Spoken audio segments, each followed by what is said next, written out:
Luke, how are you?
Committee will come to order without objection. The chair is authorized to declare a recess at any time. We welcome everyone to today's hearing on the Censorship-Industrial Complex. The chair now recognizes the gentleman from North Carolina, Mr. Knott, to lead us in the Pledge of Allegiance.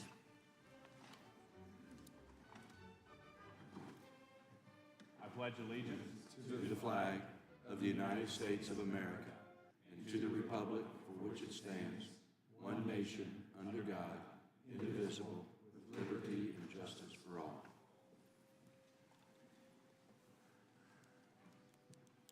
We appreciate everyone being here today for this important hearing.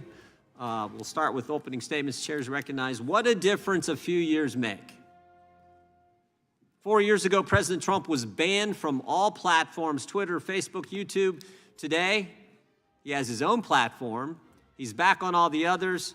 And of course, he's President of the United States. 4 years ago, Democrat members of Congress sent a letter to telecommunication companies pressuring them to kick Fox and Newsmax off of a cable network. Today, both are still on. Both are doing fine. Fox has more viewers than MSNBC and CNN combined. 4 years ago, the White House was actively pressuring big tech to censor Americans. You don't have to take my word for it. Mark Zuckerberg wrote the committee a letter, told us it was going on. He said, the Biden administration pressured us to censor. We did it. We're sorry. We ain't going to do it anymore. Today, they've changed their policies, got rid of the independent fact checkers, and actually embraced the First Amendment. Imagine that. And maybe the best example of what they were doing happened on the third day of the administration. Example we've highlighted many times in this committee in the last Congress. Third day of the Biden administration, there was an email sent from Clark Humphrey to Twitter. Email said, wanted to flag the below tweet, and we hope you can get moving on the process for having it removed ASAP. Take down this tweet as soon as possible. And who was the tweet by? Who did the tweet? The guy who's going to be named Secretary of Health and Human Services here sometime this week, Robert F. Kennedy, who just happened to be the guy who was going to run against the very people trying to take down the tweet. What did the tweet say? Hank Aaron's tragic death is part of a wave of suspicious death among elderly closely following administration of the vaccine. He received the vaccine on January 5th to inspire other Black Americans to get the vaccine. There is not one thing in that two-sentence tweet that's not true. Absolutely true. But the Biden administration was pressured to take it down.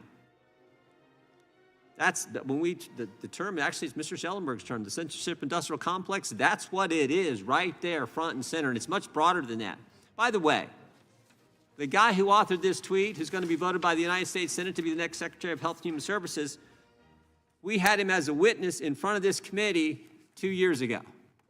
And when RFK Jr. came in to testify, Democrats made a motion to go to executive session.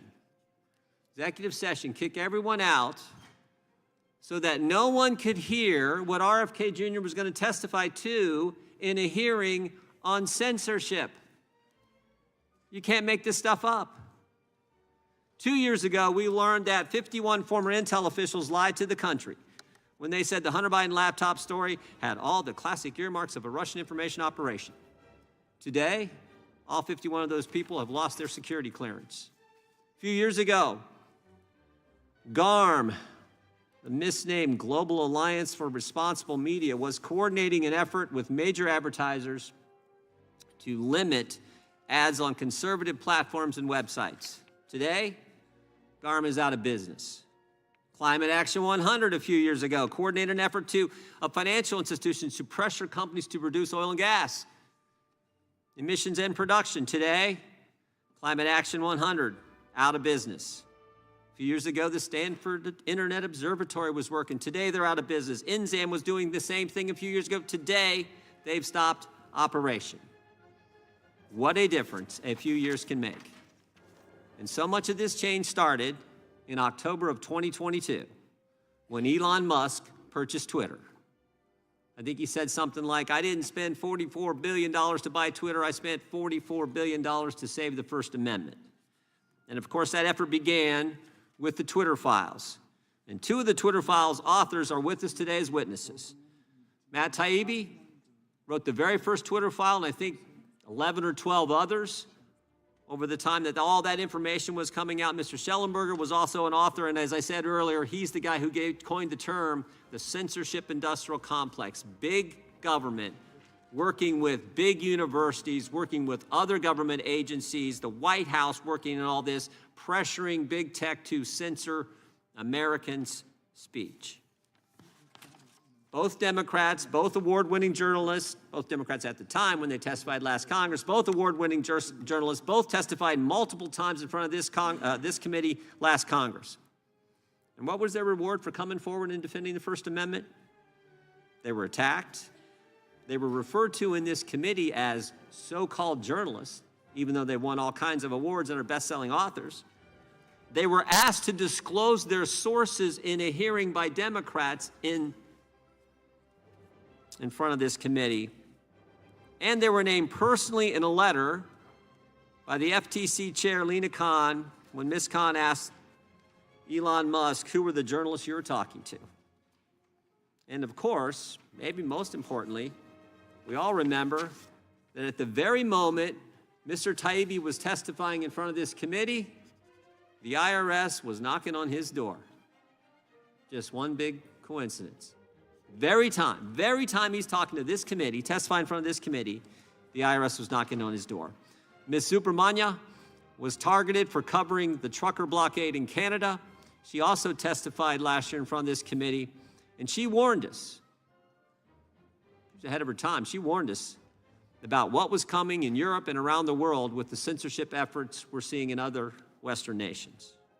One of the things she said when she testified almost 2 years ago, she said, what is under threat is a core value of Western civilization. Never forget that. Powerful statement, and that's what's at stake here. So I appreciate the work you've all done, what we've been able to uncover. Appreciate the work of the president and Mr. Musk and what he's started with the Twitter files, and then what we were able to do with all these other platforms, and the dramatic change we have seen. But I am nervous about what's happening in Europe because it's the Digital Services Act they are using to pressure tech companies to censor globally, which impacts Americans as well. And this is something the committee is going to look into as we move forward. But I want to thank you all for being here today. And with that, I would recognize the ranking member for his opening statement. Thank you very much, Mr. Chairman, and thanks to all of our witnesses today. The wrecking ball of right-wing authoritarianism is swinging right through Congress and coming directly at the freedoms of the press and the people right now. The self-appointed CEO of this operation is the unelected bureaucrat and aspiring techno-dictator Elon Musk, who Steve Bannon calls a truly evil individual, trying to create a techno-state in which he's king and most of us are reduced to the status of serfs. break things and break things fast, Steve Bannon says, is Musk's MO. De facto President Musk and his nocturnal Doge Muscovite Youth Brigade have now taken control of dozens of federal computer databases in order to dismantle entire federal agencies and programs that we in Congress created and funded with appropriations to keep our people safe and secure and healthy. Just this week, the Consumer Financial Protection Bureau, the agency that lowered overdraft fees from $38 to $5 and cut credit card late fees from an average of $32 to $8 for American consumers, saving us billions of dollars, an agency that has actually stopped corporate ripoff artists from stealing $21 billion from us, got a stop work order from Elon Musk. The billionaire plutocrats want to dismantle the EPA, which protects our air and water, and the NIH, which promotes life-saving scientific and medical research. Yesterday, Donald Trump banned the Associated Press, a 179-year-old newspaper organization, from the White House because it declines to call the Gulf of Mexico the Gulf of America. This is straight-up press censorship based on retaliatory viewpoint discrimination. Trump's DOD kicked out 8 news groups that had space in the Pentagon, but which asked skeptical questions of the new secretary, including the New York Times, NBC News, and the Washington Post, all ousted in favor of outlets willing to faithfully advance the party line of the state, like Breitbart and One American News Network. Mr. Chairman, I despair sometimes when I reflect how far this war on representative democracy and the rights of the press and the people has already gone and how far it might go. But then, Mr. Chairman, I confess I think about you. I think about you because you and I, a MAGA Republican, a conservative Republican, and a liberal Democrat, have always shared a common commitment to the First Amendment.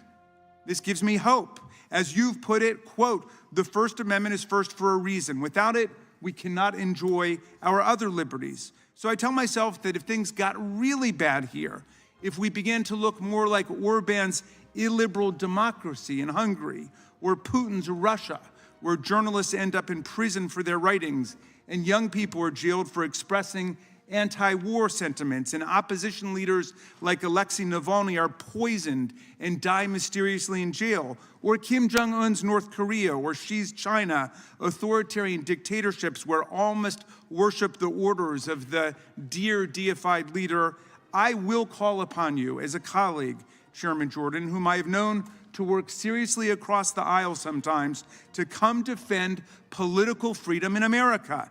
These are dark times, but in the past we've agreed strongly on the fundamental importance of free speech, free press, the right to assemble, the right to petition for redress of grievances, free exercise of religion, and no establishment of a state religion. I'm proud that you and I worked together to move the Press Act, which passed this committee unanimously and the House by voice vote last Congress, to protect reporters against compulsory disclosure of their sources and their notes. And you supported my resolution against blasphemy laws around the world used to torment Christians, Hindus, Muslims, and free thinkers everywhere. We have clashed vigorously, and we no doubt will continue to do so through this very difficult period. But forgive me if I quote Abraham Lincoln, the great founder of your party, who said, "We are not enemies, but friends. We must not be enemies. Though passion may have strained, it must not break the bonds of affection." I hope we can call on these bonds if Elon Musk or anyone else in the executive branch seeks to destroy our constitutional freedoms and the powers of Congress. Although this hearing has been arranged to belabor a rather tiresome point that has been made ad nauseum for the last several years, it actually gestures at an important issue, specifically whether social media platforms like Meta and X should be treated as common carriers and pushed to be open to all speakers and all content, regardless of how dangerous or extreme or false it may be, or whether they should be seen as private speakers who have their own freedom to exclude any content that violates their own policies, the way that newspapers and TV stations do. It's a fascinating problem, but it's clear as a matter of law that there are private entities, that these are private entities and speakers who control their own speech, despite the fact that they are protected by Section 230, which immunizes them from liability for other people's defamation and fraud and other criminal and tortious communications posted on their platforms. The status of 230 is something we've discussed that we should seriously examine in a thoughtful way. Since the internet has clearly gotten off the ground and doesn't need this kind of subsidy anymore. But what I insist upon is that we be consistent in our treatment of the tech giants. You pushed them hard, Mr. Chairman, to remove objective fact-checking and to let all of the extreme right-wing forces get back on the internet. You pushed for an absolute and wide-open market in speech. But then you should push them equally hard not to censor dissenting viewpoints, whether they come from the anti-immigration wing of the MAGA movement, like Steve Bannon or Laura Loomer, who says she has been shadow banned on X by Elon Musk, or from the populist left, as when Musk purged his platform of journalists critical of him and other accounts critical of him back in 2022. Even one of your own witnesses today, Mr. Taibbi, was privately censored or de-amplified by Elon Musk, and I assume must walk on eggshells now in order not to get kicked off of that platform. But I'll be interested to hear what he says about it. If you use our congressional bully pulpit to stand up for the rights of extreme right-wing speakers on these private platforms, you should stand up for the rights of anti-Musk speakers to be on that platform too. But right now, the issue is this. We face a profound First Amendment crisis in the actions taken by this administration. One of my constituents who's serving in the armed forces, Mr. Chairman, alerted me this past Friday to book bans by the government at their kids' Department of Defense school, where they're closing the library for a week to complete a purge of books that appear to offend the new government orthodoxy against DEI and gender ideology. That's fine if you hate those ideologies, whatever you think they are, but this is naked content and viewpoint censorship of books. I hope you would join me in denouncing the purge of books, the stripping of books from the Department of Defense libraries or any other public libraries in America or for American citizens. When this father saw a school official removing not just books, but posters of Susan B. Anthony and Dr. King, my constituent asked why they left up the poster of Leonardo da Vinci, and he was told that's a real historical figure. More sweepingly, Trump and his FCC are using their powers to investigate, sue, and threaten news groups that dare to criticize the administration. Trump is suing CBS for $20 billion in damages because, check this out, he believes an interview with Kamala Harris produced too favorable an impression of her. So that means that I could sue Fox News because I think their interviews with Trump produce too favorable an impression of him. I mean, this is lunacy. And now, exploiting his asserted unitary executive powers, Trump is unleashing his sycophant FCC chairman Brendan Carr on every news group whose stories he doesn't approve of, actually threatening to pull the government broadcast licenses for ABC, CBS, NBC, PBS, and NPR. Nothing of a hostile nature, of course, has taken place against Fox News, which is now the de facto state-approved media, enjoys immunity from the repression visited on its liberal competitors. What is this, North Korea? It reminds me of the treatment of Michael Cohen, Donald Trump's former private lawyer, who worked for Trump for more than a decade and became deputy finance chairman of the RNC. He went to jail for Donald Trump for, among other things, lying to Congress and making unlawful corporate contributions in the Stormy Daniels cover-up affair. When Cohen was released from prison during COVID to home arrest and probation with an ankle bracelet, he was abruptly rearrested and taken back to prison when he refused to sign a statement saying he would not speak to the media or publish a book about Donald Trump. Everybody's got to hear this. He was thrown into solitary confinement where he remained until a United States District Court judge found this to be a clear First Amendment violation and an outrage and freed him immediately. What is this? Castro's Cuba? Putin's Russia? The free speech violations taking place now against Department of Justice prosecutors and FBI agents are equally astounding.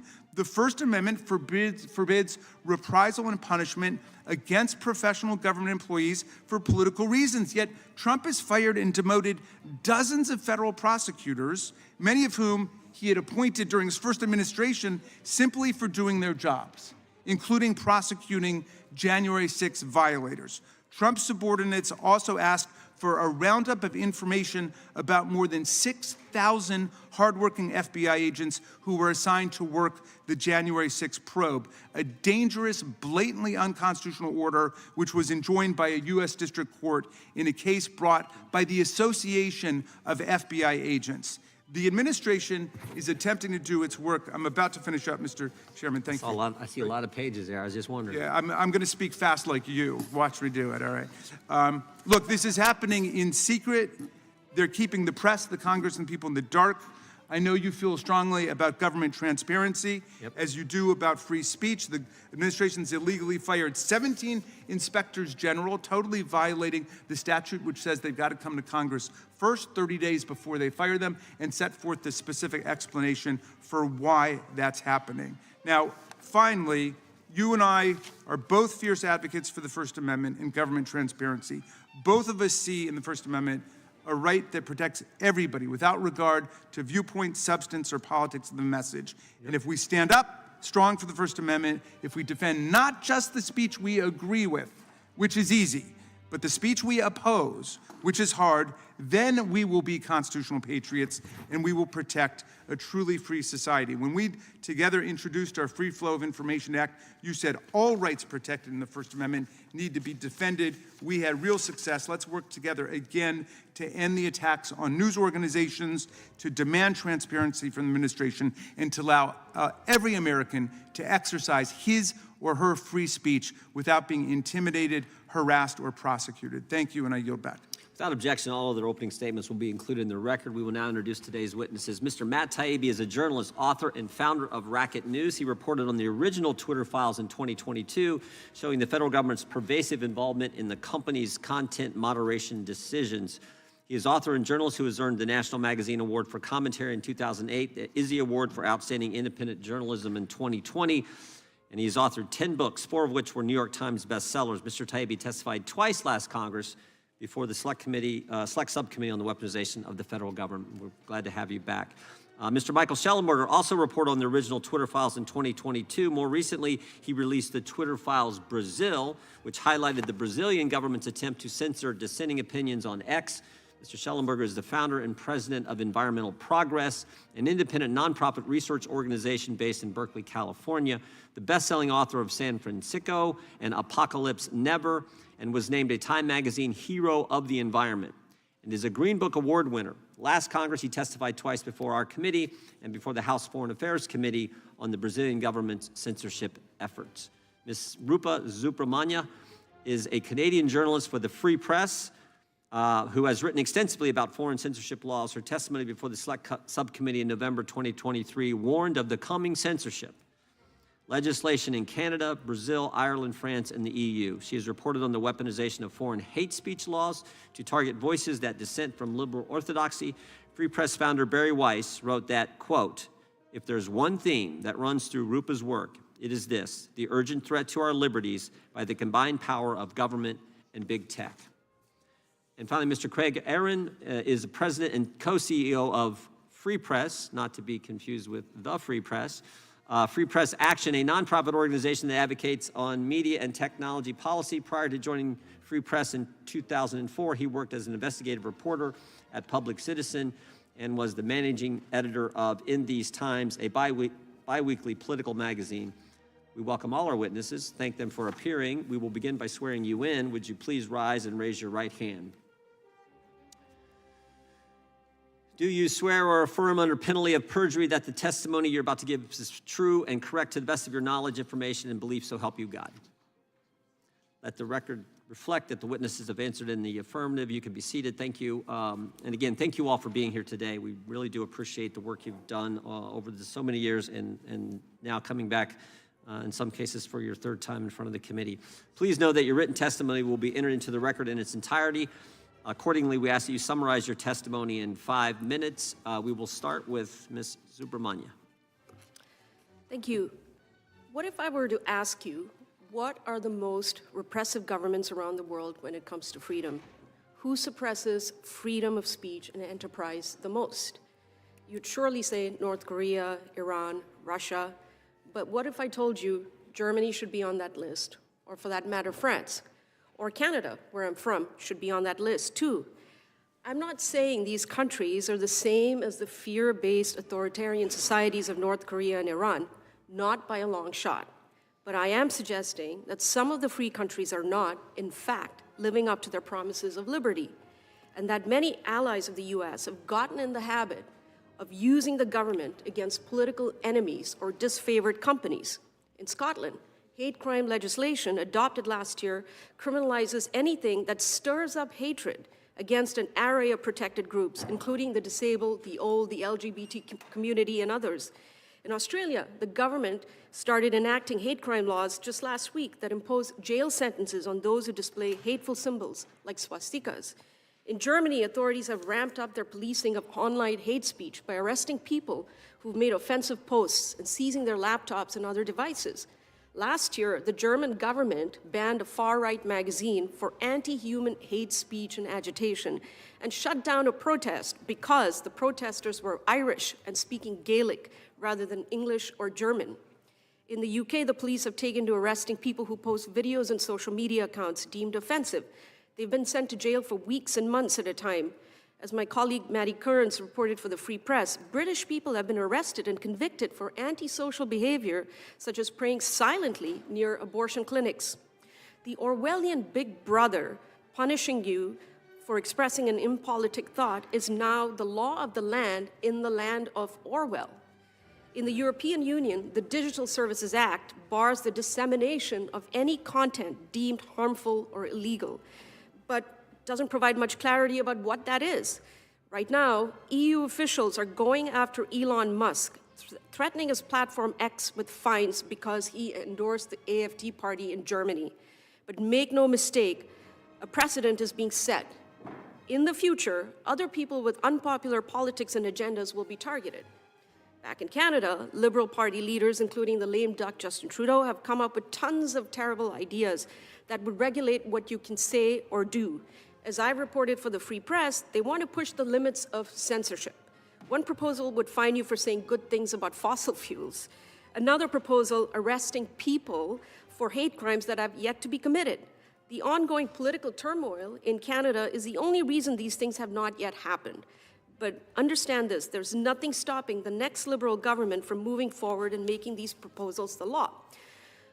You may be thinking, well, that's a shame for the Australians or Canadians or Brits or whoever, but we're not them. This is the United States, and we have a long storied tradition of protecting First Amendment rights. American courts have ruled time and again on the side of the protesters, the flag burners, the neo-Nazis, the assumption being that if the most offensive speech is protected, then all speech is protected. Until recently, as you're no doubt aware, it was the left in America that felt most passionately about defending those rights. Historically, the people who stood up for unpopular opinions were ACLU lawyers and academics. It was people on the right who were less enthusiastic about the full-throated exchange of ideas. Whatever the case, I'm a great admirer of Americans' affinity for free expression, and I cannot stress enough how unique this conversation is, the one that we're having right now. In no other country that I'm aware of do people argue with such passion for our right to say or protest or believe whatever we want. But I am worried because we live in an illiberal moment. This moment has been building for many years, and there's many forces behind, social, political, and economic. For one thing, the left has lost its passion for the First Amendment. Now, it's true that there are plenty of conservatives who would prefer that school libraries not include books about gender fluidity or critical race theory. There are others who've gone so far as to ban authors like Toni Morrison or Margaret Atwood. All that is wrong, but I'm less concerned about this trend than I am about the censorship that has happened under Joe Biden, in partnership with Washington and much of corporate America, including banks and social media companies. this partnership affects far more people than a relatively small number of school boards canceling Ibrahim Kendi's How to Be an Anti-Racist. And it's harder to detect. When a school board removes a book from its shelves, there's usually a meeting and a public airing of opinions. But when Meta or the Bank of America decide that one of their users or account holders has voiced the wrong opinion, they can take action that the vast majority of us will never know about. They can suppress an algorithm, remove a book from the digital shelf, suspend a checking account, which raises a very frightening prospect. We do not even know that our freedom is being taken away. In case you think I'm overstating things, consider the relatively recent phenomena of debanking, which I've reported on for the Free Press, where big banks have quietly ended their relationship with customers who have unpopular opinions. Banks have targeted people on both sides of the aisle, from President Trump's most fervent supporters to Muslim Americans, among others. What's concerning isn't so much who has been wrong, but the creeping illiberal tide that has swept America over the last several years. But the number of tech CEOs who attended President Trump's inauguration gives me hope. I'm told this signals the dawn of a new era in America, a return to first principles. Many of you may have misgivings about so many billionaires steering national policy, and for good reason. But if the billionaires coming around to President Trump means they're coming back to their Silicon Valley roots and their belief in an unfettered marketplace of ideas, if this means that the shadow bannings and mysterious manipulations on social media will stop, if this means that we can speak more freely now, then, well, that is a great thing. And that is the most important thing, because, as you know, all freedom stems from this freedom. I'll leave you with this thought. The city on a hill that is America, with its abiding faith and people's right to speak freely and think freely, is as important today as it has ever been, maybe more, at a time when we're told over and over that we're suffering through late-stage capitalism or that Western liberal values are wrong-headed. I want to emphasize that there's nothing wrong-headed about standing up for the liberties that you, the Americans, have so valiantly defended for so long. Liberties that other peoples and governments are too cowardly to stand up for. In some places, this commitment to liberty ebbs and flows. It has more to do with prevailing opinion or what's trending. The great wisdom of America has been always to rise above this, to ignore whatever was in or out of fashion, and to commit with unwavering fervor to your first principles, principles that must be defended now more than ever. Thank you. Thank you. Mr. Schellenberger, you recognize I let Ms. Supermanya go a little long, but I hope you'll stay a little closer to 5. That was the makeup for Mr. Raskin's statement, I think. Go right ahead. Chairman Jordan, Ranking Member Raskin, and members of the committee, thank you for inviting my testimony. Nearly 2 years ago, I testified and provided evidence to a subcommittee of this committee about the existence of a censorship-industrial complex, a network of government agencies, including the Department of Homeland Security, government contractors, including the Stanford Internet Observatory, and big tech social media platforms that conspired to censor ordinary Americans and elected officials alike for holding disfavored views. Today, the censorship-industrial complex is on the defensive. On January 20th, 2025, just hours after his inauguration, President Donald Trump signed an executive order on restoring freedom of speech and ending federal censorship. 1 week earlier, Meta CEO Mark Zuckerberg announced, "We're going to dramatically reduce the amount of censorship on our platform." Zuckerberg announced that he and Meta would follow the lead of Elon Musk at X and create crowdsourced fact-checking known as community notes to replace much of the fact-checking the company had outsourced to others. And thanks in large measure to the work of this committee's subcommittee on the weaponization of government last year, as well as to the investigative reporting by those of us here today, we were able to shine sunlight on some of the worst actors in the censorship-industrial complex, such as the Stanford Internet Observatory, which I singled out in my testimony 2 years ago. In June of last year, the observatory shut down in response to our collective exposés. Unfortunately, the censorship-industrial complex remains almost entirely intact. In Europe, Australia, Britain, Brazil, and other nations in the West continue to seek new forms of censorship and information control, including digital identification tied to social media. My colleagues and I are over 2 years into our research characterizing the censorship-industrial complex, and we continue to discover whole new institutions involved in censorship. The latest is the United States Agency for International Development, or USAID. Last October, we published a report that noted that USAID had funded the creation of a censorship-industrial complex in Brazil, complete with third-party fact-checkers, committees of experts in charge of deciding for the entire society what the truth is on any given issue. And after I published the Twitter Files Brazil last spring, the Attorney General of Brazil opened a formal criminal investigation of me, which is still ongoing. In 2021, USAID even published a so-called disinformation primer that called for advertiser outreach to disrupt the funding and financial incentive to disinform. Such advertiser outreach was precisely the advertiser boycott strategy used by groups with ties to the U.S. intelligence community. Those groups with uncritical support and amplification from the news media were able to use the strategy to successfully get Facebook and Twitter to censor more content. And the European Commission appears intent upon using its powers granted to it through the Digital Services Act to demand that X, Facebook, and other platforms censor speech. The Commission last year threatened to fine X up to 6% of its annual global revenue for failing to crack down on so-called false information and not handing over its data to small committees of experts chosen by the Commission to decide what is true and false. To be sure, the momentum is with us, the free speech advocates. We've won a number of important battles over the last 2 years. But it's also clear that many governing and media elites worldwide view expanding censorship of online platforms as a must-have, not a nice-to-have feature of global governance.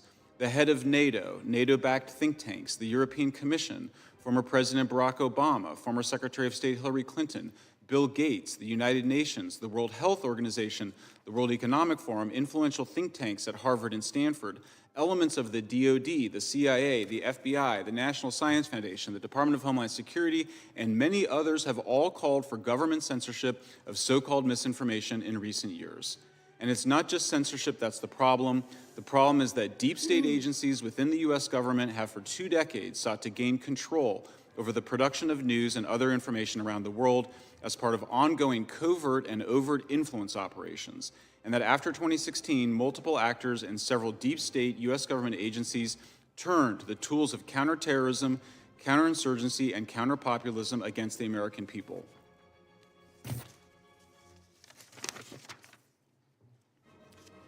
I strongly urge Congress to defund the censorship-industrial complex and seek a proper accounting of the various efforts to fund it, including secretly through pass-through organizations and shell organizations like the ones employed by USAID to fund groups like OCCCRP and hide U.S. government funding and control. I further urge Congress to seek other ways to reduce the exposure of American social media users and companies to the threat of censorship from Europe, Britain, Brazil, and other nations. We should respect national sovereignty, but Vice President Vance makes a good point when he asks why Americans should be spending our wealth and putting our lives on the line for Western European NATO members who are actively demanding censorship by American companies of our speech. Thank you very much. Thank you. Mr. Tybee, you're recognized for 5 minutes. Hit your microphone there. Thank you, Mr. Chairman. Is it on? 2 years ago, when Michael and I first testified before your Weaponization of Government Subcommittee, Democratic members called us so-called journalists, suggested we were bought-off scribes, and questioned our ethics and our loyalties. When we tried to answer, we were told to shut up, take off our tinfoil hats, and remember 2 things. 1, there is no digital censorship, and 2, if there is digital censorship, it's for our own good. I was shocked. I thought the whole thing had to be a mistake. There was no way the party that I gave votes to my whole life was now pro-censorship. Then last year, I listened to John Kerry, whom I voted for, talk to the World Economic Forum. Speaking about disinformation, he said, quote, "Our First Amendment stands as a major block to our ability to, quote, hammer it out of existence." He complained that it's really hard to govern because people self-select where they go for their news, which makes it, quote, much harder to build consensus. Now, I defended John Kerry when people said he looks French, but Marie Antoinette would have been embarrassed by this speech. He was essentially complaining that the peasants are self-selecting their own sources of media. What's next, letting them make up their own minds? Lastly, building consensus may be a politician's job, but it's not mine as a citizen or as a journalist. In fact, making it hard to govern is exactly the media's job. The failure to understand this is why we have a censorship problem. This is an Alamo moment for the First Amendment. Most of America's closest allies, as both Rupa and Michael have pointed out, have already adopted draconian speech laws. We are surrounded. The EU's new Digital Services Act is the most comprehensive censorship law ever instituted in a Western democratic society. Ranking Member Raskin, you don't have to go as far as Russia or China to find people jailed for speech. Our allies in England now have an online safety act which empowers the government to jail people for nebulous offenses like false communication or causing psychological harm. Germany, France, Australia, Canada, and other nations have implemented similar ideas. These laws are totally incompatible with our system. Some of our own citizens have been harassed or even arrested in some of these countries, but our government has not stood up for them. Why? Because many of our bureaucrats believe in these laws. Take USAID. Many Americans are now in an uproar because they learned about over $400 million going to an organization called Internews, whose chief, Jeannie Bourgeau, boasted to Congress about training hundreds of thousands of people in journalism, but her views are almost identical to Kerry's.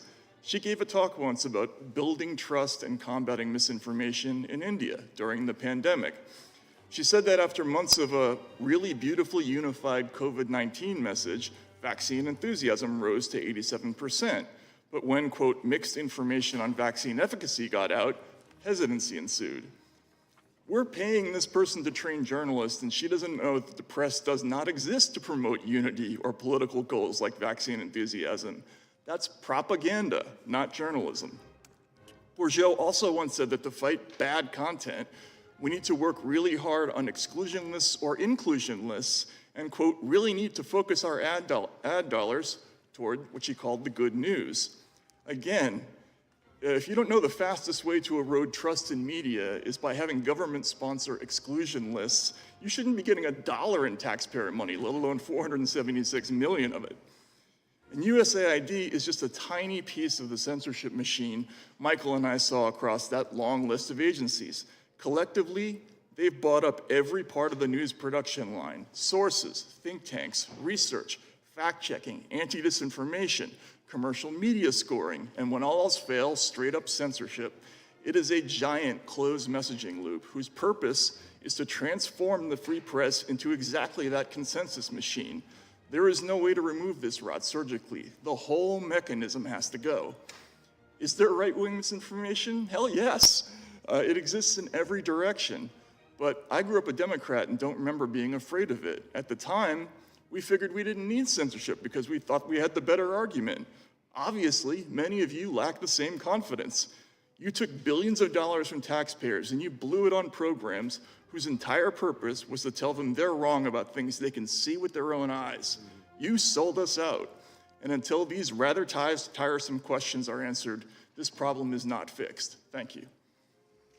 Thank you, Mr. Taibbi. Mr. Aaron, you're recognized for 5 minutes.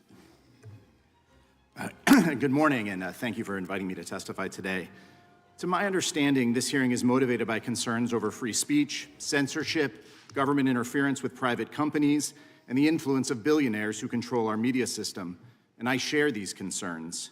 I worry about government censorship, which is what the First Amendment protects us against. I worry about collusion between government officials and powerful tech executives. I worry about algorithmic discrimination used to push partisan agendas or spread hate. I worry about independent journalists and whistleblowers being attacked, harassed, doxxed, or muzzled for asking hard questions or simply reporting facts. And I think we should all be worried right now because we are facing a true free speech emergency. Elon Musk, the owner of X and one of the richest men in the world, is now embedded inside the federal government, unelected and apparently unaccountable to anyone. He's a special government employee with all the privileges of a high-ranking official, but no regard for transparency or the laws of this Congress. Musk also has shocking conflicts of interest and a giant social media megaphone that he uses to threaten and retaliate against his critics. With his power to distort narratives and spread falsehoods, he's fueling a constitutional crisis. Inside the government, Musk is attempting to tear down vital institutions, sabotage essential programs, carry out personal vendettas, and terrify civil servants. He sent a gang of hackers to breach core government systems, giving him unfettered and unprecedented access to our most sensitive information. Yet members of this committee tasked with oversight have been blocked from even entering federal government buildings to investigate. Journalists trying to tell the public about the so-called Department of Government Efficiency are being harassed at Musk's instigation or threatened with prosecution by the U.S. Attorney. These government employees are actively trying to suppress speech about government activities. This is a free speech emergency, and it's not the only one. Brendan Carr, the chairman of the FCC, wants to revoke broadcast licenses because he doesn't like the viewpoints he sees on TV. That's censorship. The FCC has also threatened news organizations over editorial decision-making, reporting on law enforcement, and basic fact-checking.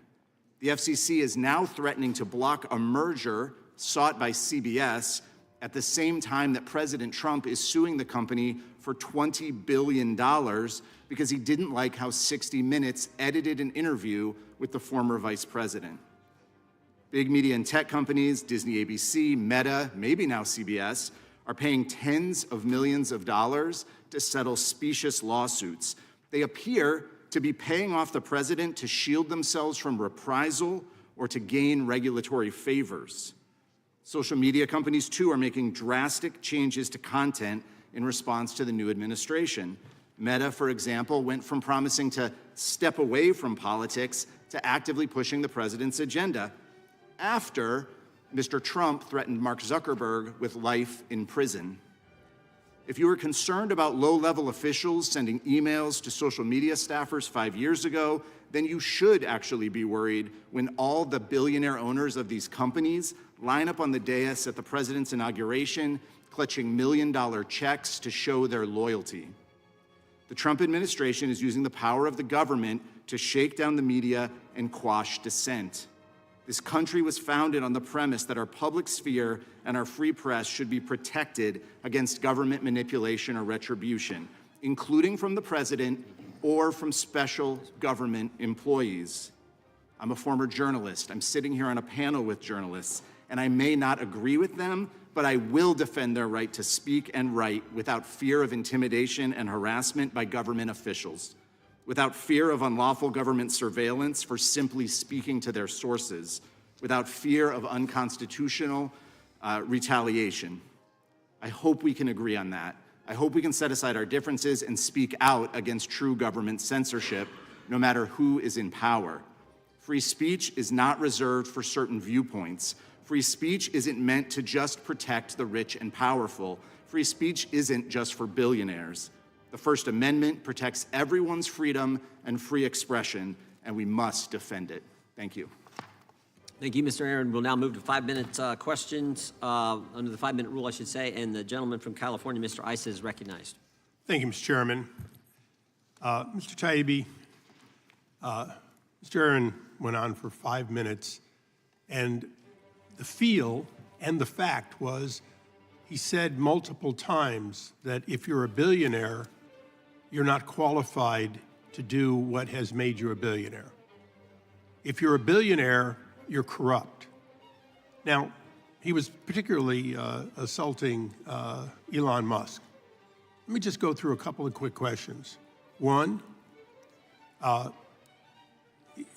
Musk, would you say that he's best known as rich or successful? Probably both, depends on who you ask. Did he in fact reinvent launch so that we went from the inefficiency where we were paying the Russians to basically put our people in space to today, 92+% of all launches in the world are SpaceX, and they're done for a fraction of the cost? Yeah, that's my understanding. Yeah. Okay, so you're a journalist, not an employer per se, but if you were going to employ somebody to take cost out of something, would you find someone that reinvented financial transactions, then went on to reinvent space launch, then went on to reinvent the automobile, and did all of those successfully before he was my age? Okay, now, as a journalist, you do look at who in government does what, and you've done it globally, but particularly you're an expert in the U.S.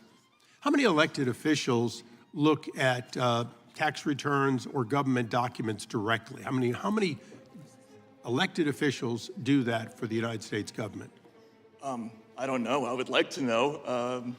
I had Well, my own case. officially the number is 0. Oh, is it? Okay. Yeah, it's 100% done by career bureaucrats. In fact, nobody elected does the basic work of searching databases and doing that. It just isn't part of the system. The reality is that almost all of the dives are either done by career people or people like Deloitte or PricewaterhouseCoopers. The fact is, looking for government inefficiency, we have spent billions of dollars inefficiently looking for government inefficiency for decades. Isn't that true? Yeah, I did a story on the failed audit of the DOD that concluded, yeah, we had spent a ton of money on those audits to no effect. Right. So we've paid outside auditors, including some of the world's best, and they've basically thrown in the towel as far as actually making a permanent change. So when the president has a group of individuals go in with career people in the room and look for it, and they find it, is that a reason to go, nah, nah, nah, he's a billionaire, rather than, nah, nah, this is a disruptor of industries that has proven he can take massive amounts of cost out of doing things, and as a result, the United States of America would benefit by its money going further? Representative, I said that some of this falls outside my area of expertise. Well, it falls outside Aaron's too, so that's why I'm bringing the point to you. Let me go on to something that is in your expertise. As a journalist, if you took the many words and phonemes of a half-hour, an hour interview and cut and pasted them to create a completely different set of answers to questions, what would you be doing? Yeah, that would be typically that's a kind of deceptive editing. I think that was the issue in the 60 Minutes case. Well, wouldn't you call it outright fraud if a person says X and you print Y? Wouldn't you be sued for it if you maliciously and deliberately change the outcome in order to affect an election potentially on behalf of a candidate?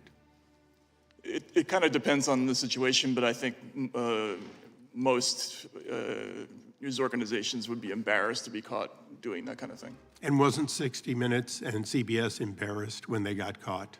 Well, they settled in the case apparently, so I think that speaks to that, yes. So in other words, they were embarrassed. It would seem that way from the outside. Well, I'm glad you're here today, and I just want to note for the record and ask it to be placed in the record. Last week, we put another piece of legislation in with Rep. Salazar, Baumgardner, and Gill that, in fact, specifically it provides for foreign government officials who engage in censorship of American speech to be inadmissible or deported. And I look forward to that going through the committee on a bipartisan basis. Gentleman yields And back. I yield back. The gentleman yields back. The chair now recognizes the gentleman from New York, Mr. Nadler. Thank you, Mr. Chairman. Mr. Chairman, President Trump has launched an all-out assault on the press. Don't take my word for it. Here is the president himself.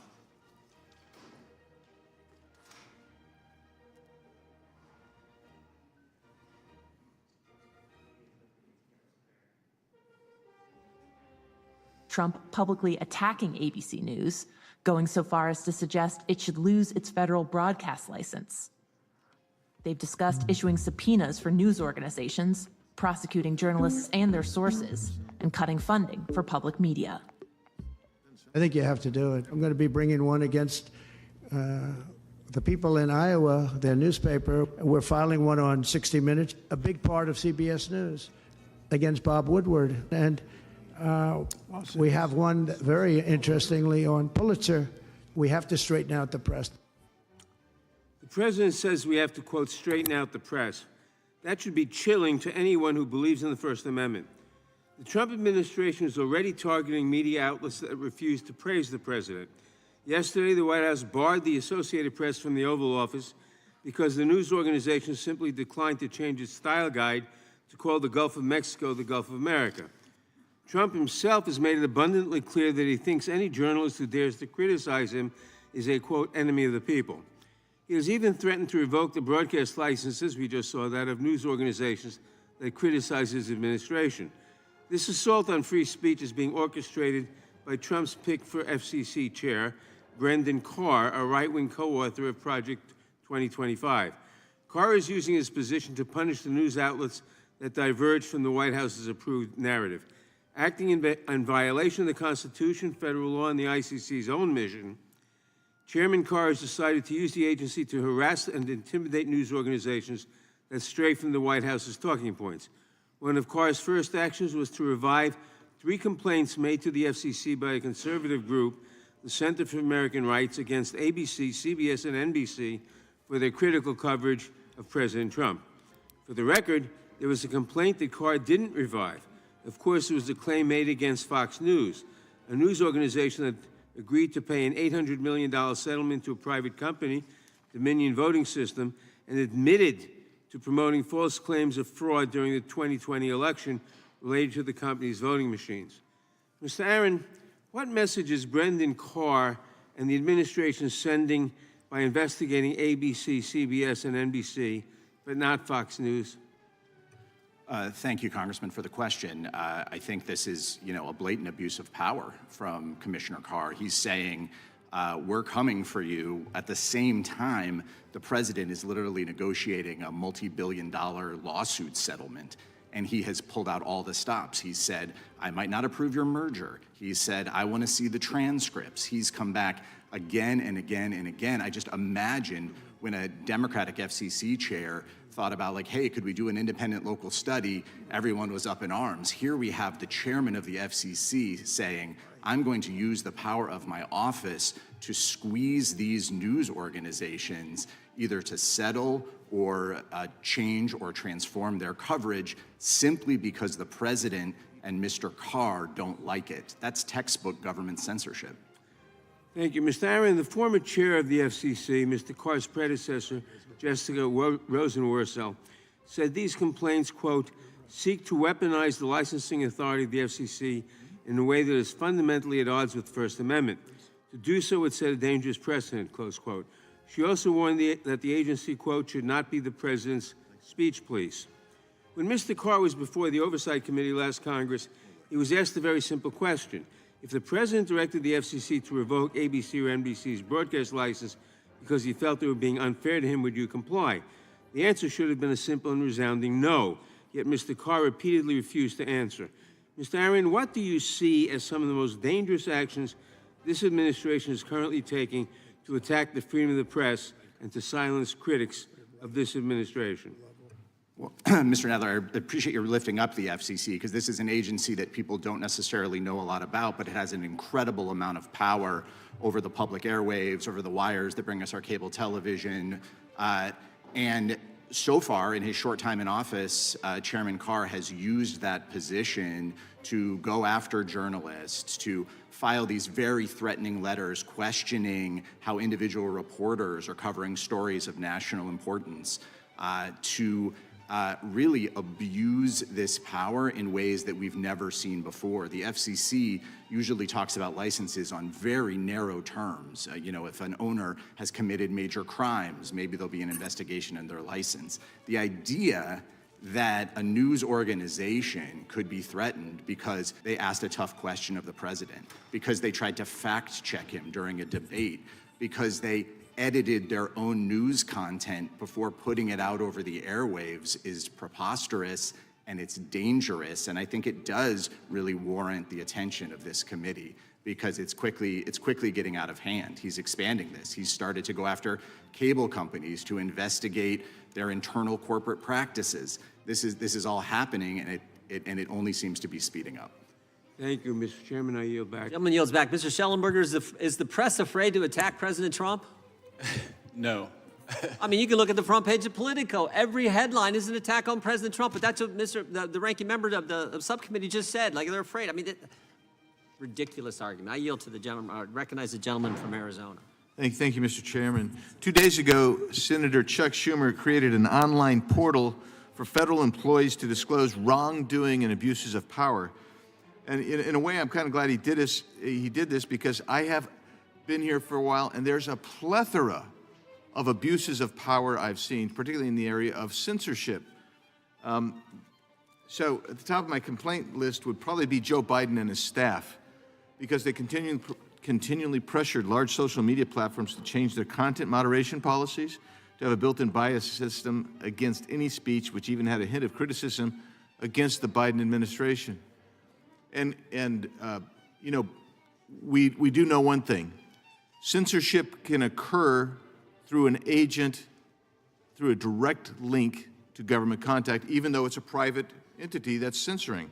We know that from the case law that's come out. But here we have Facebook admitted that it started censoring posts about COVID originating from a Chinese lab and content critical of the vaccine after tense conversations with the Biden-Harris administration, in which they were told to do more to combat speech, which has since been verified as true.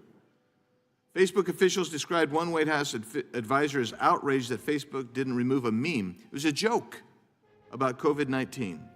That White House advisor was Andy Slavitt. He would go on my list of people that you complain against. President Biden himself said that Facebook was, quote, killing people, close quote, for not taking down this type of content, which caused Facebook to change its policies further. Facebook employees would later say that this decision, quote, stemmed from the continued criticism of our approach from the Biden administration, close quote. Mark Zuckerberg even told Joe Rogan that people from the Biden administration, quote, would call up our team and scream at them and curse to take down things that were true, close quote. The White House employed the same kind of pressure campaign with YouTube, Amazon, and other platforms. We could also include Anthony Fauci in this list since he perpetuated falsehoods about everything from the vaccine, social distancing, masks, and more. And he demanded that these social media companies clamp down on anyone, including qualified scientists, who dared say anything that was contradictory of him. Then there was CISA, headed by Jen Easterly, who went out of her way to report posts on platform which they thought were too much against the administration's narrative. Then there's the FBI, who ordered platforms to censor the New York Post story about Hunter Biden's laptop, despite knowing that the story was true because they had possession of the laptop. And we could go on and on. So, but I want to read. This notion here is that after this committee's oversight, and we did some good oversight, President Trump's resounding victory, the entities that I've just mentioned, CISA, the FBI, and DHS's cybersecurity, have all stopped their direct censorship activities. What do you think, Ms. Subramanya? How do we know that that's true? How do we know that they've stopped their censorship activities? Sorry, who has stopped their censorship activities? Well, allegedly the FBI, CISA, and DHS's Cybersecurity Bureau. Well, we don't know. We don't know anything for sure. And I think this administration is only getting started by investigating these agencies. I think my own personal view on this is that it's essentially baked into the system right now. And it's going to be very hard to get rid of these tools of censorship. Oftentimes, they're shape-shifting, if you want to use that term. They're recast into different tools, but essentially it's the same tools of censorship that go after individuals. And as I reported on debanking, I'm very, very happy that this administration is finally paying attention to this very important issue of ordinary Americans being censored, being cut off the financial grid for having unpopular opinions. I believe there was a Senate Banking Committee hearing last week that heard from witnesses on the issue of debanking, which I reported on.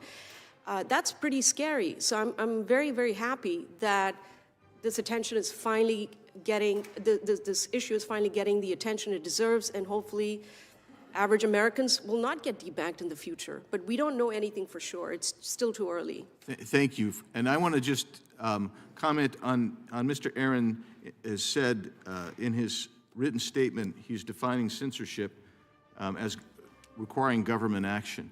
And yet, in order to get First Amendment protection, yet the Murphy v. Missouri case, which said that the plaintiffs did not get protection because they could not directly link the actions of government officials to their instances of censorship, that's very different than the Vallow case, NRA versus Vallow, where the courts, in a unanimous opinion, said because they could show a direct link. That's the critical issue here. And we know that the Biden administration, and we could show that direct link, that they were causing censorship, They were and this is the Vallow case relying on the 1963 case. They were using coercive tactics to get censorship, and that's the distinction, Mr. Aaron. Thank you, Mr. Chairman.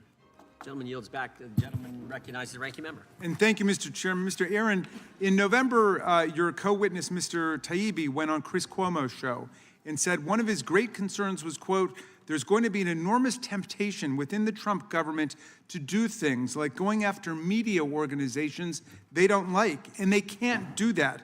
If they end up doing that, it's going to be a disaster. Has the disaster arrived? I believe we're witnessing it right now. It's underway and speeding up. What's the evidence of that? Well, we talked already about the problems at the FCC. I think what we're seeing is incredibly powerful government officials using their power and their pulpit to go directly after news organizations. President Trump called for 60 Minutes to be, quote, terminated.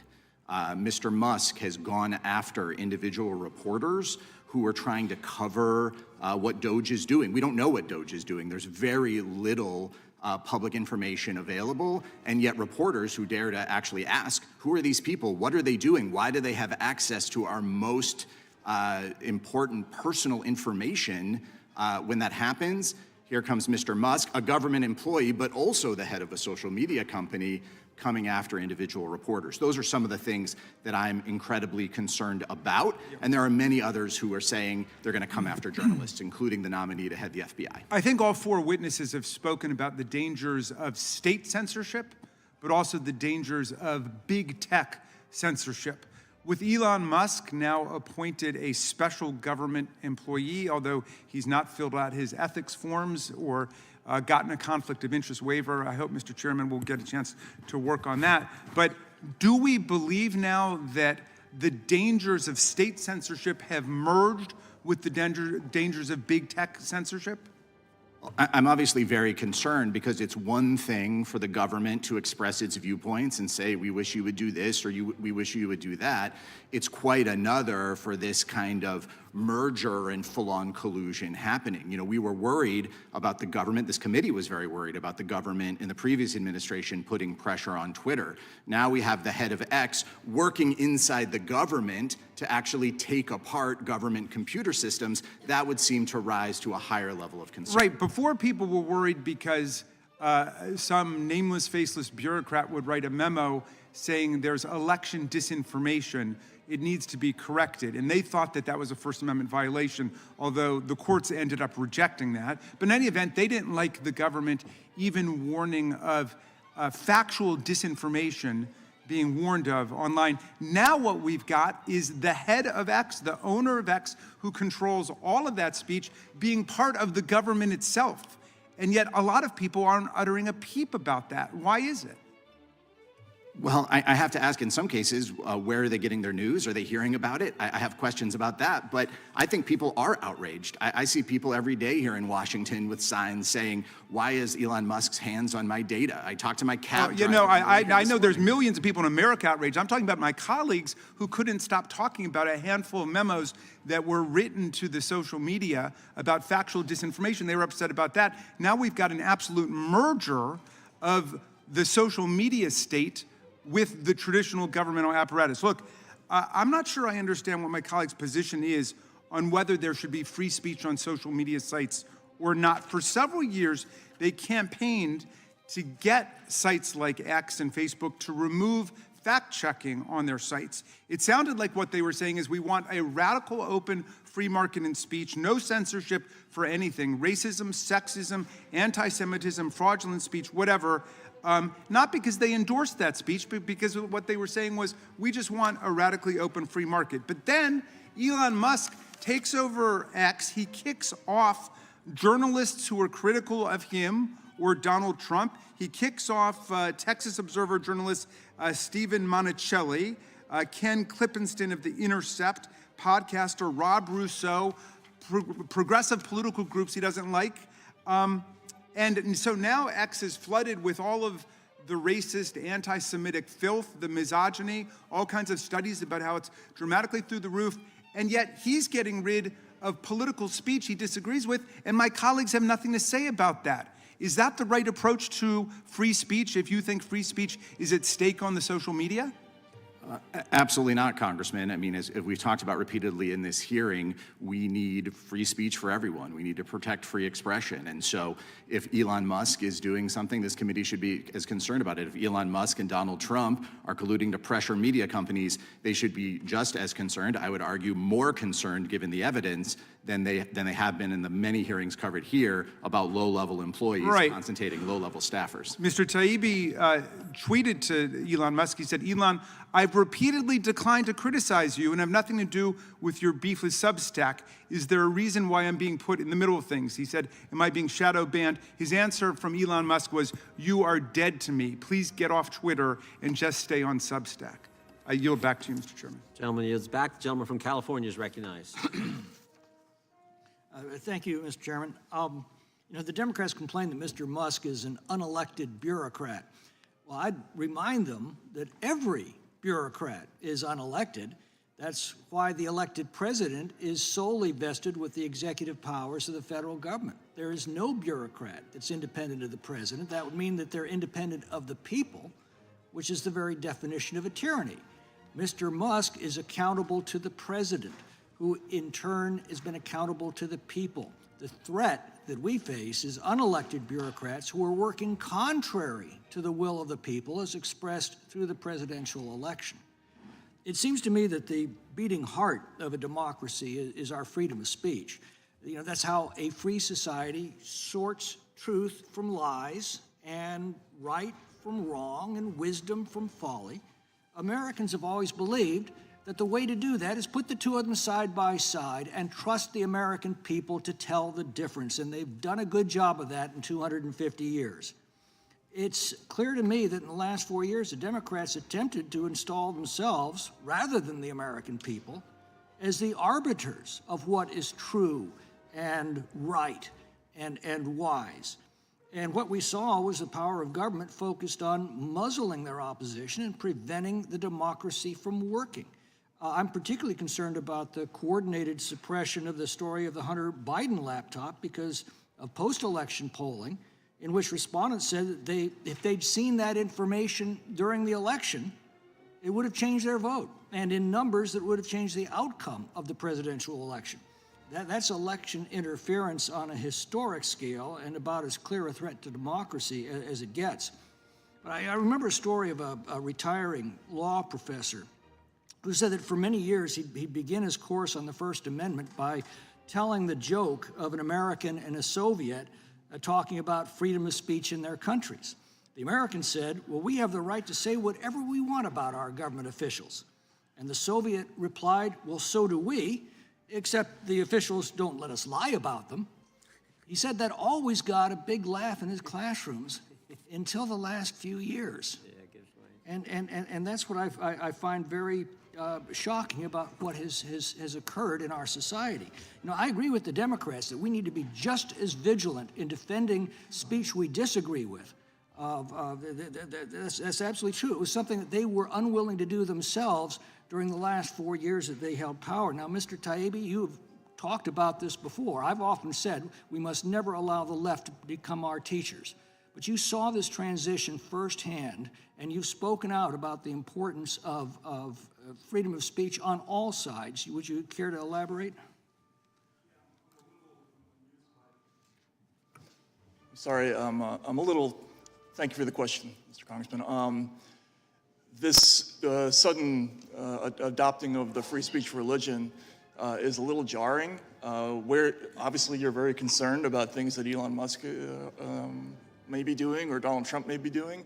But where was that concern when White House officials were pressuring Twitter to remove New York Times reporter Alex Berenson, who was ultimately taken down for saying an absolutely true statement, which was that the vaccine does not prevent infection or transmission? That case is still going through the courts. Where was that concern when the New York Post was locked out of its own account for 2 weeks for an absolutely true story about Hunter Biden's laptop? It seems to me two of the most consequential issues that affect the lives of every American are the debates over climate change and the debate over COVID and how to respond to it.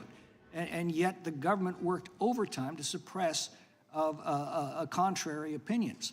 Mr. Schellenberger, you mentioned that one thing we need to do is defund the institutions that are suppressing speech, and I couldn't agree more. Let me ask you, what else should we be doing right now? What legislation should we be pursuing to enshrine the First Amendment freedoms that the left waged war against these years? Well, thank you for asking, Congressman. I mean, I think it's really, we don't have accountability yet. We don't have the files. We don't know what really happened. We have some of the files of what's occurred, but just on the Hunter Biden laptop case, you had a sophisticated influence operation being operated by the FBI through the Aspen Institute to pre-bunk, which is code for brainwash journalists and the social media censors in advance of the story coming out. I mean, that is next level kind of manipulation going on, illegal by the FBI. We don't have any of the files on that. But I think the most pressing threat right now is from Europe. The censorship-industrial complex is sort of retreating into Europe. They want to, weaponize their Digital Services Act. I don't, as a taxpayer, as an American whose life and my family's life is on the line to protect Europe, I don't know what I'm doing if I'm trying to defend a continent that wants to suppress freedom of speech for their own people and for the entire planet. Well, my time's expired, but I'd be very interested in the thoughts of all of our panelists on what additional actions the government can take. You're saying defund them and get to the bottom of it. I couldn't agree more. Then what? Thank you. Gentleman yields back. The chair recognizes the gentleman from Tennessee. Thank you, Mr. Chair. I appreciate all the witnesses, the outstanding testimony. The lady from Canada, I want to welcome you. You're our first witness from the 51st state. This hearing is interesting because breaking news, Joe Biden lost the election. He's not going to run ever again. But this committee's hearing, and I mean, some good can come out of looking about what happened, and some of the things weren't proper. But Joe Biden's gone. We need to be looking at what's happening right now. And what's happening right now is we have a constitutional crisis. This is the Judiciary Committee, where the Constitution should not be something we think of as something we study in school, but something we defend and protect against all enemies, foreign and domestic. And right now, it is being attacked. The rule of law is, I think, Ms. Subramana, I think they quoted you and said something about special, something about our core, what's at stake is our core values. And what's at stake is our core values, the rule of law. And this committee is doing nothing about it. We should be concerned about the rule of law, concerned about the Constitution, concerned about the truth, and we're not doing that, and we have a great problem. The American people thought that they were going to elect a government that was going to get involved with inflation, reduce the price of eggs, make their daily lives better, end the war in Ukraine on day one. None of that's happened. Instead, we've gone off on all this stuff. And we've got a guy we call a special government employee, which sounds too much like a special military operation. And it's kind of a scary term, but that's what we've got. They talk about waste, fraud, and abuse. They say it all the time. But they don't show us the waste, fraud, and abuse. They just say they've discovered it and they're finding it and whatever. All this. Well, I think it's just their policy differences, particularly at USAID, not necessarily waste, fraud, and abuse. And Mr. Taibbi, I think you said that they can't do it surgically. If Mr. Musk is such a genius, and he's a damn smart boy, X is a smart boy too. They were the two smart ones in the room the other day. But you do it surgically. You don't do it with a sledgehammer. He's doing it with a sledgehammer. And a gorilla can do it with a sledgehammer. A genius has to be surgical. And you could save USAID's programs that are humanitarian purposes and medical purposes and providing food, working against hunger and all kind of problems we see in Africa with HIV, AIDS, and PEPFAR. You can keep those programs, which is the abundance and majority of USAID. Instead, we're threatening them. Elon Musk took over Twitter, and I can tell you, I've been a Twitter user. I got more anti-Semitic comments on Twitter since he took over by far. I had some before he took over, but just a small amount. Now, almost every time I post anything on Twitter, I'm going to get something about Jew, go back to Israel, we don't need your type, Cohen, oh yes, Cohen. I'm sick of that. And Musk allows it. Go to Blue Sky. He's ruined Twitter. He went through that with the same tactics he's going through the U.S. government, the fork in the road, getting rid of people and firing so many people. Twitter has been ruined. It was a marketplace for ideas. It no longer is. It's a mouthpiece for the extreme right and for Musk. Musk has not shown him to be able to understand the government and speak truth. When we had a continuing resolution up last December, Musk said the bill allocated $3 billion to build a new football stadium in Washington. It didn't allocate any money for a football stadium. And he said it emphatically, $3 billion.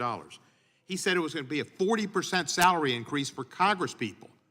No, it said there'd be a cost of living adjustment of 3%.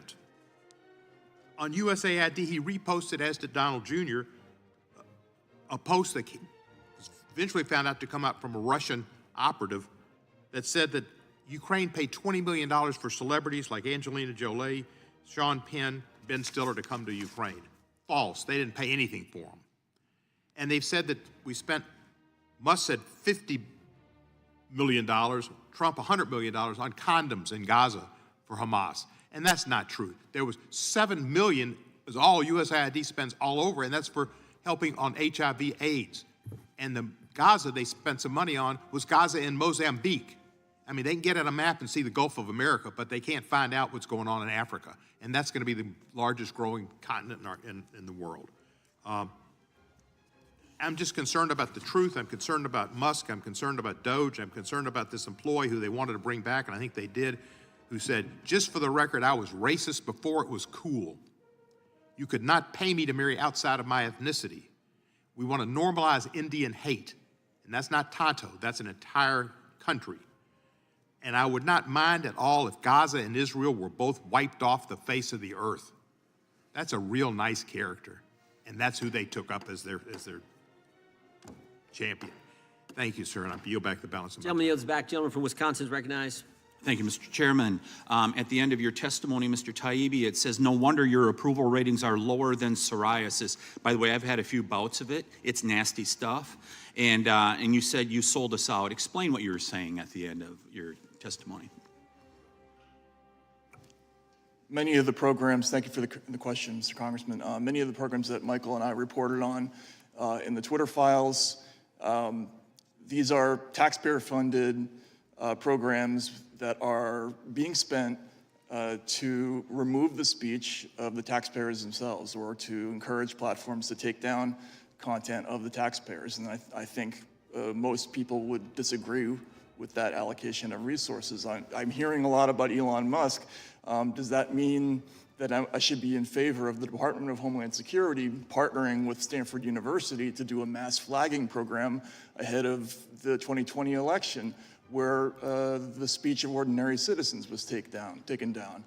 These are two completely separate issues, but it's the institutional problem.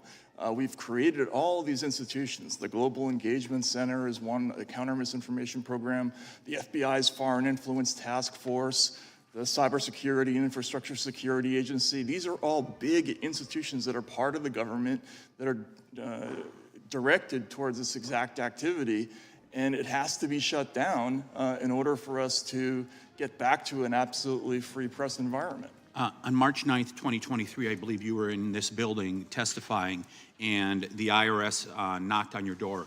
Give us a retrospective, if you could do it kind of briefly. I've got other questions here.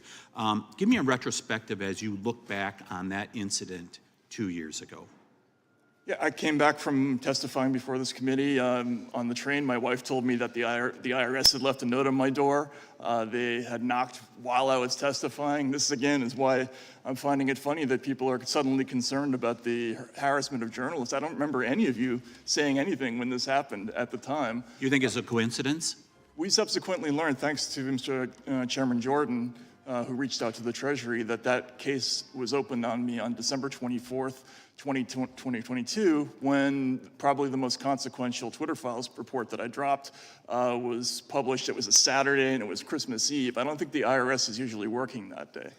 Ms. Subramania, in regards to Section 230 of the Communications Decency Act, might it be useful if the liability shield that is currently in place be conditioned on companies to make sure that they adhere to a free speech standard? Do you think there maybe should be changes made to Section 230 to make sure that free speech is protected? I'm not familiar with this legislation. What is the liability shield? Mr. Schellenberger, would you like to take that question? Sure, and I've testified in front of the Senate and written a white paper on this issue. I think that Section 230 should be reformed. If you're going to offer this sweeping liability protection, then I think that adult users of social media platforms should be able to choose and filter their own legal content.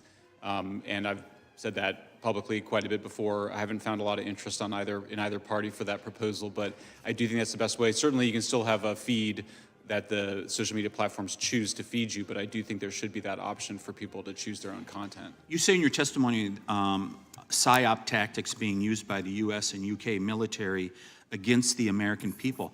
That is really scary stuff reading that. Could you elaborate? Because I think the American people need to hear, they need to hear about this. Yeah, we now know what happened, which is that basically after the war on terror, the United States used counterterrorism, counterinsurgency, counterpopulism tactics first in the Middle East as part of the Arab Spring uprisings, then in Eastern Europe as part of the color revolutions, using social media to foment revolutions against places that we wanted regime change, and then using censorship in places to repress conflicting opinion in places that we were trying to stabilize. Those tactics were then turned against the American people after the populist revolutions of 2016. First, you saw Russiagate, the idea, this wild conspiracy theory that President Trump was somehow controlled through a sex blackmail operation by the Russians. But then we also saw a very elaborate effort to do exactly what they had done abroad, creating small committees of experts to decide what the truth was and demand censorship on the basis of it. But I also mentioned there's also these proactive influence operations, the most dramatic of which is the Hunter Biden laptop, severely illegal, but we also saw the mobilization of the intelligence community. And now in the latest article that we published today, we have documented that the Agency for International Development has overseen basically a takeover over the last decade and a half of independent investigative journalism in Europe and around the world through OCCRP and supposedly independent journalism organizations with an eye to basically controlling the information and controlling the major news media that do investigative journalism. Thank you, Mr. Chairman. And Mr. Chairman, thank you so much for the work that you have done over the last couple Congresses on this issue. We appreciate it. Gentleman yields back. I think, gentleman, the gentlelady from California is recognized. Thank you, Mr. Chairman. Donald Trump is a litigious individual.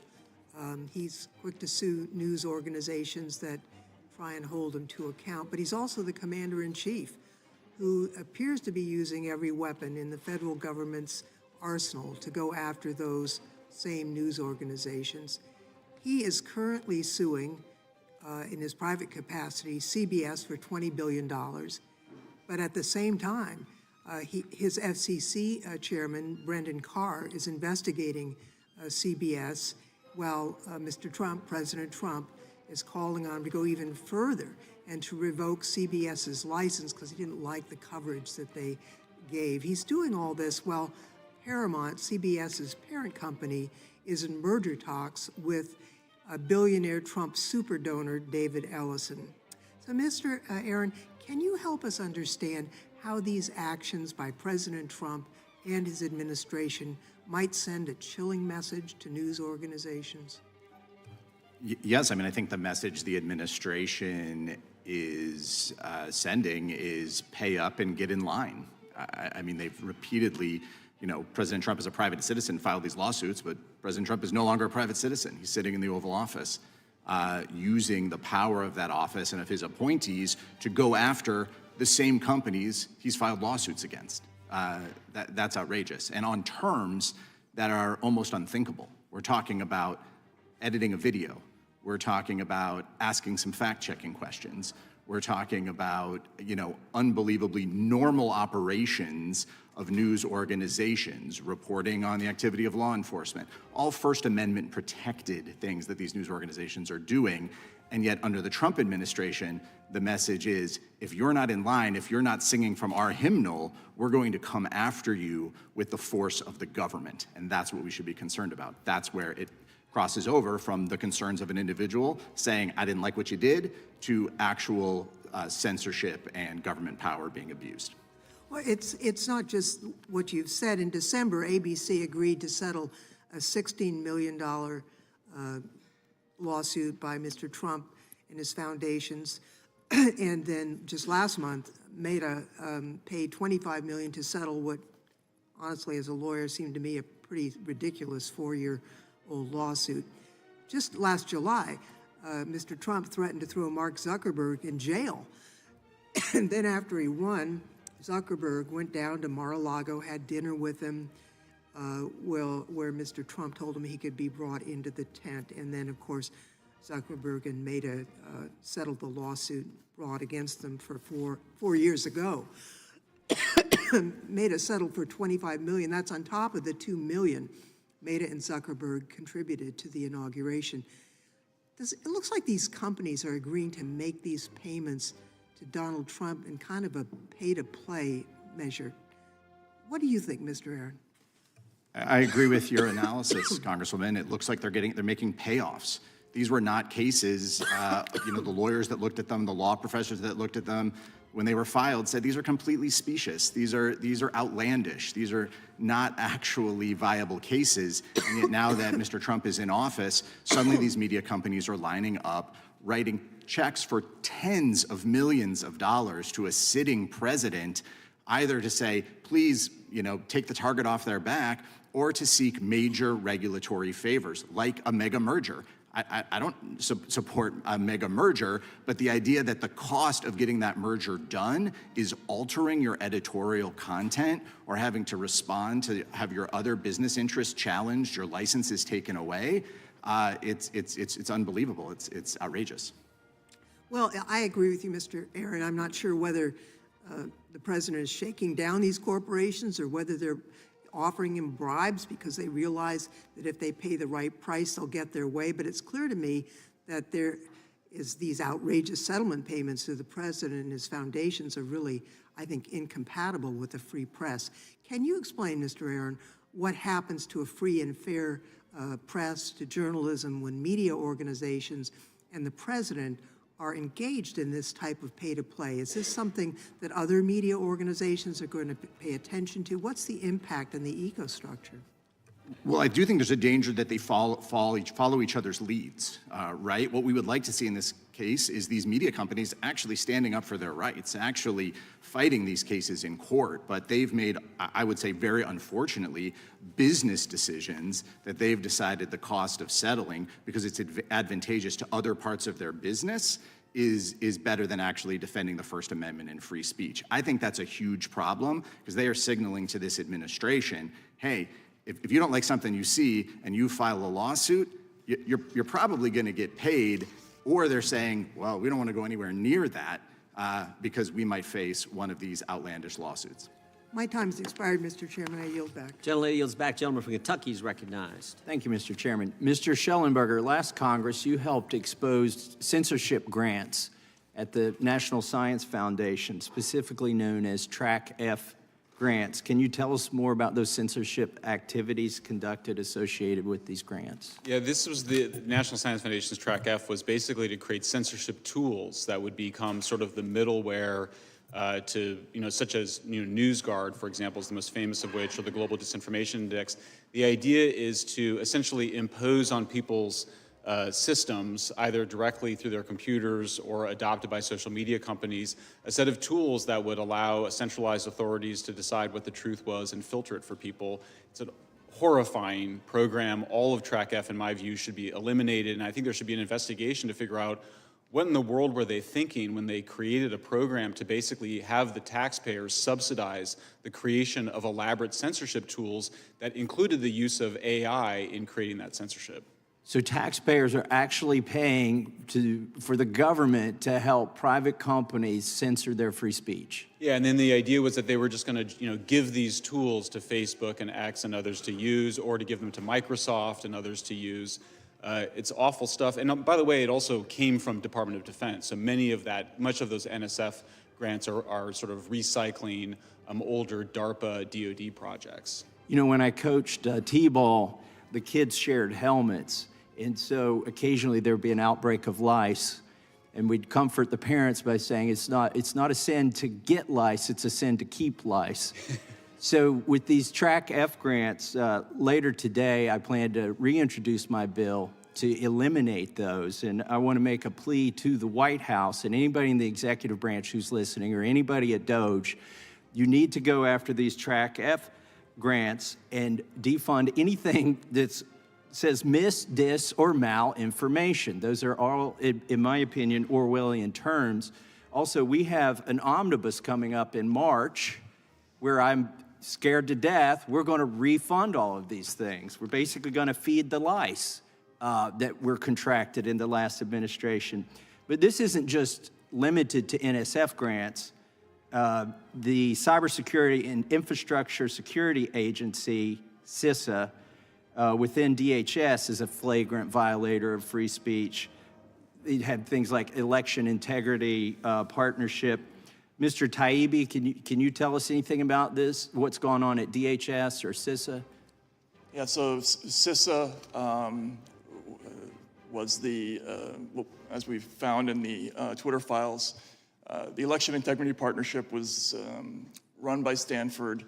They had 4 partners, including the Center for an Informed Public, University of Washington, Graphica, the Atlantic Council's Digital Forensic Research Labs, but they partnered with CISA and the Global Engagement Center at the State Department, and we found in the Twitter files, and also Chairman Jordan also found some emails basically saying that this EIP project was founded at the behest of DHS. This essentially EIP was a CISA-created project, or it was a CISA sort of sponsored project. And it was, it's essentially a content moderation removal operation that was sponsored by the American taxpayer. Another example of American taxpayers unwittingly, without knowing, funding their own violation or deprivation of their First Amendment rights. Mr. Schellenberger, can you explain how you traced USAID funding that served as the basis for whistleblower report in 2019, which led to the impeachment of President Trump?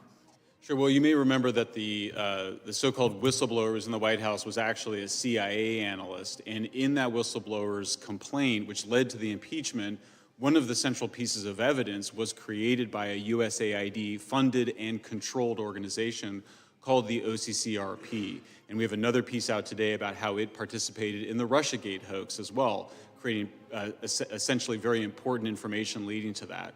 So, I mean, you have in USAID a much larger fund of money and a much broader strategy for information control that included censorship, but also, as I mentioned, taking control of investigative journalism really worldwide. I mean, its ambitions were, amazing. So yeah, I mean, that's an agency. When we saw that get shut down by DOJ, I thought that was completely appropriate. If there's something in there that it was doing that's valuable, then you could refund it later. But my view, same thing with CISA, death penalty for organizations that participated in violations of the First Amendment like CISA. Cybersecurity is an extremely important function. It shouldn't be contaminated and undermined by censorship activities. Well, I think it's always been known that our government has funded the change in administrations, if we can say it politely, of other governments. But isn't it borderline treason when the taxpayer when organizations entrusted with protecting our country are now undermining our own government? Absolutely. I mean, if you're trying to do regime change, illegal, if you're weaponizing DHS, FBI, CISA, that's treasonous regime change activities redirected, that you developed abroad, that we developed abroad for regime change, directed against the American people and our representatives. I mean, it's shocking, and we still haven't dealt with it as a country. Mr. Chairman, I see my time has expired. I'd like to introduce into the record, or ask unanimous consent to introduce into the record, an article in Newsmax, Schellenberger, USAID paid for Trump impeachment effort, dated February 6, 2025. Without objection. Gentleman yields back. The gentleman from Georgia is recognized. Thank you, Mr. Chairman, Mr. Ranking Member. Today's hearing entitled Censorship-Industrial Complex. It's puzzling to me that when we're talking about censorship and denial of First Amendment rights. We're talking, the witnesses here from the majority seem to be stuck on Hunter Biden's laptop, mentioning it repeatedly, but nothing uttered about what has been transpiring since January 20th, when this president was inaugurated. You know, free speech necessarily means freedom of the press. And co-president Trump has been talking for years about the press being the enemy of the people. Mr. Aaron, what impact has the president repeatedly calling the press the enemy of the people had on our free speech? Well, I think it's very chilling. I think it's a big problem when the most powerful person in the country, who is tasked with upholding the Constitution and the First Amendment, repeatedly goes out of his way to threaten journalists for asking hard questions, to sue news organizations because he simply doesn't like their conclusions. I think this is a real overreach in his power, and it creates danger for journalists out there actually trying to report on this administration, as I assume is intended to do. And he's been doing more than simply attacking journalists. He's also been threatening confidential sources of journalists. How does that chill free speech? Well, I do worry about any administration, and you know, I've worked with folks on this side of the dais over problems of the government trying to go after whistleblowers, trying to force reporters to hand over their sources. You know, there were new regulations put into place during the Biden administration that, you know, I hope offer some greater levels of protection. I don't know if those are going to survive the new administration. I know members of this committee have supported the Press Act, have supported important protections for journalists. We need those because at a moment like this, we are reliant on whistleblowers to know what's happening. And we're also reliant on inspectors general, who are essential for an ethical and transparent government. Yet during his first week in office, co-president Trump illegally fired 17 inspectors generals over 18 different federal agencies, and just yesterday he fired the 18th inspector general. A day after that inspector general from USAID released a report detailing the wasteful impacts of Trump's chaotic and illegal funding freeze and stop work order. The message was clear that if you speak out, you will be fired. Co-presidents Musk and Trump clearly want to shroud their administration's actions from public scrutiny while they illegally freeze federal funds, purge federal workers, and rummage through sensitive private data that they can use to retaliate against any critics who dare to speak up. I'm concerned about the firing of the watchdogs who dare to speak up.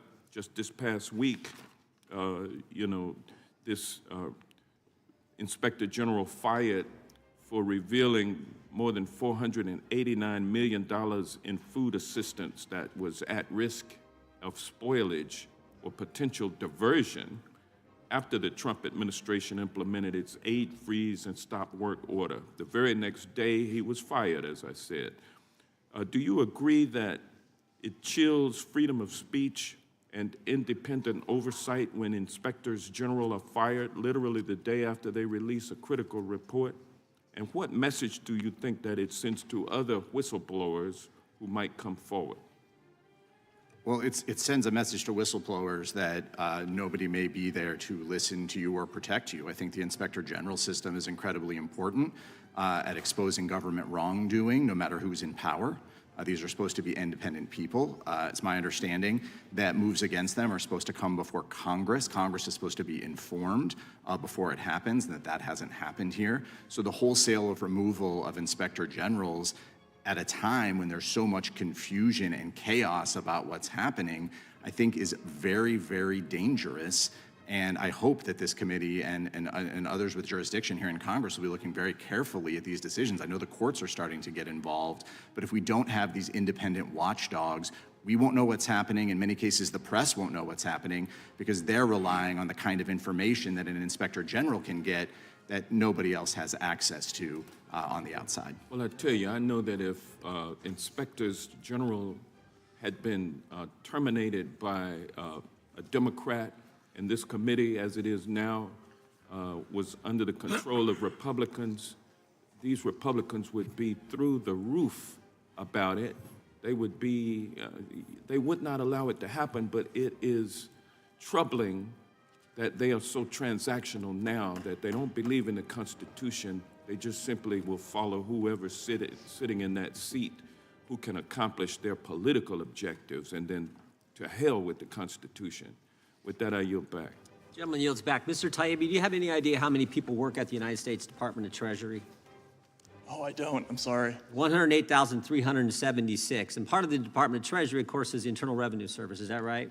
Yes, it is. Yeah, big part, frankly. Big part. Thousands of people work there, too. And on December 24th, 2022, one of those 108,376 employees at the Department of Treasury decided they were going to start an investigation into you. Is that right? Yes, that's my understanding. And that just happened to coincide with the day you did one of the Twitter files. I think one of the important ones. I think it may have been the second one, second or third, but one of those important Twitter files. Is that right? Yes, it was. It was. And then a few months later, you're sitting in that same seat testifying in front of this committee, and the very time you're testifying, another one of those 108,376 people knock on your door. Unannounced visit to your home, which, by the way, they've discontinued because of this issue and a bunch of other crazy things they were doing. Is that right? That's right, Mr. Chairman. Just for the record, they actually owed you money, right? You didn't do anything wrong. Is that They accurate? did. They owed Yeah. me quite a lot of money. Yeah, okay, I just want to make that clear. But obviously, a way to intimidate someone who is focusing on this issue we're discussing today, right? Yes. Now, we just got an order from a judge. The judge in the Southern District of New York said that no political appointees or special government employees can have access to information. 108,376 people can have access to information, but the people the President of the United States selects, the guy who's elected by 77 million people, he can't preliminary injunction against the defendants during the pendency of this from granting any political appointees, special government employees from any access to that information. I don't know about you, Mr. Schellenberg, I find that kind of troubling. 108,000 people can do it, at least one of them, Christmas Eve. We got a federal government employees working hard on Christmas Eve, probably remotely working, going after Mr. Taibbi, but the President of the United States can't have people go in and look and see if we can save some money for the taxpayers. He can't do that according to this judge. Think that makes sense, Mr. Schellenberger?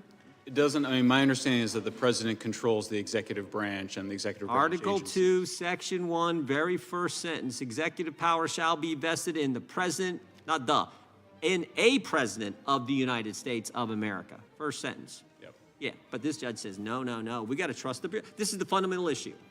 You trust the unelected bureaucrats, I think it was Mr. Tiffany and Mr. McClintock, or do you trust the guy who was elected by the people? And that's where I would rather put our trust in the people who they put in office to do these kind of things. Now, you mentioned earlier, I'm going to jump around here and try to get to all of you. Mr. Schellenberger, you mentioned that USAID, which has been in the news of late, spending taxpayer money on all kinds of stupid things, is also involved in the censorship effort. And I want you to just elaborate on that a little bit, because this is going on as we speak. I want you to elaborate on that for the committee, if you would. Yeah, I mean, I think it's important to understand that USAID viewed this very holistically. And it's important, if you look at the Hunter Biden laptop case, which is an extremely important case to understand, because the FBI was weaponized, then it weaponized the Aspen Institute to brainwash the entire media. It wasn't just that they censored it. It was that they changed the perception of the laptop. They created the perception that it was something other than what it obviously was. And that's what these guys are trying to do. These are called information operations, and USAID has been in the process of taking over so-called independent investigative journalism around the world, and at the same time then training NGOs how to demand censorship. For example, Mr. Aaron's organization has been working to train organizations to so-called flag misinformation behind the scenes. By the way, it's one thing to criticize somebody publicly, which we should all be engaged in. Yeah. But this thing where you're skulking around, We do that all the and time. secretly, yeah, that's what open democracy is. This thing of going out and like secretly flagging information behind the scenes and demanding censorship, that is such a That's completely an abomination. That is not what I just our want to be clear. democracy is about. You're saying USAID, your investigation is now engaged in this pre-bunking kind of concept and process that they did with the laptop story in the fall of 2020. And it's the exact same approach as well, where often what they're doing, for example, with USAID, OCCRP, is that they're leaking intelligence from the intelligence agencies in a very, and not like WikiLeaks, where they just dumped it, I think, probably too much without the proper redactions, but they're strategically leaking it and then manipulating places like The Guardian and the New York Times to publish certain stories and control the whole investigative news process. And we saw this from Yoel Roth's testimony. He testified during these weekly meetings that they federal law enforcement communicated to us there was going to be hack and leak operations before the presidential election, likely in October. We had these so that what's going to happen, when it's going to happen, and then they said here who it's going to involve, that there were rumors that the hack and leak operation would involve Hunter Biden. So they set them all up. And then Shazam, they set them all up because they had the laptop and they knew what was coming. And when it happens, everyone buys into what the 51 former intel officials say. That's right. Mr. Subramanian, I want to give you the last word. RFK, I just want you to know, I appreciate the historical perspective you brought when you testified last Congress, but one of the statements that stuck with this last Congress was actually a statement made by RFK Jr. when he said, when you look at history, it is never the good guys who are for censorship. And that's what we're trying to keep in mind and stop it from both sides, from all sides. We just don't, we want the First Amendment. I'll give you the last 30 seconds here to respond. Absolutely. I mean, as you mentioned earlier, and when I was here the last time, I think it was a throwaway comment to a representative. It was not even part of my testimony. I don't think so. And I said, the values of Western civilization are worth fighting for, going back to the Enlightenment and the Reformation. That is what gave us free speech. That's what distinguishes us from the rest of the world. And the First Amendment in America distinguishes America from the rest of the world. I come from India originally. I live in Canada. I'm from Canada. But I've lived in India. I've lived in the Middle East. I've lived in places where just speaking your mind can send you to prison. You cannot criticize anything that goes against the government or certain religions for that matter.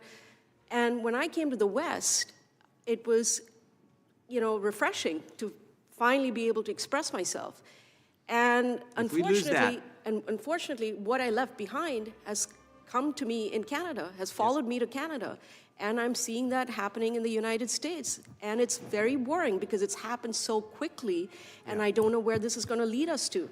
Yeah, if we can't settle our disputes with debate, the alternative is frightening, and we never want to get there. So I appreciate all of you. I appreciate from both sides. I mean, we want to embrace the First Amendment. Unfortunately, I have to run, Mr. Raskin and I have to run to the House Administration Committee to talk about the budget for this committee. And if you need, I should have said this at the outset, if any of you need a break, or we'll take it, but just let us know, just communicate with one of our staffers and we'll give you a break. If not, we're going to keep going. And I think it is the gentleman from California is recognized for 5 minutes. For the last 3 years, Donald Trump campaigned on lowering your costs. Do they feel lower? Does anything about this hearing get us to lower costs? You were promised cheap eggs, and today you're getting cheap shots. And there's probably no better natural remedy for insomnia than a congressional hearing on anti-censorship. But, Mr. Taibbi, you're here. And would you agree that censorship is the suppression of ideas, words, images, and something that can be conducted by the government? Yeah, it can also not be by the government, but yes. And you would then agree that it's censorship for any government, democratic or authoritarian, run by a Democrat or a Republican, to bar the press from covering the government when the press reports something the government doesn't like? Bar in what way? Take away their credentials? Take away their access? So, as a long time, I started my career as an independent journalist. Journalists who whine about not being credentialed should recognize that being on the outside is part of what being in the press is. I'm not terribly sympathetic to people who complain about that issue. So if you report something that a government doesn't like and they take away access that others have, that's not censorship? You can still cover it. That's not censorship. Okay. And banning books, is that censorship? Banning books is censorship. Yep. So this topic is more complicated than the hearing title would suggest. And I would argue the difference between a Democratic approach and Democratic activists on this issue and Republicans is that as Democrats seek to attack mis- and disinformation, it's because their perception of information is that it is a means to the truth. And for many Republicans, they believe that information is a means to power. And so they are primarily concerned with using information, whether it's disinformation or misinformation, as long as it gets them to power, they're okay with it. And it's difficult to try and litigate what do you do with mis- and disinformation. And I will be honest with you. Sometimes Democratic voices object too much to mis- and disinformation. A lawyer once told me when I was a young prosecutor that I was jumping out of my seat too much, objecting to conduct by the defense attorney, and while I was probably legally right, it was just annoying the jury, and that I should pick my battles. So I get frustrated too sometimes when it feels like the penalty flag is being thrown too often. However, there is a difference, though, between censoring somebody because you disagree with them. I'll credit Chairman Jordan. He and I have had some spirited debates in this hearing room. Sometimes they've gotten quite personal by both of us. And sometimes when I land a point, he gets upset. His staff gets upset. But he takes it like a man. And he'll make his point right back at me. And I take it like a man. You know who doesn't take it like a man? Donald Trump. Because he's not a man. He's a child. He's a small child. And he views censorship as a mean to get rid of people who disagree with him.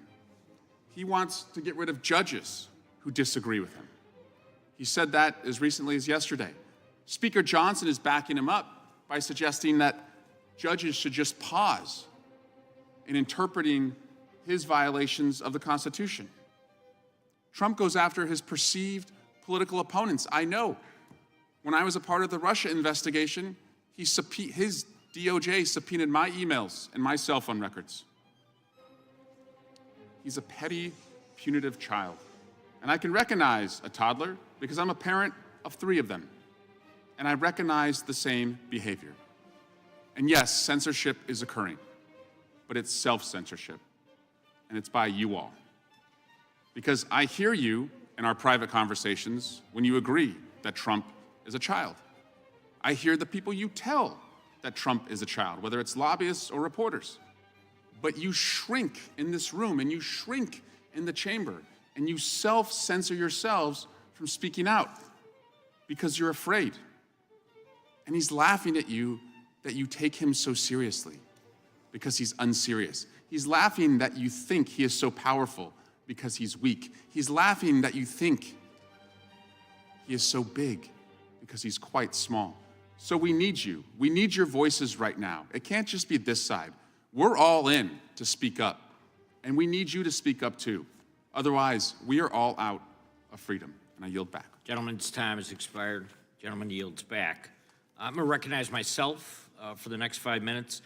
Mr. Taibbi, the Twitter files showed how the State Department's Global Engagement Center, and I know you've done some reporting on this, initially created to counter the foreign disinformation campaigns, ended up censoring American speech directly and by proxy. You know, it was established in 2016, $61 million, 120 employees. And what we found now, through further reporting, is that at the exit of the Biden administration, they kind of shifted things around to make sure that it was still viable and still could operate. Can you just explain kind of in general what your reporting discovered and what you've seen since then? Sure. Thank you, Mr. Congressman. The Global Engagement Center, which was an organization that was unknown to us when we started the Twitter files, and it started off as a counterterrorist organization. A source that I spoke to that had worked there described the transformation of their mission as CT to CP, counterterrorism to counterpopulism. We found Global Engagement Center reports on a variety of topics within the Twitter files. They also worked with the Stanford Internet Observatory and the Election Integrity Partnership. And at the end of this year, they were set to expire and be defunded. But essentially, what happened was they took the same amount of employees, they renamed themselves R/FEME, and they scattered the employees physically throughout the building in different places to make it impossible or make it more difficult to eradicate the agency. Now, I'm not sure how that has all panned out. My understanding is that ultimately this will be defunded, but those personnel and that money still exists, and they still have exactly the same mission that was delineated for them in 2018 by legislation. And it was the way that they utilized what was called bad speech and good speech, right? Can you describe how they kind of manipulated things that was presented to the American public? And a lot of this was initiated during COVID, right? Yeah, so the Global Engagement Center, they had a really important, I think, innovation in the whole evolution of the digital censorship movement. They put out these reports. Some of them were sort of old school intelligence reports where they actually used sources to identify accounts that were reasonably linked to foreign governments or foreign intelligence or might be bots. But then they had this concept they called the information ecosystem, and that just drew in accounts whose messages were too much in sync with those other accounts. And as a result, we had people who were completely innocent and in many cases were prominent politicians, like there were prominent Democratic politicians in Italy, for instance, and in France, who were deemed to be part of the Russian ecosystem or the Iranian ecosystem or the Chinese ecosystem. This is just old school guilt by association, and it was part of their method. We found this repeatedly in their reports. Yeah, the last question I had was, so as the Biden administration leaves and they morph this group into another kind of different size organization, I mean, the fact of the matter is, I mean, this is a perfect target for what DOJ is looking at right now, because there's no way to really reform these organizations, especially because it's part of the State Department. So it would be something that Secretary Rubio would absolutely have to go in and either rework start to finish or just eliminate it. Is that correct? I would think so. And again, the process of scattering the organization throughout the building, and this is a prime example of how it's so difficult to eradicate these institutions once they've taken hold. Yeah, Mr. Schellenberger, I'll just ask you kind of the final question, and that was just, you talked earlier about these types of organizations that are embedded, and then how do you eliminate them? How do you change them? I mean, you really have, I mean, my view is that you have to shut them down and reconstitute them with different rules, different leadership, personnel as policy. So, I mean, you can't have somebody heading up CISA that thinks it's their job to go around and to censor their fellow Americans. You've got to have somebody there that's really committed to cybersecurity, which is in their name twice. That's how supposedly committed they are to it. So any organization that has that level of mission drift, I think you got to shut it down and reconstitute it later, and I hope Congress considers doing that. Thank you very much. My time has expired. Mr. Chair, I have a unanimous consent request. Yeah, Ms. Crockett. We have heard over and over today that the government was coercing social media companies to take down specific content, mainly targeting conservatives. You and I both know this is not true because not one of the dozens of witnesses Point of order. who came before What is Ms. the Crockett, what is the what's the UC request, Ms. Crockett? UC request? For the record, I would like to introduce excerpts from transcripts of interviews with witnesses from the social media companies who this committee interviewed last Congress. They all testified that there was no direct You coercion. just need to put the document in. Point of order, doesn't she just need to put the document in to the record? No, I need to. I don't believe that she needs to include any I'm asking- explanation. Ms. Crockett, go ahead and finish your UC request. It's May 16th, 2023, transcribed interview with a Meta security policy employee who confirmed that Meta's hack and leak policy Again, was point not of order, mandated. isn't it just the document that goes in? Without objection, The second one Without is, object, it will be, we don't need any further description of the document. we have multiple Without transcripts. without objection. So all of my Yeah. transcripts are in. Without objection. Okay. I'll go to the gentleman from California who's recognized for 5 minutes. Thank you, Mr. Chair. The Trump administration issued a series of executive orders that are brazenly illegal and unconstitutional, and that's why federal judges appointed by Ronald Reagan, George Bush, and Donald Trump himself have halted a number of these orders. And none of these orders are designed to lower inflation or lower your costs. Donald Trump campaigned on lowering prices. He lied to you. Congressional Republicans have also done nothing to lower prices. And this hearing is a prime example. This Republican-controlled Judiciary Committee could hold a hearing on price gouging. The Republicans could hold a hearing on antitrust and how monopolies are using their monopolistic power to raise your prices. But no, we're holding a hearing on Twitter and Facebook, about Twitter and Facebook. Are you kidding me? I'm gonna show you a video now of what is at the top of Americans' minds, which is inflation and grocery prices, and specifically the high cost of eggs. Tonight, shell shock with the price of eggs continuing to soar. The average price for a dozen now more than $5. Eateries coast to coast also feeling the pinch and passing their cost increase to customers.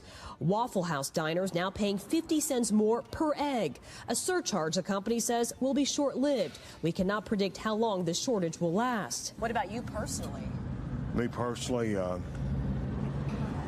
just stop eating eggs here. And since that NBC News report came out, egg prices have increased again. Fox News just recently reported the wholesale price of eggs is now an average of $8. And Donald Trump's indiscriminate tariffs that he's already leveled and threatened to level are making things worse. I'm going to show you a video now of what Donald Trump's tariffs are doing to shoppers at Costco.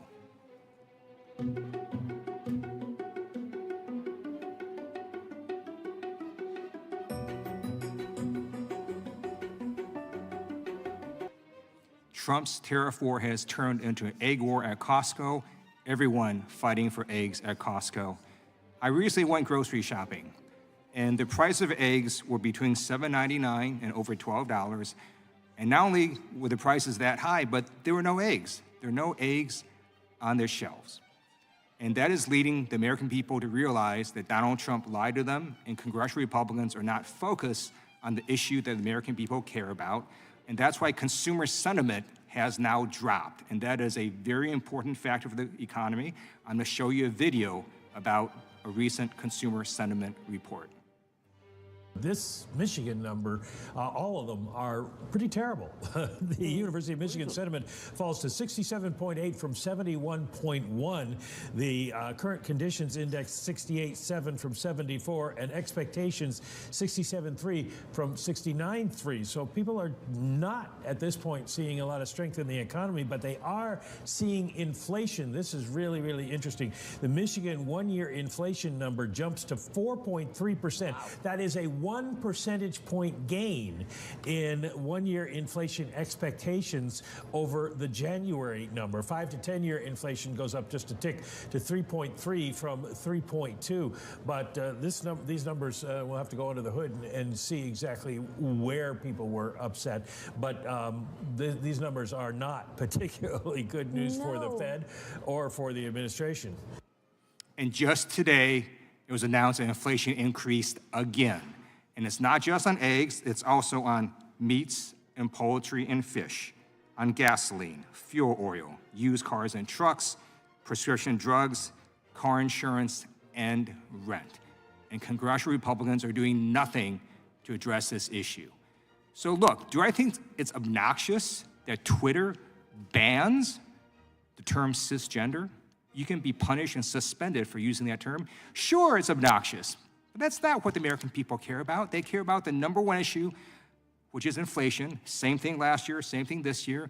And Donald Trump and congressional Republicans are doing nothing to address that issue. In fact, Trump's tariffs are making things worse. So I urge our congressional Republicans to get serious and stop doing dumb hearings. I yield back. Gentleman yields back. The gentleman from Texas is now recognized. Thank you, Mr. Chairman. It is so wild to me that when we talk about an issue that so much indicts the Biden administration for the laws they were breaking, that the only thing Democrats can do is call it a dumb hearing, talk about bird flu, and say, here's one that one of my colleagues said, Joe Biden is gone and we need to be looking at what's happening right now.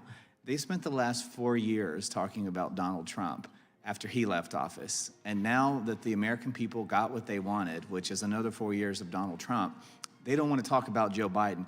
You know, I don't want to talk about Joe Biden either, but I do want to acknowledge the lawfare, the censorship, which is the whole point of this hearing.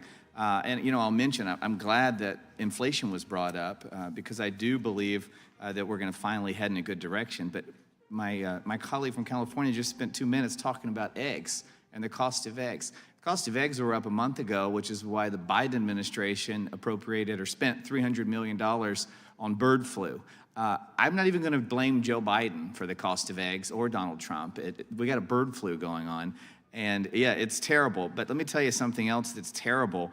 And that is what this committee uncovered that my colleagues from the left said wasn't a real thing. And that is that big tech platforms changed their content moderation policies because of pressure from the Biden-Harris White House. The Biden-Harris White House's censorship campaign targeted true information, satire, and other content that did not violate the platform's policies. No one on the other side of the aisle has indicated that they have a problem with that. They've complained about Elon Musk, who is a private citizen who runs a private company, perhaps not the way they want him to. But they've not acknowledged that the Biden-Harris White House was pressuring and instructing these companies to censor conservative speech or speech that they did not like. I'd love to insert into the record, I don't know if my colleague from Dallas County inserted this letter from Meta's Zuckerberg on August 26, but he spent 2 whole pages talking about all the things that he was pressured to do by the Biden White House. And this was after Trump said, I'm going to lock up anyone who interferes in this election. My colleague from California mentioned that as if that was some terrible threat to make. I'm going to defend the integrity of the election. Well, after Trump said that, this letter came out as if Mr. Zuckerberg was admitting, which he did, that they'd been breaking the law because the White House had asked them to. Mr. Schellenberger, I'll ask you to comment, if you will. I haven't heard any outcry or condemnation from the left about all this censorship from the Biden White House. I want all the censorship to stop. What am I missing here? You're not missing anything. I mean, look, the whole censorship-industrial complex was created by Democrats. I mean, it's really quite disturbing and depressing when you think about it. I mean, I was raised on the radical left, and what we had in common with the liberal left was that we supported the Brandenburg ruling. We supported Skokie. We Democrats were supposed to believe in supporting allowing like Nazis to march through neighborhoods of Holocaust survivors. That's what the Supreme Court has upheld. That's how radical America's commitment to free speech is. So when I hear members of Congress complaining that people said something racist online and they weren't censored, I'm offended as an American by that. I mean, free speech is we do a lot of things badly in the United States. The one thing we do well and have done well for 250 years is protecting free speech. So when you see an entire political party get behind weaponizing government to put their main political rival in prison, create an elaborate censorship-industrial complex, run lawfare, run information operations against their fellow Americans, it's very disturbing. And so I think that the fact that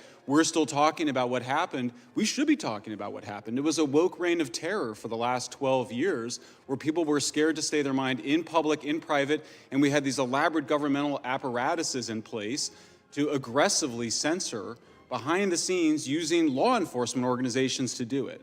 So I think that the fact that we're all still a little upset about that and that we're very concerned about what the Europeans are doing, I think should be a little bit more understandable for those of us that were raised in the true liberal spirit of the left. I appreciate that. I yield back. Mr. Chairman, I have a unanimous yields consent. back. Mr. Chairman, a unanimous consent Gentleman's request.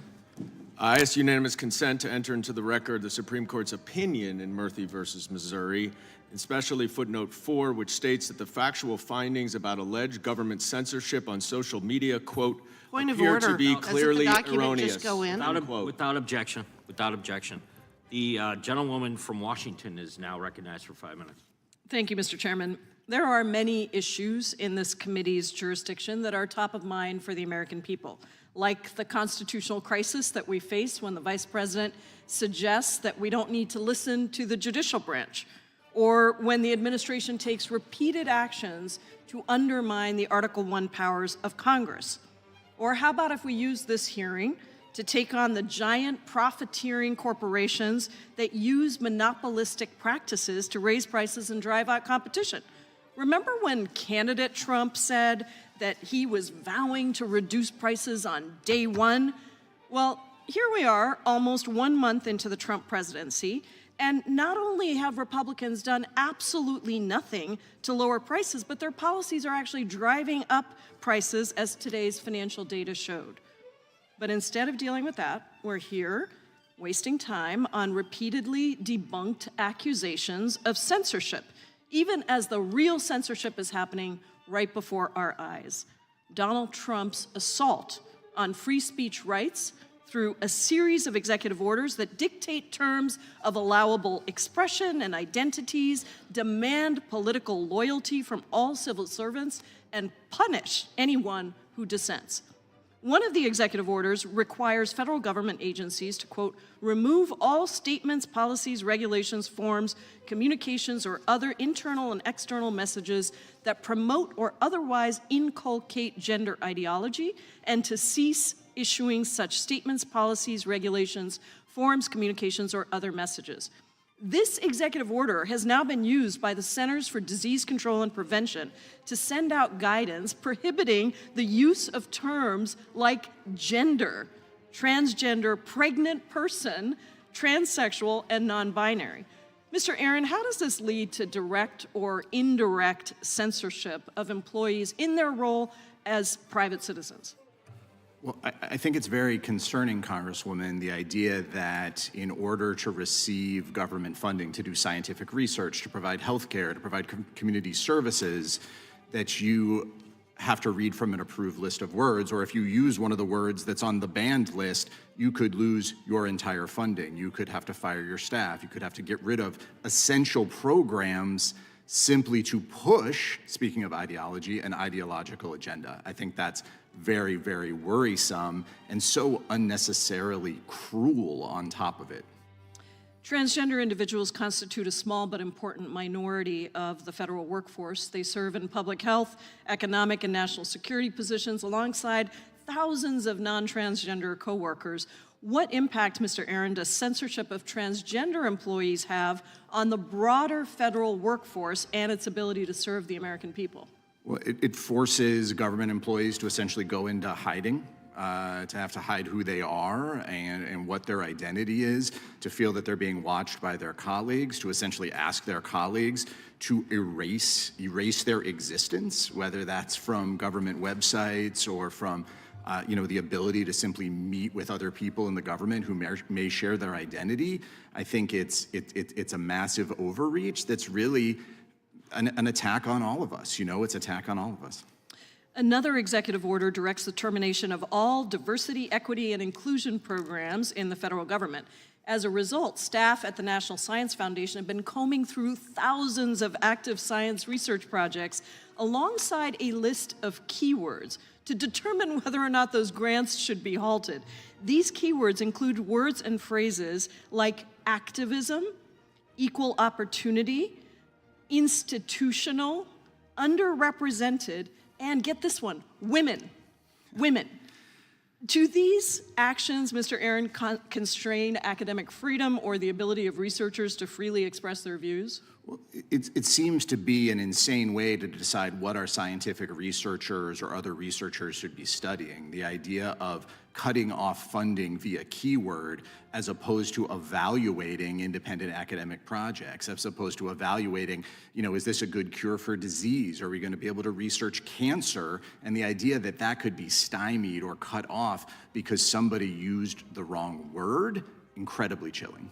The NSF funds about 25% of basic academic research in the United States, including critical research on medical devices, quantum physics, and artificial intelligence. What effect does mass censorship of NSF-funded research have on our ability as a country to advance scientific and technological development? The scientists need to be in charge of the science. I think that's what it comes down to. The idea that we are making decisions about what our research priorities should be by inserting AI to look for keywords. AI can barely handle your airline reservations and get it right, or your searches online. So I think it's a big problem. Expired. I thank the gentleman, and I Yield back.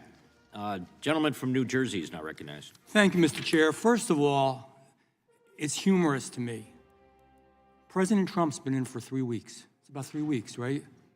And you all are blaming him for the inflation engine that was created over the last 4 years. Come on. Seriously? Realistically? Come on. But let me get to the real issue here. And the real issue, Mr. Chairman, is the censorship that happened at so many levels of our government, at so many levels of our institution, in our media. It penetrated every single level of our society. Let's just look at a little bit of what this committee did over the last few years. Look at social media. The Biden White House colluded with Facebook to silence American citizens. They censored satire. They censored dissent. They censored facts they didn't like. It was censorship, and this committee exposed it. And now even Mark Zuckerberg has to say, in August 2024, he said he publicly regretted, he apologized for what had happened because of the compliance that they had with the Biden administration that used the executive branch inappropriately. But let's talk about more. Let's talk about education. Let's talk about our students and our professors. And they came before this committee too, and they told us how they were punished for holding conservative views, different views than the mainstream. And it could happen to you all. It could happen to somebody with a progressive view or a liberal view. It just isn't right. Every view should be accepted, tolerated, and encouraged in education. They were disinvited, they were deplatformed, they were chased off of campuses by angry mobs. At the University of Buffalo, conservative students were physically attacked. At Cornell, a student called for stabbing and raping Jewish women while professors continued to push blatant anti-Israel objectives.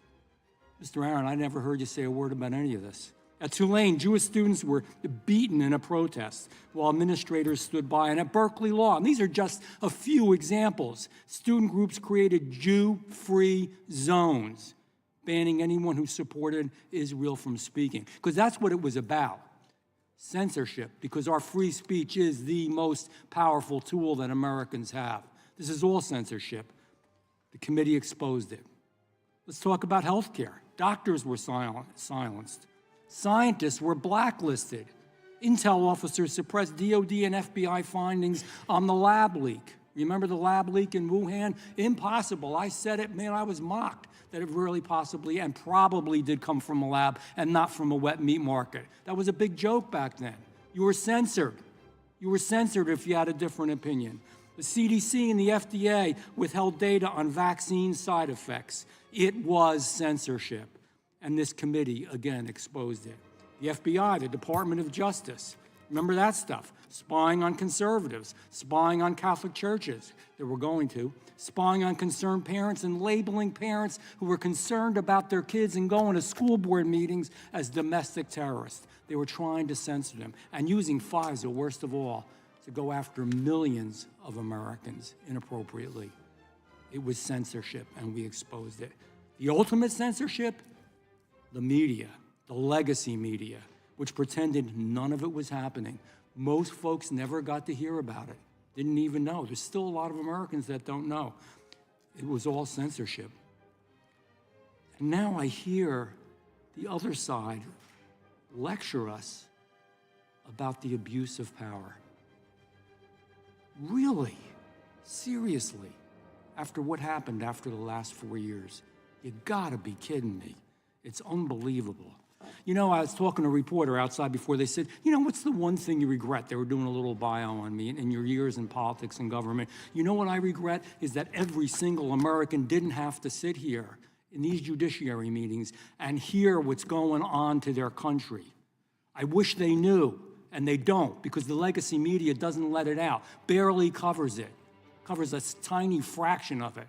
I'm surprised we've survived at all with free speech. Hour after hour, hearing after hearing, case after case, I wish they were here. We fought back. We won for now, but we're in trouble around the world. Our country's in trouble. We still are. We could really be losing our freedom. We could be going into a dark age. Mr. Schellenberger, I have questions for you real quick. I don't have much time. Please, just yes or no. Sorry to do this to you. Has President Trump, to the best of your knowledge, ever pressured Facebook or Twitter to censor true information? Yes or no? You know, I think you looked into this, right? I never saw the. Got to do this quick. I'm running out of time. We didn't see the request. Okay. Did President Trump ever, last question, I can't get through them all. I'll ask that they'll be put in the record. Did President Trump ever direct intelligence agencies to work with social media companies to suppress damaging news stories before an election? Not to my knowledge. Did President Trump ever label parents as domestic terrorists? No. Did President Trump ever spy on Catholic churches? No. Did President Trump's DOJ ever pressure big tech to silence political opponents? Not to my knowledge. Did President Trump have done any of these things, wouldn't the media say he was abusing power if he had done it? I'm sorry? If President Trump had done any of those things, would the media say he abused his power? Absolutely. Thank you. I yield back. Gentleman from California. Thank you, Mr. Chairman. I want to thank you and the ranking member for holding this very important hearing on the First Amendment and, of course, censorship. Thank you also for all the panelists for being here. Appreciate your recommendations and contributions. Mr. Aaron, I want to turn to you first. I want to talk about Main Street, back home. We're talking a lot about theories, discussions, but back home, people care about bread and butter issues. Over the past 2 weeks, more than 8,000 web pages on over a dozen government websites were taken down, including over 3,000 pages containing healthcare information, CDC. They were taken down until yesterday when the federal judge actually ordered the public health pages put back up. Some of those pages, information, guidance on vaccinations, on autism. That's what people care about back home.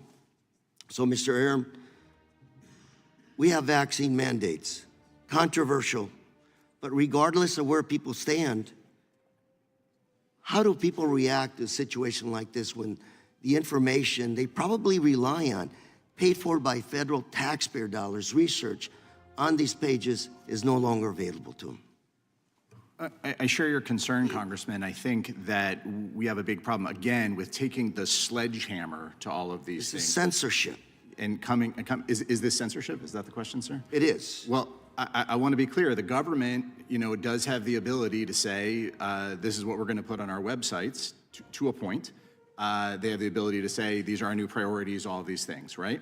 The problem we have is when that is extended out to stripping away the most basic information that people need for their health. When you're talking about doctors suddenly unable to inform their patients about what's happening, we have a more serious problem. I think that's why the courts have intervened here, because of the misalignment between... Let me cut you off real quick. I'm just looking at the cdc.gov website.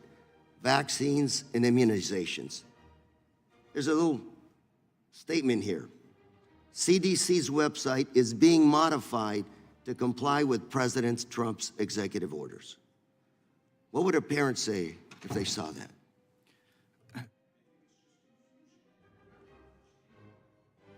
I think it's just confusion. I don't think people understand, why is the government taking away this basic life-saving information? Why are they taking away information about, diseases The that Autism people are Spectrum suffering Disorder website. CDC's website is being modified to comply with President Trump's executive order. This disclaimer is everywhere. What's a doctor supposed to do when he reads this? I share your concern, Congressman, that the idea that we're taking away basic health information, basic scientific information, making it harder for people to just know what's going on, especially when they're dealing with serious disease, serious health problems. It's very unclear to me why this would be a priority for this administration, why they would be trying to take away life-saving information that people rely on. Is there a chilling effect here on academic research? No question. No question. There is a chilling effect. Anytime someone has to say, before I can do my job, am I using the wrong words? Anybody who's going to say, if I make the wrong choice in what I say as an independent scientist, does that mean my funding's going to disappear? 17 inspector generals fired. How does that affect academic research, people working in these agencies? Where is the accountability going to come from? I think that's the question. When you get rid of the inspector generals, where is the independent voice when there is a problem, when people's research is being interfered with, when government processes are broken or ignored? Mr. Aaron, for people watching this back home on TV, what's an inspector general? Well, as I understand it, Congressman, the inspector general, right, is an independent office within a government agency tasked with making sure that that agency is following the law, ethics laws, other laws, and the procedures of that agency. So they have investigatory power within an agency to be able to investigate and publicize to address fraud, waste, and abuse. To Say- address fraud, waste, and abuse. Absolutely. And so 17 of them were fired. The only reason to get rid of all the inspector generals en masse is if you don't want them conducting investigations. Thank you very much, Mr. Aaron. Run out of time, Mr. Chairman. Thank you very much. Gentleman yields back. If it's okay with our witnesses, we'll finish the top row here, and then we'll give you a quick 5-minute break, and then we'll be back at it. So the gentleman from Virginia is recognized. Thank you, Mr. Chairman. I want to echo your comments from your introduction. What a difference several years makes. And while the censorship-industrial complex is on the run, it is not gone. And to that, I just say, thank God for Donald Trump. Thank God for Elon Musk. Thank God for Doge, because we're uncovering that just where the tax dollars are going to fund the censorship-industrial complex. Mr. Schellenberger, the UN finances initiatives related to misinformation management or supports government funding and third-party development of censorship tools and technologies, correct? Yes. And you're aware that U.S. taxpayer dollars have been used by the UN to develop and implement an AI-assisted fact-checking tool to label speech as misinformation, disinformation, and malinformation, toxic or hate speech, correct? Yes, sir, very disturbing. In fact, in 2021, the U.S. gave the UN Development Program $190 million in taxpayer dollars. And iVerify, what they've developed, has been tested in 5 countries: Kenya, Honduras, Liberia, Sierra Leone, and Zambia. And it's intended to expand to more countries. Does that concern you? Extremely. The UN has also partnered with other players in the censorship industrial complex, including CrowdTangle, a Facebook meta-connected fact-checking tool. Meaden got $250,000 from the National Science Foundation for identifying and countering misinformation on closed messaging platforms. An international fact-checking network, IFCN, a grant and fellowship-making organization to help fact-checkers, solution providers, and other eligible organizations launch new and innovative fact-checking programs and initiatives. Do you see iVerify as part of a larger global trend towards centralized control over information? Yeah, and we didn't have a chance to get to it, but USAID has been pushing digital IDs that would tie people's bank accounts to their social media profiles. I mean, it's out of Black Mirror. I mean, the idea would be that they'd be able to police and potentially debank you for something that you said online. It's extremely disturbing, and I was just kind of shaking my head because after 2 years of this, we just keep discovering more censorship initiatives hidden away in different agencies, the UN, USAID. I mean, it's madness. It's terrifying. You agree. Programs like iVerify and iVerify, the one you just mentioned as well, could be weaponized by authoritarian governments to silence dissent. And you've seen by our government. This as well, Yeah. well, of course, by our government as well. And Ms. Subramania, you've seen this as well. Absolutely. I've seen the weaponization of government to go after innocent people in my own country, in Canada. The truckers' protest of 2022 was a great example of that, where people who protested, they were debanked. So if you were a grandmother somewhere donating $50 to the protest, you were frozen out of the financial system. And it has a chilling effect to the point that people are now afraid of having their voices heard. They're afraid to express themselves because consequences of expressing yourself freely. In a country like Canada, a G7 country, people are afraid to speak out. And I've only seen this in authoritarian countries that I've lived in. And that is something that should concern us all. And it's happening here.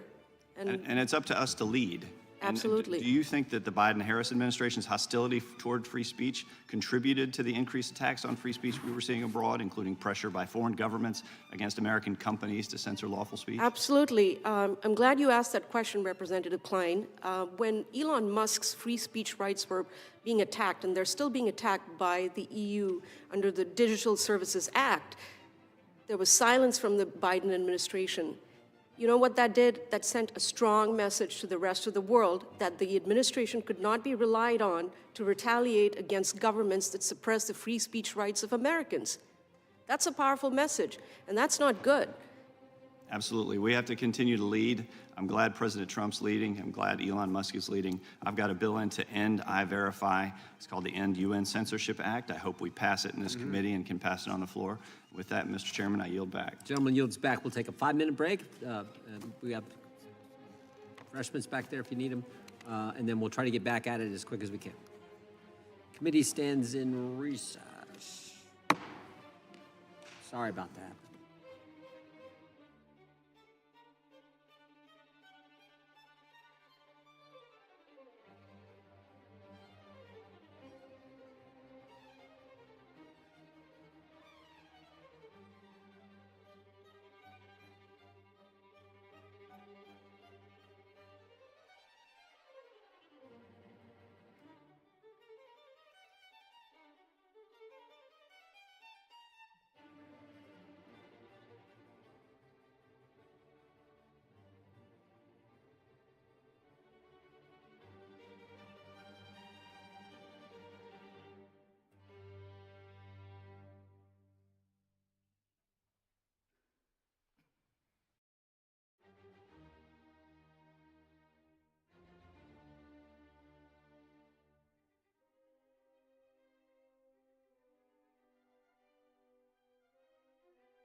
Oh, I thought they were back.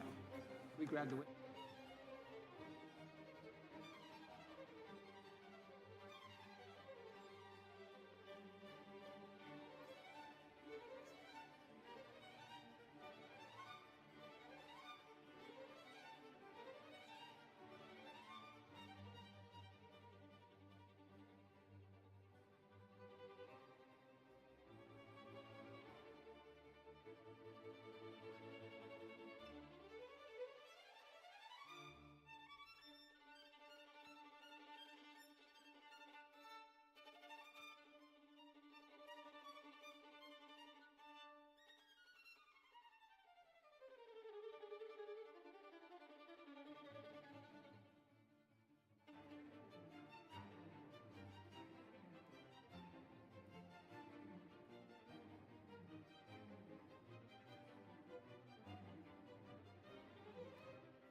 Okay.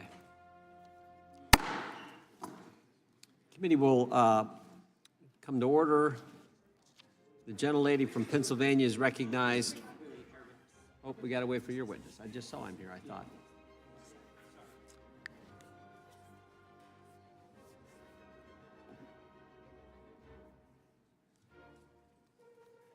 I've got some UC requests if you want to. Ranking member is recognized. Thanks, Mr. Chairman. I just wanted to ask for 4 unanimous consent requests in answer to some of the things that just came up. One, an article entitled "Trump Tried to Suppress Free Speech on Twitter," published by the Washington Examiner, February 9, 2023. An article titled "Twitter Kept Entire Database of Republican Requests to Censor Posts," Rolling Stone, February 8, 2023. The Trump administration told Facebook and Twitter to remove posts that called for tearing down Confederate statues, Business Insider, June 26, 2020. And finally, an article entitled, "Yes, the Trump White House demanded Twitter remove Chrissy Teigen's tweet calling Trump a PAB," Vanity Fair, on February 8th, 2023. Without objection, the gentlelady from Pennsylvania is recognized for 5 minutes. Thank you, Mr. Chairman, and thank you to our witnesses for being here today. With all of the crises that the Trump-Musk tag team has created in the past 3 weeks, it's disappointing, but perhaps not surprising, that the chairman decided to waste everyone's time today by rehashing for the 3rd or 4th time a second-rate conspiracy theory that has been repeatedly exposed, debunked, and thrown out of court. And while we're wasting this time, the country is barreling toward yet another budget crisis as Republicans squabble among themselves. And the president has turned the federal government over to the author of Project 2025 and an unsupervised billionaire, where they're generating a constitutional crisis per minute.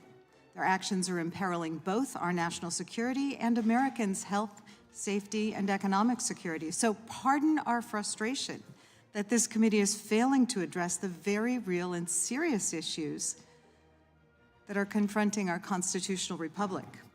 Now, this hearing is supposed to address government censorship of free speech. The First Amendment, which protects free speech and a free press, is the bedrock of our democracy. And a democracy only works when its citizens are properly informed. But right now, both free speech and a free press are under attack by this administration and Mr. Trump's billionaire buddy, Elon Musk. In the past 3 weeks, we've seen the Trump administration use the power of the government and its big tech allies not just to promote their own views and lies about what they're doing, but to punish or silence those who disagree. We've seen the FCC reinstate complaints made by Mr. Trump and his allies against ABC, NBC, and CBS that had already been dismissed as being contrary to the First Amendment, and seen the FCC open new investigations into other news outlets that have aired coverage with which the president disagrees. The White House has gone on a firing spree to silence the independent watchdogs who've exposed alleged corruption and misconduct by, you guessed it, Mr. Musk and the president. Reporters have been evicted from Pentagon office spaces to make room for right-wing media. And just yesterday, the White House barred an AP reporter from the Oval Office because AP made an editorial decision to refer to the Gulf of Mexico by the name by which it's been known for over 400 years. And we've seen books, websites, employees, research, and whole federal departments being purged of speech, information, and work, ranging from healthcare to civil rights to consumer finance, if they don't align with the Trump Project 2025 manifesto. So I agree with Ranking Member Raskin that our country is actually in a First Amendment crisis as a result of the actions taken by the Trump administration and its agents. Mr. Aaron, I wanted to inquire further about the concern raised by you and Mr. Raskin about collusion between the government and powerful tech executives, particularly in the case of White House special government employee Mr. Musk.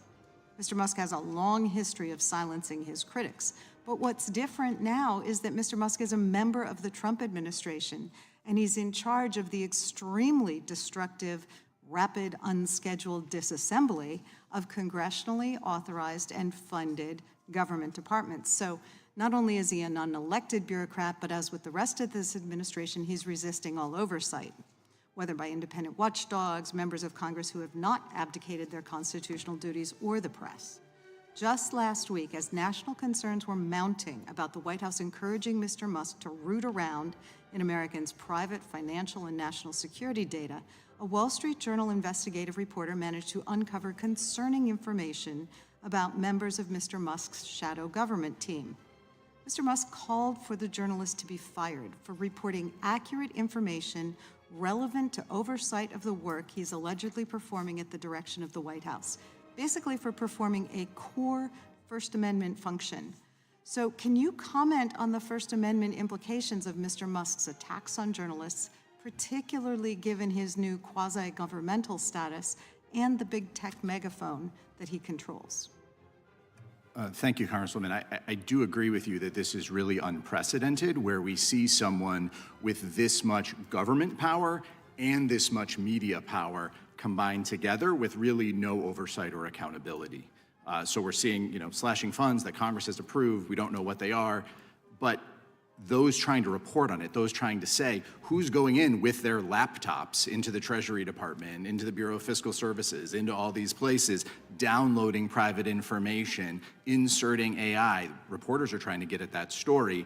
Those who did, including uncovering troubling information about some of the people who've been given this immense power and access inside the government, suddenly become targets themselves. And they become targets themselves because of Elon Musk's incredible social media megaphone, which he has used to put his tweets front and center and in front of everybody. So when Elon Musk says this person is a target, they very much become a target. That is what we should be concerned about, that kind of government overreach and censorship, because Elon Musk is no longer just the head of Twitter, the head of X. Elon Musk is a special government employee, meaning he's not only combining his media power, but now his massive, massive governmental power, which he's claiming entitles him to cancel contracts and fire people and do away, and he points all of that at a reporter simply trying to do their job. That is government overreach. That is censorship and a violation of the First Amendment, I believe. Thank you. Mr. Chair, I would request unanimous consent to enter into the record yesterday's statement from the Associated Press in which the outlet describes how the White House violated the First Amendment by blocking its reporters from the Oval Office. Without objection. Gentlelady yields back. Gentleman from Alabama is recognized. Thank you, Mr. Chairman. I appreciate the witnesses being here today. The Biden-Harris White House has censored campaigns, and certainly they've targeted information, satire like our friends at Babylon Bee, and other content that did not necessarily violate the platform's policies. Mr. Tabey and Mr. Schellenberger, I kind of want to dig in a little bit with you guys on the Twitter files and let y'all tell us a little bit about what you found. So, Matt, what was some of the really most revealing things you found as you were going through the Twitter files? And now, Elon Musk, I understand, was a Democrat. You were a Democrat. You've admitted being a Democrat. But now we're seeing a shift. So tell me, Mr. Tabey, what is it that causes the shift, number one? And number two, what did you find that troubled you the most as you were going through that? And then, Mr. Schellenberger, I'll kind of want to pick your brain a little bit on that, too. Mr. Congressman, thank you for the question. I don't know the answer to that question of what caused the shift. It's a mystery that we've all been trying to look into for years now. I don't know why there's a sudden concern when Donald Trump or Elon Musk does something, but nobody stood up, even for Democrats, when they had their speech suppressed. In the Twitter files, we found requests from the FBI that Aaron Mate from the Gray Zone be removed at the behest of the Ukrainian Secret Services. Nothing. No major media organizations covered that. In terms of academic freedom, one of the first things that we found was that Dr. Jay Bhattacharya, who's in line to be the head of the NIH, that he was on a trends blacklist at Twitter. That was on the first day of the Twitter files we found that. Nothing. Nobody covered that. They called it a big nothing burger. Same thing with doctors like Harvard's Martin Kulldorff or the University of California's Aaron Kheriaty.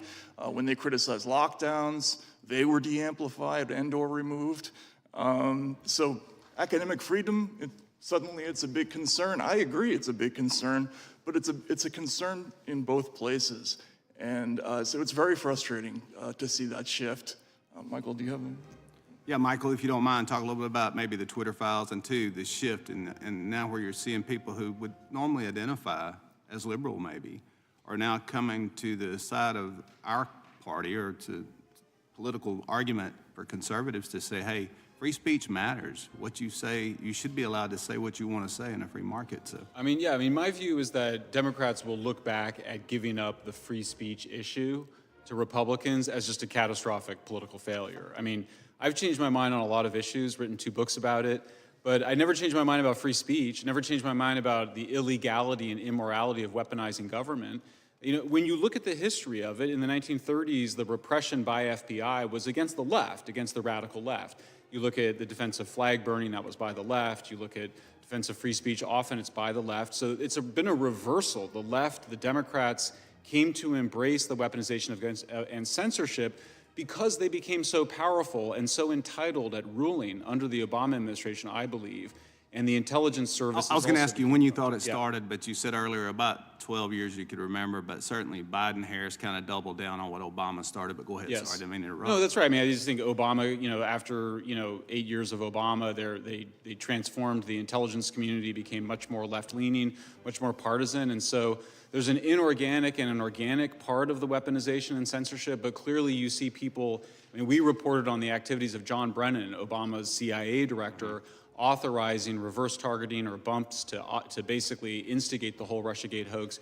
You see these partisan actors in the intelligence and the deep state agencies engaging in these activities. You see it with Democrats as well, and that's just bizarre for anybody that's studied this. Yeah, it's like the chairman mentioned, just the fact that IRS happened to knock on Matt's door the day he was testifying here. The whole system itself, whether it was big tech and the federal government, that is a terrifying option when you see those people working together to target the free speech of American citizens. So, and it wasn't just Twitter, Matt. I think we saw a memo where Meta, you said Meta actually, maybe Facebook had been targeted more, I guess, by the administration, a little more difficult to get their message out or a little more stringent on how they allowed them to speak freely. So you want to maybe... Yeah, this committee did an extensive report on the Facebook files. They uncovered emails showing repeated requests from the White House to de-amplify figures ranging from Tomi Lahren to Tucker Carlson constantly. And we also found in the Twitter files similar communications from the same people. Also, reporter Alex Berenson found this out about his own account from the New York Times. He found this. They repeatedly pressured Twitter to take down true information, true reports. And these, again, he's not even a conservative. He was a longtime New York Times reporter who was removed from the platform, and again, silence from the mainstream press during that time. Yeah, I never could figure out who the fact checkers were, Matt. Anyway, I'll yield back, Mr. Chairman. Gentleman yields back. The gentlelady from North Carolina is recognized.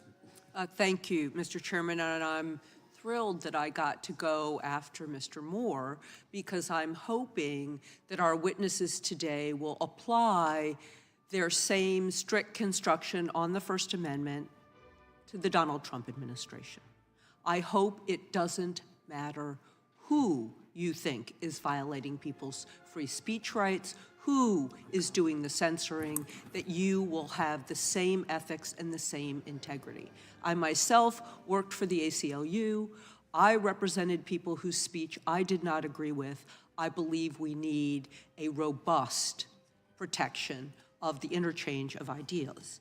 However, today, not last session when we had these hearings, today, the greatest threat to free speech in America comes not from the media, not from big tech, but from Donald Trump himself. And he has just made that plain. You don't even have to look around or have an investigative report. He's just telling us what he's doing. So this hearing today, unless we talk about the Trump administration as well, is not about protecting the First Amendment. Rather, it's a distraction from the fact that the Trump administration is actively working to chill speech, intimidate reporters, manipulate the flow of information, and manipulate the American people. All true First Amendment threats from the leader of the free world. And let's be very clear.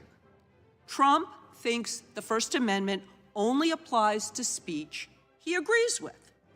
His administration, as we've heard, is purging journalists from press briefings, silencing reporters who dare to challenge him. CNN, The Washington Post, The Hill, all evicted from their Pentagon offices and replaced by outlets more favorable to the administration. We just had the recent AP kerfuffle over the Gulf of America. Why? Because this administration does not want accountability. It only wants propaganda. Trump's own media company, Truth Social, same name as what they call the Russian news source, Pravda. Pravda means truth. Did he rip it off from Vladimir Putin or the Soviets who invented that in the first place? And it's not just the press. He's going after whistleblowers, firing inspectors general, purging career government employees who refuse to bow to his demand. He's sending a message. Speak out, or simply do what you were hired for, and you will be punished. And he's done this before. He's done it in court cases. He's done it as a private citizen. But now he has the weight of the government behind him. And that is why the First Amendment is implicated. Now, my colleagues on the other side of the aisle, if they really cared about censorship, they'd be condemning these blatant abuses of power that leave our nation less safe. But instead, they either sit silently or they enable it. So let's talk about big tech. My Republican colleagues spent years attacking social media companies, claiming they were biased against conservatives, also starting their own, all because the Biden administration flagged certain posts, including one telling Americans to drink bleach during the height of the pandemic. But now, big tech, because it's in their financial interest, is cozying up to Trump. They're rolling back content moderation, allowing disinformation and even hate speech to spread unchecked. Reports show that Trump and his allies are pressuring tech companies, making sure their voices are amplified while dissenting voices are drowned out. If you didn't like it during the Biden administration, you have to condemn it during the Trump administration. Facebook, also known as Meta, has gutted their content moderation and safety teams, rolled back hate speech standards, and when Trump was asked if the decision by Meta was a direct response to Trump's threats to Mr. Zuckerberg in the past, he said, probably. Yeah, probably. So when we talk about the First Amendment, it has to apply across the board. I'm frankly glad we're having this hearing today so that we have the opportunity to raise these concerns so early in this very dangerous administration. Thank you, Mr. Chairman, and I yield back. Gentlelady yields. I now recognize Mr. Kiley for 5 minutes. Thank you, Mr. Chair. Today's hearing is an opportunity to acknowledge the jarring reality that for some years we did not have a functional First Amendment in this country. The vast powers of the federal government were mobilized to do the very thing that the First Amendment forbids, that is, abridge the freedom of speech of American citizens. And by using its influence over a few tech companies, its ability to pressure, to influence, to cajole, the government was able to conduct censorship at a scale and at a breadth that the founders could scarcely even have imagined, and took it to extremes that none of us previously would have imagined. It's now part of the history of this country. It's a chapter in our history that the sitting president of the United States was removed from all the leading social media platforms. The leader of one of the parties, of major parties in our country, was removed from the platforms. It's now part of the history of this country that damaging information about a presidential candidate was suppressed on the eve of the election. And then when it came to perhaps the most significant global event in a generation, COVID-19, the government assured that citizens were not even allowed to provide a truthful account as to how the pandemic began. You were not allowed to say 2 + 2 makes 4. And you also were severely restricted in your ability to provide your opinion on what the proper governmental response was. Folks had their posts deleted for even daring to suggest that a 2-year-old shouldn't be forced to wear a mask for hours on end each day. And of course, as the Supreme Court has repeatedly acknowledged, this has a chilling effect where folks then were forced to steer far clear of whatever that line of censorship might be. And so for every post that was censored, there were many, many other things that were suppressed as a result. I think this is also an opportunity to acknowledge how important the oversight of this committee was. In fact, it is likely some of the most important oversight, congressional oversight that has been done in the history of the United States Congress, is that by exposing what Mr. Schellenberger has called the censorship-industrial complex, we were able to get tangible outcomes where censorship outfits were ended, specific tangible censorship operations were ended. You even had Mark Zuckerberg come out and detail exactly the governmental pressure that was brought to bear upon him. And he even went so far as to say that what Elon did for the Twitter files, Jim Jordan did for the entire industry. But beyond those specific results, I think that this oversight effort has also been successful in preventing censorship from becoming a norm in American life, which is, I think, a very important result. I mean, we forget that freedom of speech is historically anomalous.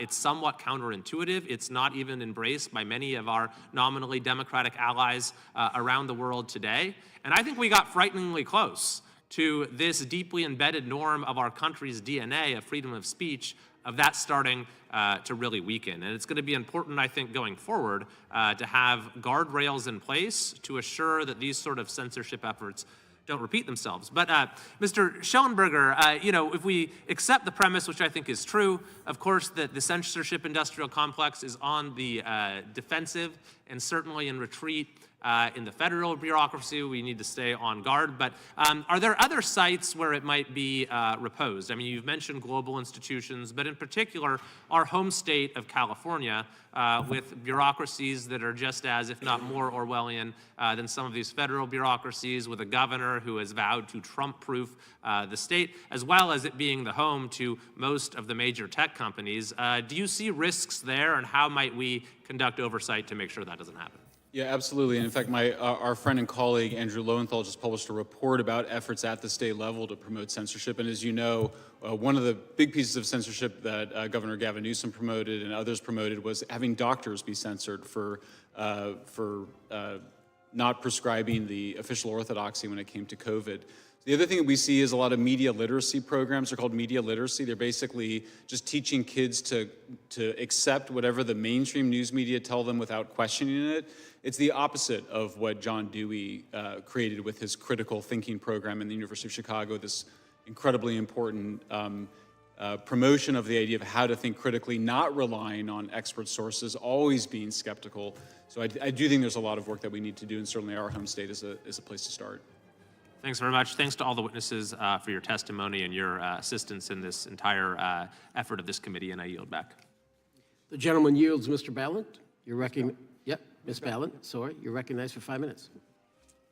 Thank you, Mr. Chair. Let's talk about the real censorship that's happening right now. We don't need some complicated, hypothetical, deep state plot, because we are 3.5 weeks into the Trump administration, and it is actively suppressing free speech. And it's textbook authoritarianism. This whole conversation has become so twisted and so confused, so I want to bring us back to some basics. Mr. Aaron, is it accurate to describe censorship as the suppression of certain words that are considered politically unacceptable? I think if the government is doing that, that smacks of censorship. Yes. Is it true that the government may intentionally try to chill speech by threatening legal action or other consequences to intimidate a speaker into silence? That's certainly true. So censorship can take several forms. It can be the government banning speech. It can be the government creating an environment of fear that suppresses speech. And I want to look at some of the examples that we are seeing right now with Trump attacking free speech. Last week, Trump's guy in charge of the agency that's supposed to ensure fair access to the media and internet, the FCC, his name's Brendan Carr, he opened an investigation of a radio station that reported on an ICE raid. Mr. Aaron, is the government chilling or limiting speech when it threatens to investigate journalists for literally reporting the news? I think it's a huge problem. The First Amendment protects the rights of reporters to cover what the government is doing. That's what the radio station in California was doing, is it was reporting on something of very important community interest. So the idea the FCC would respond with an investigation with threats is very incredibly chilling to reporters' ability to do their jobs. Yeah, it's outrageous. These are the normal operations of any news organization. So let's see what it looks like when the Trump administration intimidates and censors Americans. Let's look at something more direct, more immediate. Trump's anti-DEI orders have resulted in a ban on using certain words in federally funded research. And my colleague, Ms. Jayapal, touched on this earlier. I want to pick up this thread. There's a list circulating at the National Science Foundation banning the use of words like disability, socioeconomic, and even women. I mean, it's completely absurd that they're searching for when the word women is being used in federally funded research. Mr. Aaron, is the government limiting speech when it bans the use of specific words like women? If the government is saying that you will be ineligible for funding based on your free expression, we have a big problem. We do have a big problem. And Trump has made it clear that one of his biggest targets for censorship is, in fact, American women. On day one, Trump removed any mention of reproductive health resources from government websites. And this purge included information on privacy protections under HIPAA, the law that keeps our health information private. The Trump administration also completely shut down reproductiverights.gov. At the CDC, Officials removed contraceptive guidelines and web pages related to HIV testing. In fact, more than 8,000 government websites have been taken down in the last 2 weeks. And this kind of censorship puts American women at risk. Mr. Aaron, is the government limiting speech when it purges websites of previously public information? I certainly think it is a terrible practice that endangers public health. The government has its own views and they can make their own websites, but the idea that they would strip away basic public health information that people need to make sure their kids are okay, understand what medicines are, all of the research priorities, that seems far out of bounds. It's shocking. It's shocking. And I want to bring it back closer to home, my home state of Vermont. At the University of Vermont, professors are now fearing that there will be federal retribution based on what they're teaching in class. Scientists can't conduct critical research because the world's largest funder of medical research has banned, again, let me say it again, the use of the word women in research. What we're seeing on the ground is not a liberal social media industry. You want us to believe that the tech billionaires in the front row of Trump's inauguration are fighting for working people, fighting for a liberal agenda? Give me a break. I yield back. Gentlelady yields. I now recognize Mr. Fry. You have 5 minutes. Thank you, Mr. Chairman, and I'm fascinated by this discussion. I really appreciate y'all lending it because I think one of the biggest issues in this last election was this censorship-industrial complex. Of course, you guys uncovered a lot of that with the Twitter files and the like, and the American people were rightly frustrated that the First Amendment was absolutely bastardized by this last administration. And it happened at the presidential level, and it happened if you were a doctor or if you were an individual concerned about the health and well-being of your family. It happened relentlessly, and we have seen it. And I would think that there might be some recognition on the other side that, you know what, maybe we overextended ourselves. Maybe we should not have gone this far to corrupt the First Amendment the way that we did. But I'm not really hearing that today.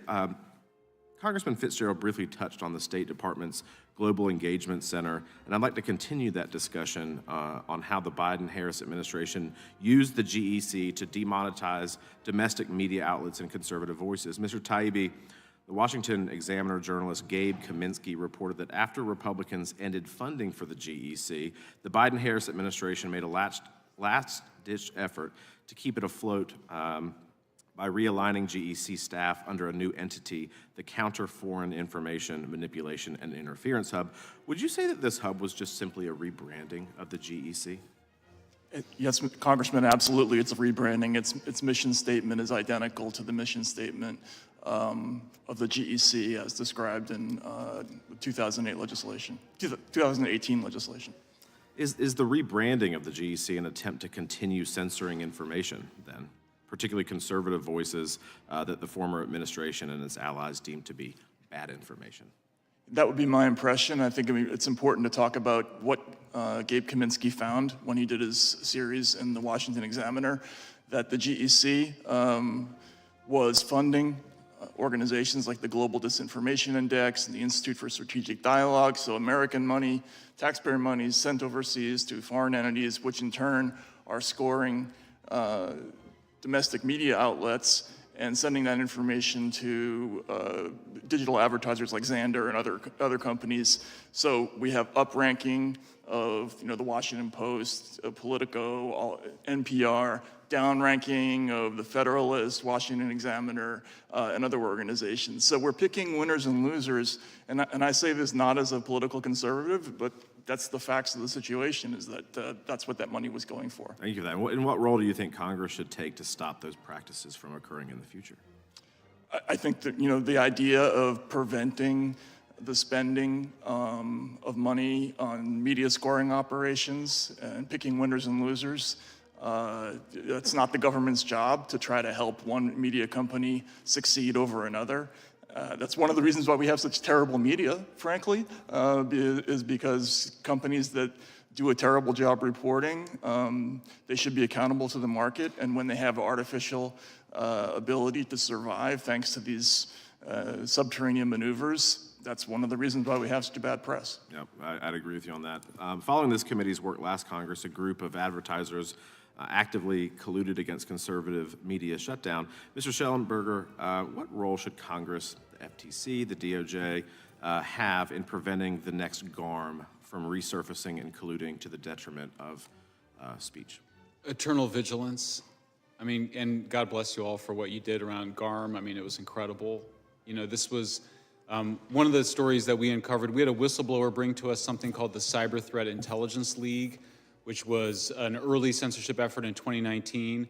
And they were basically taking all of these military tactics developed abroad for counterinsurgency, repurposing them into a new manual, a new handbook for how to do it at home. And it included this advertiser pressure, which has been a key component of it. So you can see multiple things are going on. They're creating these supposed non-governmental organizations to then flag information to be censored, and they're putting pressure on the advertisers. They're trying to change the terms of service at the social media companies. I mean, one of the things that Matt just talked about is this group Internews, which we just discovered like 5 minutes ago, which has been spending hundreds of millions of dollars, and the head of it has been out there, World Economic Forum, advocating, pressuring advertisers. That's our taxpayer money going to an organization that's out there demanding pressure on advertisers to demand more censorship of social media platforms. And so by default, at least under the old regime, the American taxpayer is funding the demise of the First Amendment if we don't do anything about it.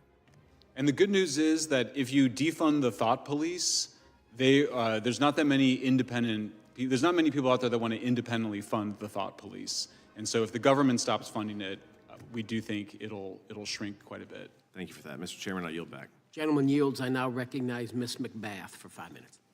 Thank you, Mr. Chairman, and thank each of you for being here today and giving us your witness testimony. I have read your testimonies. And I want to say we as Americans have fantastic opportunities endowed by our First Amendment protections. We're given the chance to be a better informed and more expressive society. But with such privileges comes a great deal of responsibility. Many of us get our information from the news, and yes, we're getting it from social media too. We share our musings or our special moments and photos of our meals. Many of our children are either or they will soon be on social media and will have a direct line to the world with all its information and misinformation. As online bullying grows in its prevalence, the role of regulation and responsibility of social media companies becomes substantially significant. In the same way, you cannot believe everything that you hear and everything that you see. You cannot trust that people will be any more honest online behind the veil of the internet and a keyboard. On many of these social media sites, a 50-year-old man can pose as a 15-year-old girl, and a potential predator could pose as your child's very best friend. Sensitive information like personal details or photos are too often shared without the consent of those depicted, and we've begun to see the terrible impacts of bullying online and shaming.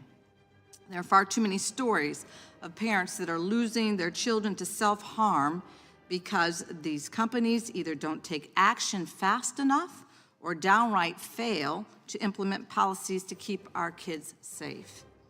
We recently celebrated the passage of my bipartisan law to protect our kids from online exploitation and empower law enforcement to catch predators who have sensitive or explicit material. And I want to recognize those families of young people who have been lost to instances of online targeting for their courage and strength in sharing their stories. I know how difficult it can be, and we're grateful to have you with us in the fight to change our laws and hold these companies accountable. But let's be honest. Today's hearing is a distraction and undermines the very real pain and confusion that far too many families feel when some of the most powerful tech companies in the world fail to protect our children. Social media companies bear the responsibility of preventing harm and monitoring sensitive content that can endanger our loved ones and should not be intimidated by the powerful few when enforcing safety standards. Those of us on this side of the aisle at least, are focused on the needs of American families over the needs of a wealthy few who attempt to control the flow of information online and in our media. We will hold them accountable. Mr. Aaron, my question is for you. If social media platforms are prohibited from enforcing their community safety standards and news media outlets are unable to carry out responsible journalism for fear of retaliation by extremely wealthy individuals, how are these platforms likely to change? Well, I do think we have a concern if, social media platforms aren't able to make their own decisions as private companies about and be responsive to the needs of their users who have asked for them to, address the kinds of threats and dangers that you're talking about. And we want them to be able to do that without fear of government retribution.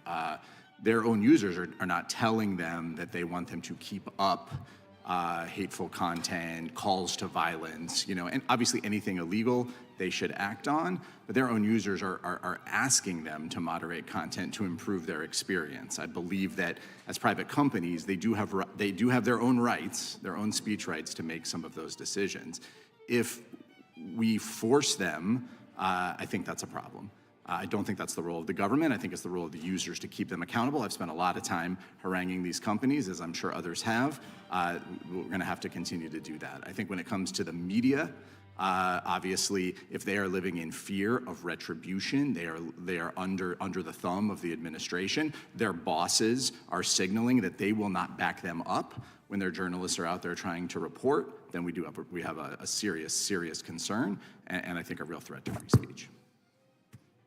Well, thank you so much, and I think we're on a slippery slope here in this country, and just thank you for your testimony, and I yield back. Gentlelady yields back. Gentlelady from Florida is recognized.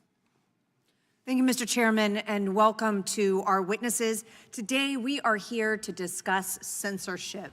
And one of the most alarming fronts in the battle against censorship is the left's early attempts to control and to overregulate artificial intelligence.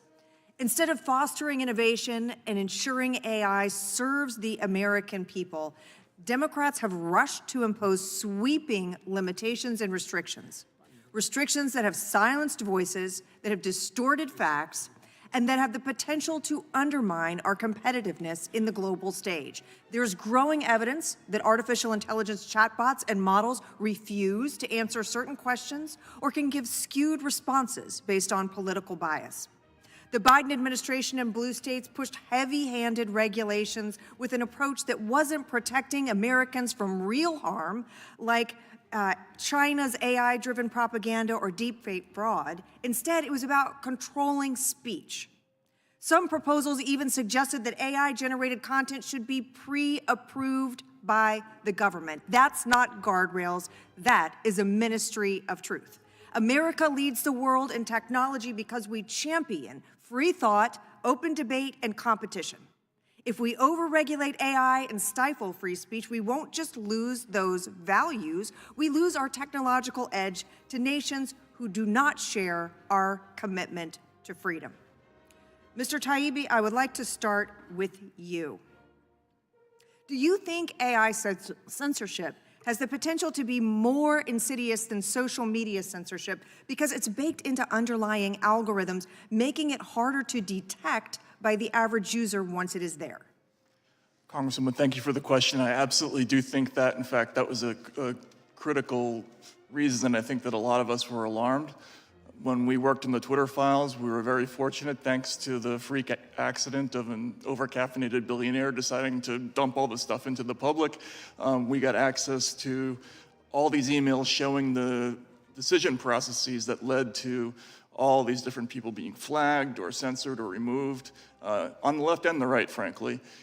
But AI has with that technology, there's the possibility that there would be no trace of anything. You could just give it some general guidelines and the entire process could be automated and it wouldn't leave that kind of a trace for us to sift through later on. That's why I think there was a significant alarm, from what I understand, talking to sources in Silicon Valley last spring, that after having some discussions with the Biden administration about their plans for AI going forward. That was one of the reasons why there was a sudden shift in the donations from Silicon Valley from one party to the other. And if AI models are programmed to reinforce one political perspective while shutting down another, what impact do you think that will have on the public discourse, most especially for our young people who are receiving a significant amount of information from chatbots and artificial intelligence? Well, I think it's very scary, because one of the things that we found, again, in the Twitter files is we were asking ourselves the question, well, how are they doing this? How are they picking which topics to look at or which posts to look at? And ultimately, we figured out that essentially they were pre-choosing narratives and then looking for posts that fell into the bucket of things that might constitute violations. So for instance, things that might have promoted vaccine hesitancy, even if it was true information, even if it was somebody who took the shot and died for an unrelated reason, or somebody who had an unpleasant experience getting vaccinated, that would fall into the bucket of something that would promote hesitancy. And AI would be far faster at doing the work of identifying narratives and identifying posts that fall into those narratives. Now, the thing that's offensive about this to me as a journalist, again, is that this has nothing to do with the accuracy of the underlying material. It's the narratives that are important in this entire world, and that's what's scary. What can Congress do, or perhaps more importantly, should Congress not do, to help support an information ecosystem that is fair, open, and unbiased? I think it's more in the direction of what they shouldn't do. Shouldn't get involved. I mean, I think the nightmare scenario is what we're already seeing play out in Europe with the Digital Services Act, where you have this gigantic sort of retinue of what they call trusted flaggers going through information and constantly deciding which narratives are acceptable, which ones aren't. That's what we can't have. We cannot allow that to exist either formally or informally, which is what we saw already happening. Thank you, Mr. Chairman. I yield back. Gentlelady yields back. The gentleman from Illinois is recognized. Thank you, Mr. Chairman, ranking member, to the witnesses here today. As my colleagues have said, the free press has played a fundamentally important role throughout American history. Investigative journalists have exposed corruption, exploitation, discrimination, and yes, government lies. So for all those reasons, I'm a little surprised that my colleagues from across the aisle, my Republican colleagues, would have chosen to revisit this topic. After all, it draws attention to the fact that Shadow President Musk, who's currently serving as a quote-unquote special government employee, is also using a social media platform that he owns and controls to circulate deceitful propaganda on behalf of the regime that he serves. Mr. Aaron, let me ask you a few questions. How do lies coming from someone designated as a government employee damage the flow of accurate information to the American people? Well, you know, I think the American people have an expectation that their leaders should be doing everything they can to tell them the truth. So obviously, if they're being fed falsehoods, that's a huge problem, and it creates, you know, obviously greater distrust in government, and often, obviously leads to things that government leaders don't want the public to know about. And have you seen those types of falsehoods on exhibit since the President Trump was inaugurated? Well, I imagine there's a long history in the government of some people not telling the truth. Certainly, President Trump has very often misled people, relied on falsehoods, exaggerations, and the like. And yes, I think it's very concerning. And what does it mean for a democracy when its richest citizen is using both major social media platform that he owns and his official status as a special government employee, what that title gives him to undermine the free press? Well, I think that the American public has a lot of people are questioning what power does that title give him? Where are the limits on Elon Musk's power? What is he being allowed to do? And for him at the same time to be able to control a powerful social media platform and dictate those terms, it's one thing to be the leader of a media company. It's another to be a leader of the government. When those two things are combined, I think that is where we get into a very troubling area. And that's the ride that we're in right now. One last follow-up, Mr. Aaron. Since Shadow President Musk stood next to President Trump to make the claim that, quote, all of their actions are maximally transparent. When leaders use the tactics you just described, are they generally trying to be more transparent or less transparent? Well, in my experience, Congressman, when they're so loudly proclaiming how transparent they're being while not sharing information, that usually means people are covering things up and don't want the public to know what they're doing. Thank you very much. Mr. Chairman, I yield back. Gentleman yields back. Gentleman from Texas is recognized. Sir, I yield my time to the chairman. Appreciate the gentleman yielding. Mr. Taibbi, is censoring false speech okay? Sorry, Mr. Chairman, no. The government has no role. I was Not supposed to censor false speech, not supposed to censor wrong speech, not supposed to censor stupid speech. I mean, you know, Congress is guilty of doing stupid speech probably every day. You're not supposed to do that because we have a First Amendment, and the answer to stupid and false and wrong speech is more speech. That's the First Amendment in and of. I mean, that's it. Is that accurate? Yes, it is. But it was particularly troubling in the last administration that they censored so much speech that wasn't false. And that would have been bad, that would have been wrong. That's a violation of the First Amendment. But they censored so much, and you've referenced it multiple times, whether it was Dr. Bhattacharya or Mr. Berenson, a journalist for the New York Times, things they said about COVID that actually turned out to be true, and that was censored. Right, that was censored, and then, but the most dangerous misinformation of all is almost always comes from the government under the previous administration, and possibly even this one, who knows, but the Biden administration was consistently wrong in its COVID messaging. I think they were wrong about everything. Yeah. They told us that it didn't come from the lab. Sure looks like it did. And number of government agencies that they, I think, got all the smartest bureaucrats in the world say it came from the lab. I think including the FBI, for goodness sake, something we've had a lot of problem with. They said it wasn't our tax dollars used at the lab. Yes, it was. They said it wasn't gain-of-function research done at the lab. Yes, it was. They said the vaccinated couldn't get it. Yes, they could. They said the vaccinated couldn't transmit it. Yes, they could. They said masks work. No, they didn't.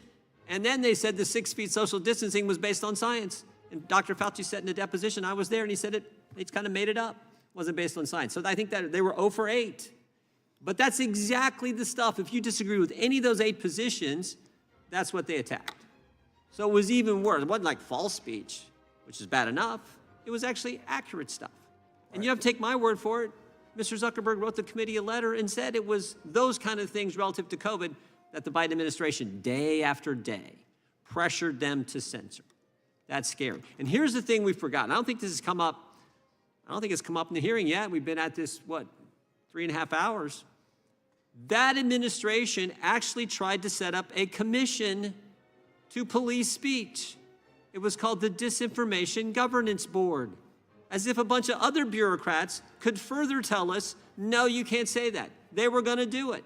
What was her name? Miss Jankowicz. Jankowicz was going to lead this thing. You're like, what? This is crazy. So, Miss Zuperman, we were pretty close to being as bad as all the other countries you've talked about. And frankly, your country, Canada, we were right there, but for the work of folks like you and others highlighting this. I'll let you finish up and talk about just how dangerously close the United States, with the Constitution, with the Bill of Rights, with the First Amendment, with free speech, how close we were to having a disinformation governance board, for goodness sake. Absolutely. Here was an unelected bureaucrat who was going to tell you what the truth was, and she was going to be the arbiter of the truth. And I think the United States came pretty close to the kind of situation that you see in Canada. I just want to say a quick thing about billionaires. You know, billionaires have come up in the conversation here quite a bit. But I don't recall anyone objecting to George Soros. I don't recall anyone objecting to Bill Gates. All these people were meeting politicians on the other side of the aisle and setting the agenda behind closed doors. What's different now, in my opinion, is the fact that we have transparency. It's only been a few weeks, but the fact of the matter is that Musk posts everything online. President Trump has been extremely transparent about what he's campaigned on, and he's carrying out that agenda. So I welcome the transparency. It's still early days. This administration should be criticized if they're crossing the line and where First Amendment rights are under threat. But, the transparency which we see right now is very welcome. And, so I just find that the hypocrisy of picking on one billionaire and leaving out the rest is a little jarring. Yeah, and he's maybe, when you talk about transparency, he's certainly willing to answer the press's question, probably more than any president certainly more than the last one. Certainly more than the last one. I yield back to the gentleman from Texas, and thank you for yielding. Mr. Chairman, I yield back. Gentleman yields back. The gentlelady from California is recognized. Mr. Chair, and thank you, Ranking Member, and I appreciate the witnesses for being here today. I just want to break some things down for us lay people. So, Mr. Taibbi, first, would you agree that Congress is part of the government?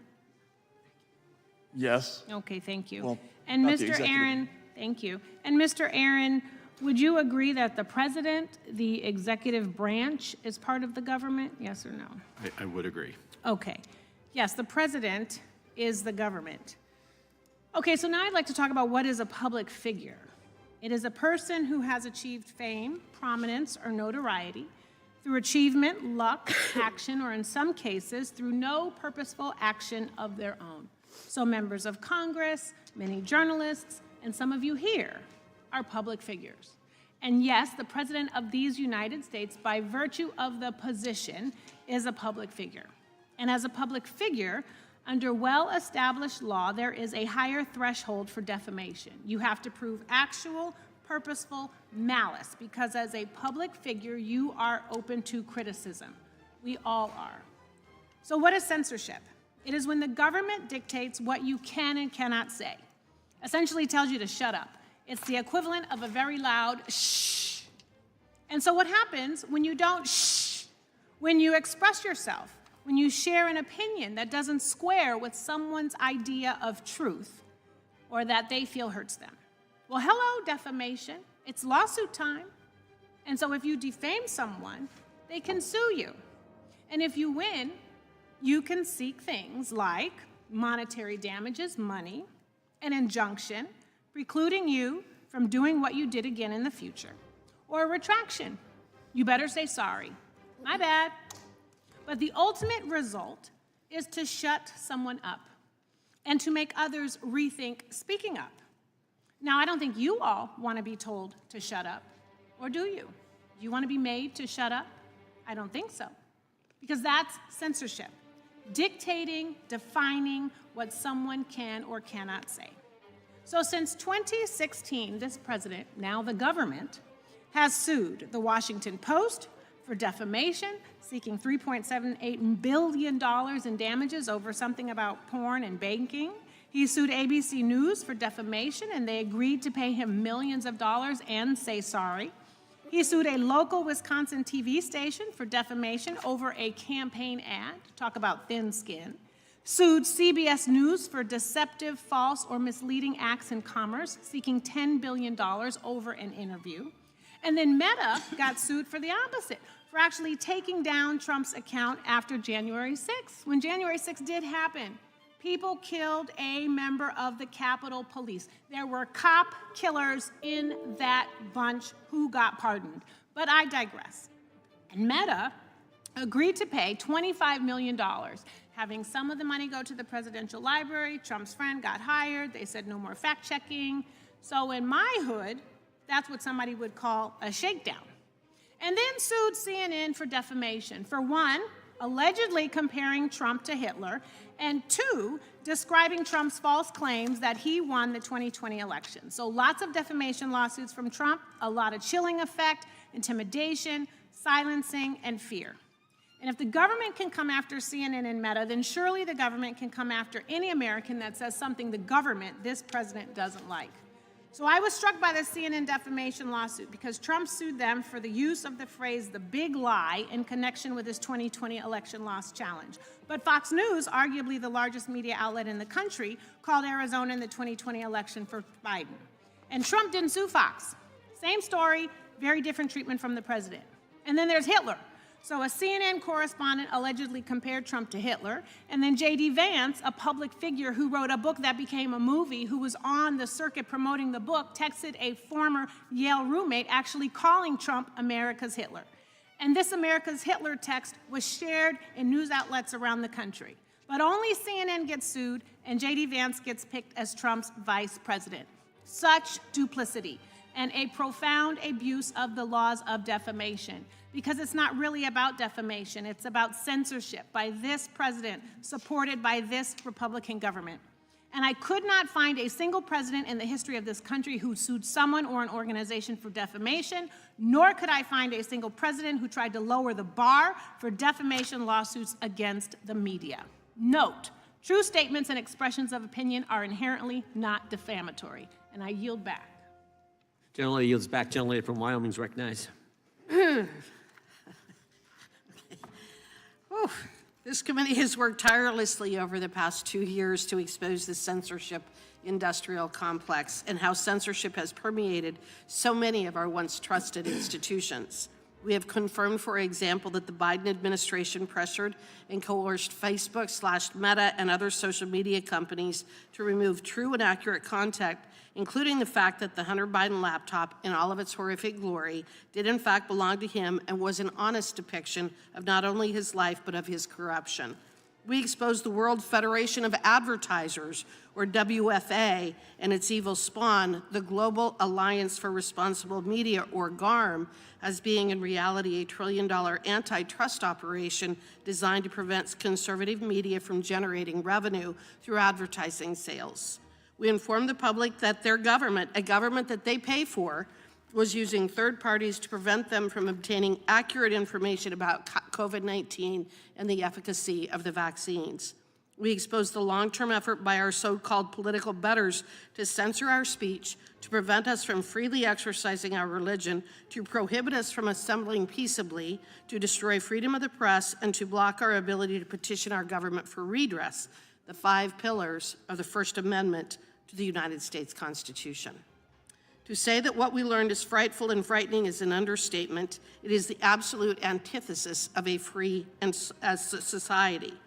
If we cannot speak truth to power, we have no power. If the government can block the dissemination of valid, legitimate, and accurate information about our very health care, then we are serfs, not free people. If the entire mainstream media complex is turned into a government mouthpiece, corruption becomes the order of the day, and freedom, equal protection, the rule of law, and accountability mean nothing. There were numerous people who helped expose this scandal, including several on this panel today, and the American people thank you. Your willingness to take on the censorship-industrial complex is admirable, and it is not hyperbole to say that you had a hand in saving our republic. We also learned that this censorship apparatus was not limited to just a few federal employees, but was a whole-of-government approach that was launched to protect the Bidens, Fauci, Mayorkas, and others, while targeting Trump supporters and the disfavored. And here we are, the dust has largely settled, and we have wrested control away from would-be dictators.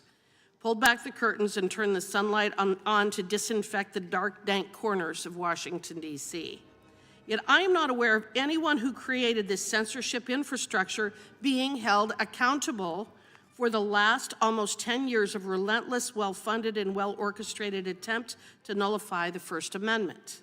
Here is my question. Are any of you aware of any political leader or federal employee being held accountable, either by being reprimanded or fired, being sued, or having criminal charges brought against them for violating Americans' First Amendment rights? Mr. Schellenberger? The only person I can think of is Nina Jankowicz, who was basically forced to step down. She didn't get a job. What's that? She didn't get the job. Yeah, she just didn't get the job. Mr. Taibbi, are you aware of anybody being punished? No, I can't think of anybody. Mr. Aaron? Based on your description, I don't. Mr. Subramanya? I'm not aware of any politician anywhere on the planet, anywhere in the Western Hemisphere, who's been held to account for violating people's free speech rights. So don't you find it strange that the architects of this situation have not been held accountable for violating our rights? On his first day in office, President Trump issued an executive order prohibiting federal officials from engaging in censorship and directing reviews of previous federal involvement in censorship. And I think that's a good first step, but I don't think it's enough. I believe that Congress must act to defend the First Amendment, which is why I developed legislation with Representative Dan Bishop last Congress, now introduced in this Congress as the First Amendment Accountability Act, which aligns with the President's executive order, but it has actual teeth in it. And what my Accountability Act says, that it creates a federal version of 42 U.S.C. Section 1983, a civil rights statute. And it says that should a federal employee deprive any person of their First Amendment rights, the employee shall be held liable to that person for damages, a suit in equity, or other proper proceeding for redress, including the award of attorney's fees. Will the gentleman yield for a friendly question? No, I will not. For a friendly Aaron? question? No, Mr. Aaron, do you believe that an individual employed by President Trump in the White House should be able to violate your First Amendment rights to censor your speech? Yes or no? No, I don't think it should be censored. So I take it that you support my First Amendment Accountability Act to make sure that such an action never happens, and if it did, that you would have a remedy to protect yourself. Is that right? I would be happy to look at the legislation and the text you've prepared. And as to each of the rest of you, Mr. Taibbi, Mr. Schellenberger, and Ms. Subramanya, do you believe that the First Amendment Accountability Act is a good idea? I do. Sounds good to me, but I'd love to read it. I support it. Thank you. I yield back. Just as importantly, the chair and the ranking member support the legislation. It's a good bill. And with that, we yield to the gentleman. First full committee hearing, the gentleman from Florida is recognized. Thank you, Mr. Chairman. You know, when I got to Congress, I wanted to be on the Judiciary Committee, but I was placed in purgatory with Comer. And I was worried about all the stuff that I was going to be missing in Judiciary. Chairman Jordan started today the hearing. He said, what a difference 4 years makes. Well, apparently not, because today is Groundhog Day. So I just want to thank the chairman. He knew I had FOMO, missing out on all these hearings. And so I brought pictures of the chairman doing this hearing. So here's one picture from March 9th, 2023. He did this hearing. Then on March 30th, he did the hearing again in 2023. Different tie. Different tie. We'll get there. We'll get there, Mr. Chairman. Here's one from July 20th, doing the same hearing. November 30th, same hearing. Okay, February 6th, the same hearing. There's so many more. April 11th, identical hearing. And finally, May 1st, the same hearing. So by the way, anyone keeping score, the chairman wore a red tie, 4 of those hearings, a yellow tie 3 times. But today, at the 8th hearing, we are even now. Today is yellow tie day, so 4 yellow ties, 4 red ties. I tried to match you, Mr. Chairman, but mine's a little more gold. I will work on the hue, but it is the golden age. The golden age. But at least I now know what to get the chairman. The gentleman yield? For Christmas. Well, I'll yield in a second. Okay. But Mr. Chairman, don't let Comer out-Comer you. I mean, James is out there comering around with new falsehoods, and we're doing a hearing that we've done 8 times. If you need some ideas, we got some. I mean, I feel bad for the ranking member. I mean, ranking member Raskin came all the way over here from oversight. We had a vote. In fact, several of us came over here from oversight. So if you need some ideas from us, we'll gladly assist. But look, we're doing free speech, okay? So since we're doing free speech and censorship, I want to talk about a former friend of this committee and winner of the Nazi of the Month Club, Kanye West. And while there are no eggs on the shelf, there is definitely egg on your face. Last week, there were an endless amounts of Nazi tweets by Kanye West. I'm going to read some of them. I love Hitler. I'm a Nazi. Jews were better as slaves. Hitler was so fresh. I can say Hitler as much as I want. It went on for days. If that wasn't enough, He ran a commercial during the Super Bowl, directing people to his website. And the only thing the website was selling was a shirt with a swastika. So the marketplace of ideas. They say, oh, Jared, but it's the marketplace of ideas. Well, as we mainstream Nazis, what happens when Nazism becomes the marketplace? The chairman said he's worried about Europe. Maybe we should go to Europe. While we're there, maybe we should go to Auschwitz to see what happens when you mainstream Nazis. Mr. Schellenberger would say, but Jared, free speech is absolute. Don't be a censor. But actually, Kanye accidentally disproved that idea. He proved that free speech is not absolute. You see, what happened was he started posting porn on X. And then all of a sudden, the conservative free speech masters of the universe were outraged. Elon unfollowed him and then labeled Kanye's account. So imagine if Kanye had only posted Nazi porn. Well, Mr. Schellenberger and other conservatives would be saying, well, the Nazi part is okay, as long as they keep their clothes on. So remember, if you're a Nazi, just keep your SS uniform on. Don't take it off, because that's when we're gonna get to censorship. And so, look, this is a hearing about free speech.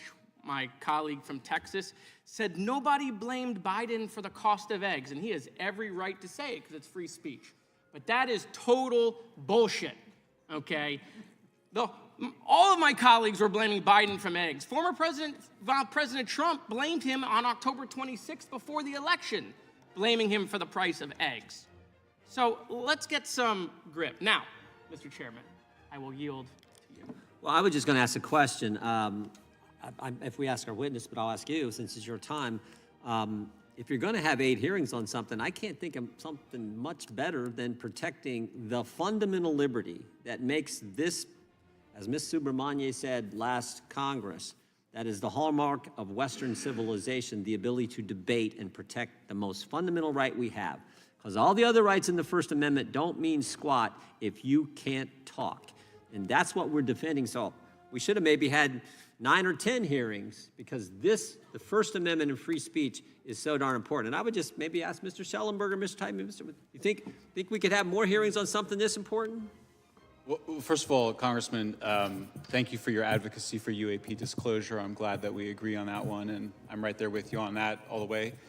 I'm with the Supreme Court on this issue of Nazism, aren't you? I mean, do you disagree with the Brandenburg decision? So the answer... And the Skokie ruling? Reclaiming my time, I know we're over, Mr. Chairman, so I'll land the plane for you. What you're describing is a time when 2 or 3 or a dozen Nazis could march in a neighborhood. Things have changed dramatically when a Nazi with 30 or 40 or 50 million followers can build a whole platform behind being a Nazi. You don't have to listen to me, look at the data with what's going on in anti-Semitism in Europe and in this country. That's not happening because 20 Nazis marched in a community. It's happening because we're allowing it to proliferate in an online platform. And so I would say, Mr. Chairman, you're right. Freedom of speech is super important. But you guys won the election. I've never seen a team win the game and then go out and be like, the refs. You guys won. It's over. But do you think... We lost. Biden's back in the basement where you say he lives. We're good. But Congressman, do you really think that the founders meant for a new media technology like radio or telegraphs to change the First Amendment? I mean, did they write the First Amendment and say, well, but if a future technology comes along like the telegraph or the television, the radio, then we're going to go ahead and get rid of the First Amendment? Well, no, we're not getting rid of it. But why Time change of the it? gentleman has expired. We got others. Looking forward to more talks later. Yes. The gentleman from Texas is recognized for 5 minutes. Thank you. In 2020, what you were viewing on Facebook, Instagram, and Twitter wasn't an organic news feed. It was a state-approved news feed curated by the Biden-Harris administration. This might sound familiar. This news feed is brought to you by Pfizer. This news feed is brought to you by the Biden-Harris administration. This news feed is brought to you by the big Russia lie. And we know it's true because 51 intelligence officers said it was, right? Wrong. Republicans, conservatives, and America First patriots endured years of gaslighting, censoring, demonetization, suspension, debanking, collusion to deplatform, and every restriction of free speech imaginable, all under the Biden-Harris administration. In the past 7 years, we have witnessed the greatest assault on the First Amendment in American history. But remember, the Democrats are the party of preserving democracy, right? We expected this type of censorship from the Biden-Harris administration, but what we didn't know was how coordinated their efforts were with big tech companies like Meta, Amazon, and Twitter.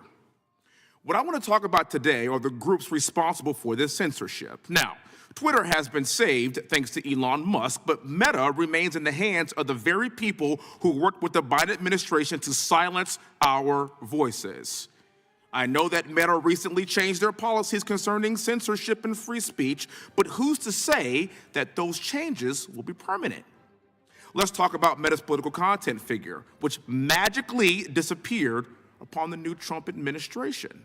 Will this political content filter magically reappear if the Democrats take back the White House at some point in the very distant future? Will voices like mine and many of my colleagues in this room be suppressed ahead of the midterms? These are all questions that inquiring minds really want to know. Now, you might have noticed that recently Mark Zuckerberg has been on the press tour to repair his pro-censorship image.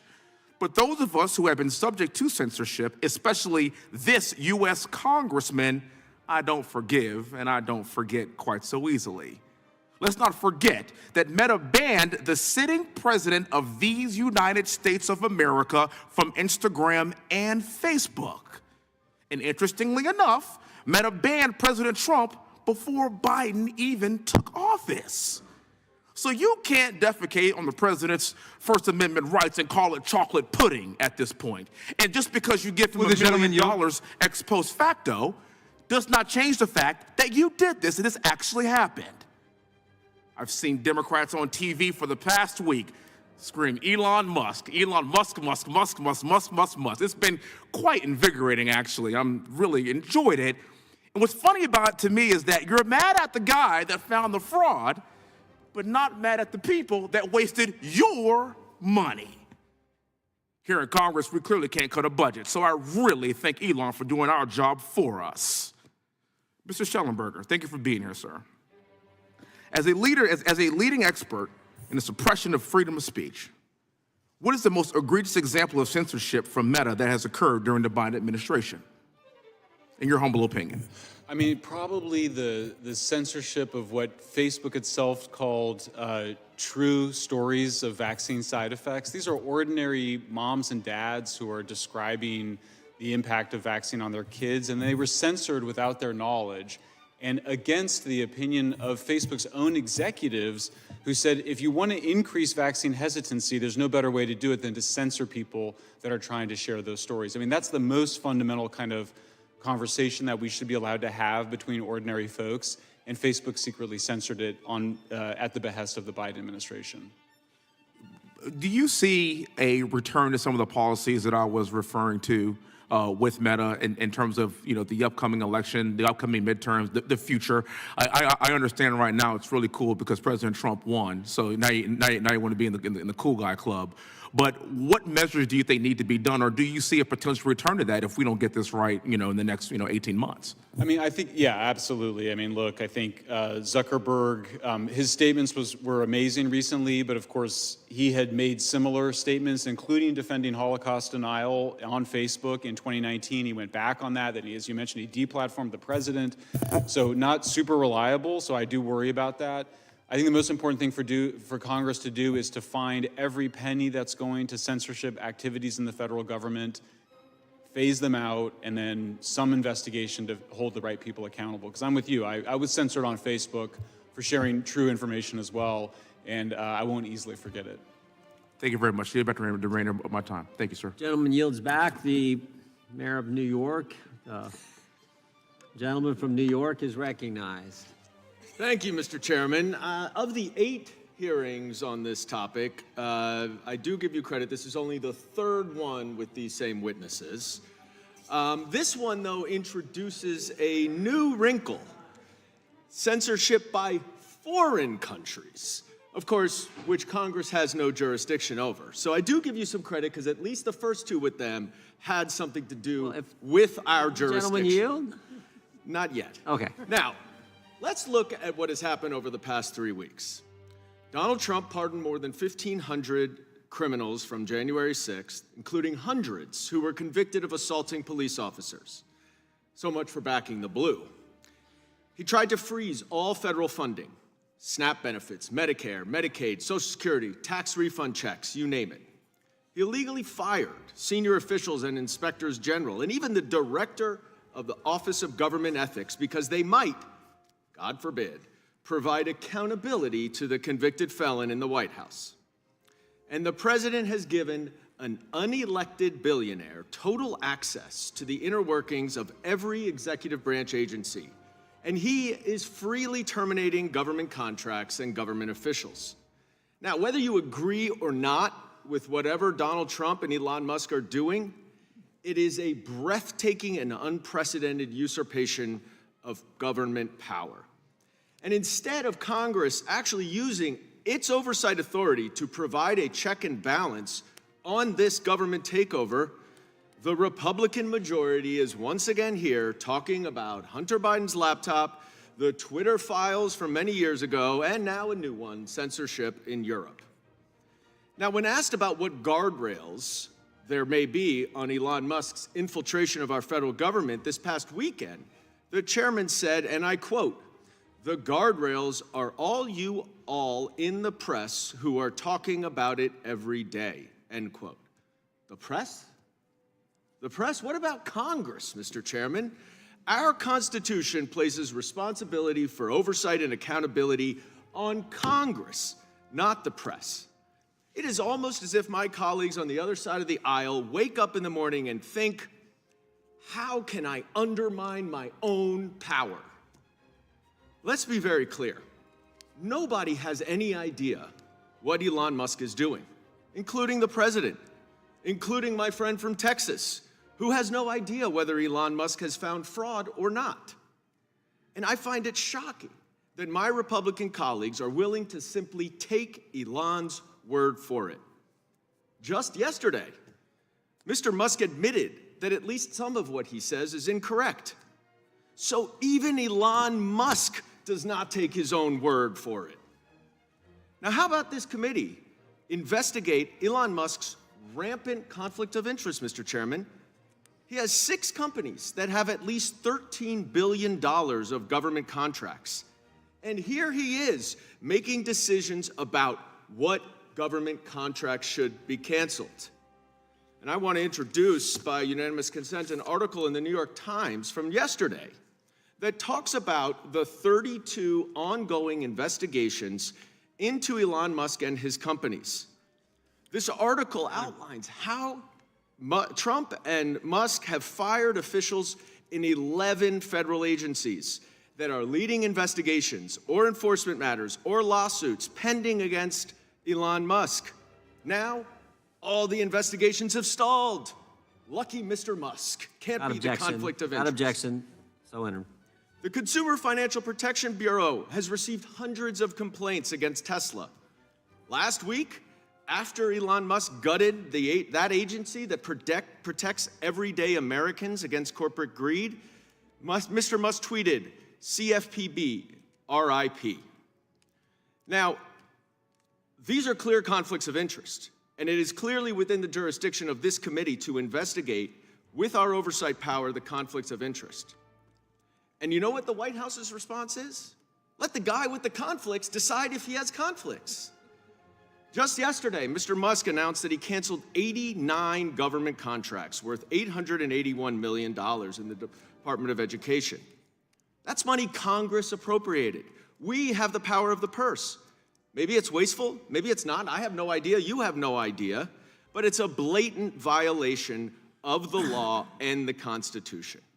And apparently my Republican colleagues are so weak and afraid of Donald Trump and Elon Musk that they're willing to undermine their own constitutional authority just to please them. You're giving away your own power in fealty to Donald Trump. So, Mr. Chairman, I ask that for our next hearing, we actually do some oversight and accountability of what this administration is doing right now, not what the Biden administration did years ago. And I yield back. Gentleman yields back. I would just ask Mr. Schellenberger, if European law results in the censorship of Americans, is that something that the Judiciary Committee should be concerned about? Yeah, absolutely. And you shared that information this morning on X, the post about the judicial ruling in Europe, which says that they do think they have the right to do that. And we keep seeing this similarly in Australia, where you see these authorities who think that they should be able to censor the entire global internet of disfavored information. So it's very disturbing. And like I said, it really makes you question our alliance with Europe. Mr. Chairman, I have a unanimous consent motion. Gentleman's recognized. I ask to introduce by unanimous consent a letter from 7 members of Congress, including myself, to Inspector General Michael Horowitz of the DOJ, asking him to investigate egregious conflicts of interest of Acting Deputy Attorney General Emile Beauvais and Acting United States Attorney for the District of Columbia, Ed Martin. You're asking to enter into a record a letter you sent to who? To the Department of Justice Inspector General Michael Horowitz, one of the very few who was not fired. Without objection. All right, that's fine. The gentleman from North Carolina is recognized for 5 minutes.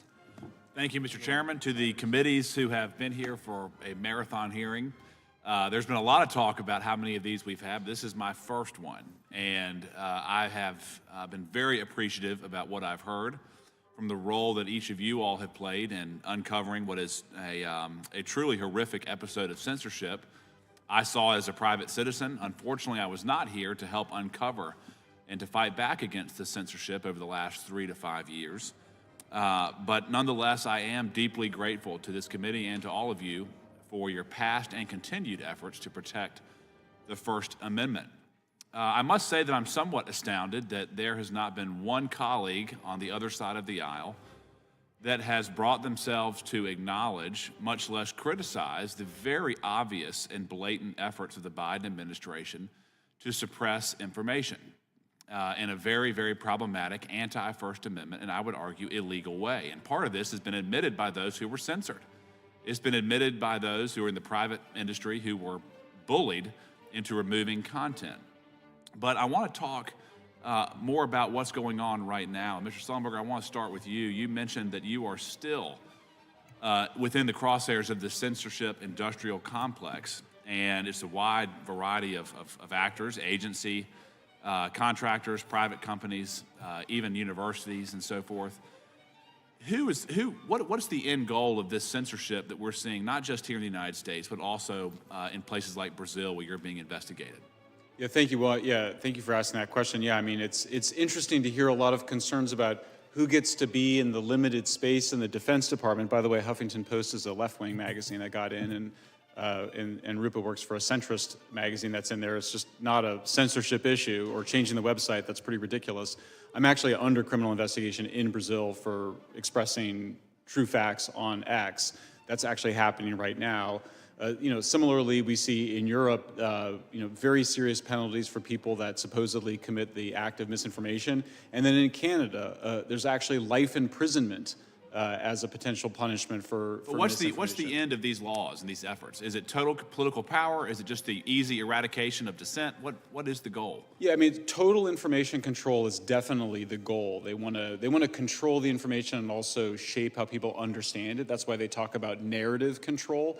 And then the other part of it is they want to scare people. They just want people to be afraid to say things online. So that they can remain in power, Yeah, absolutely. And you see some of it just in the vanity of politicians demanding that posts about themselves be taken down. But obviously that's important for their political careers. And that's why in Brazil they've actually banned whole politicians from being online. And in your estimation, we've obviously heard about information that has been taken down and forcefully removed. But the narrative control also, it brings to mind narratives that are written and pushed into the public sphere. And one thing that's of concern to me is whether it was the Russian collusion narrative, the Russian dossier, the Biden laptop scandal trying to discredit what seemed to be a very obvious, verified piece of evidence, questioning Biden's role in enriching himself, that was made out of bounds. Yep. Questions about the vaccine, we all are familiar with those, the vaccine's effectiveness, the effect of the vaccine. Looking at the news media, is there a part of this that I would submit to you, where the narrative is pushed into various outlets to further the censor's objectives? Well, yeah, I mean, you see it right now, right? Everybody's saying constitutional crisis. If you just Google that, it's like all over, everybody repeats themselves in the mainstream news media. But look, I mean, we're in a new world now. We have more platforms that are open. I think it's much harder to get away with lying, as the New York Times did last night when it claimed that there was no evidence of fraud for Musk. So I do think it's a new environment, but that's why you have to keep the government from putting pressure on these social media platforms so they can continue to let the conversation. And just very briefly, is what's happening now with Elon Musk, who is highlighting the waste, fraud, and abuse of USAID and other expenditures, and what happened under the Biden-Harris administration with their censorship efforts.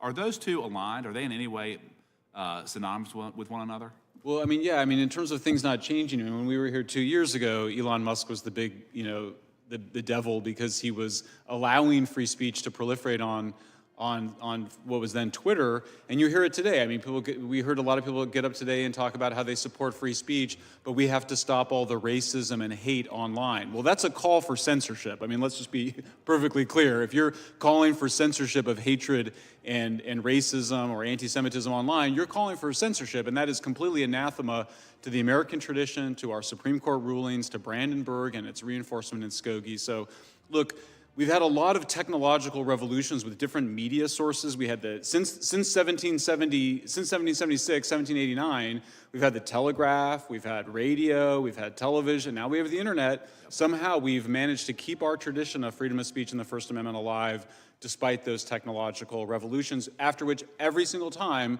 somebody was saying that, oh, everything has changed and we have to now amend or qualify the First Amendment. And may I close with just one question to you, sir. How is AI going to make it easier or more difficult to apply censorship for political gain? Either or, yeah. AI would allow these companies to detect narratives and enforce all of these strictures with much greater speed than we saw in the Twitter files. And the process that they're going through with the DSA, which right now requires huge armies of people, or what they call trusted flaggers, to go through information personally. They can do that with AI with almost no investment at all, and that's the terrifying part. Thank you. I yield back. Gentleman yields back. I would ask unanimous consent to enter into the record, maybe the first time I've ever entered into the record, a New York Times article, but this is from 2 years ago. EU law sets the stage for a clash over disinformation. I just want to read one paragraph into the record here, too. The law, the Digital Services Act, which Mr. Taibbi just referenced, is intended to force social media giants to adopt new policies and practice to address accusations that they routinely host and through their algorithms popularize corrosive content. If the measure is successful, as officials and experts hope, which has happened, its effects could extend far beyond Europe, changing company policies in the United States and elsewhere. That's where they get the leverage and pressure on the companies to censor Americans. In Europe, don't have it in Brazil, but Mr. Schellenberger has felt it firsthand in Brazil. That's why we're focused on this issue. The gentlelady, Ms. Crockett, is recognized for 5 minutes. Thank you, Mr. Chair. And just in case I go over, I just wanted to note that the previous speaker went over by a minute. We've heard a lot about the fact that Democrats have been talking about Elon Musk. And let me give you a news alert. We're not going to stop talking about him. We're going to keep talking about him until he is out of here. Now, if he wants to be elected or appointed and confirmed to something, then so be it. But as of right now, we have somebody that, for whatever reason, I don't know if y'all just trying to play in our face because you think we're stupid, or if you literally just cannot see the difference in a George Soros and a Bill Gates. But let me give you a little bit of the difference. Number one, George Soros nor Bill Gates ever somehow decided to turn off the spigot of money that was going through to various organizations and agencies, to the extent that it had actually been ordered by law that they should have access to it, to the extent that people are dying.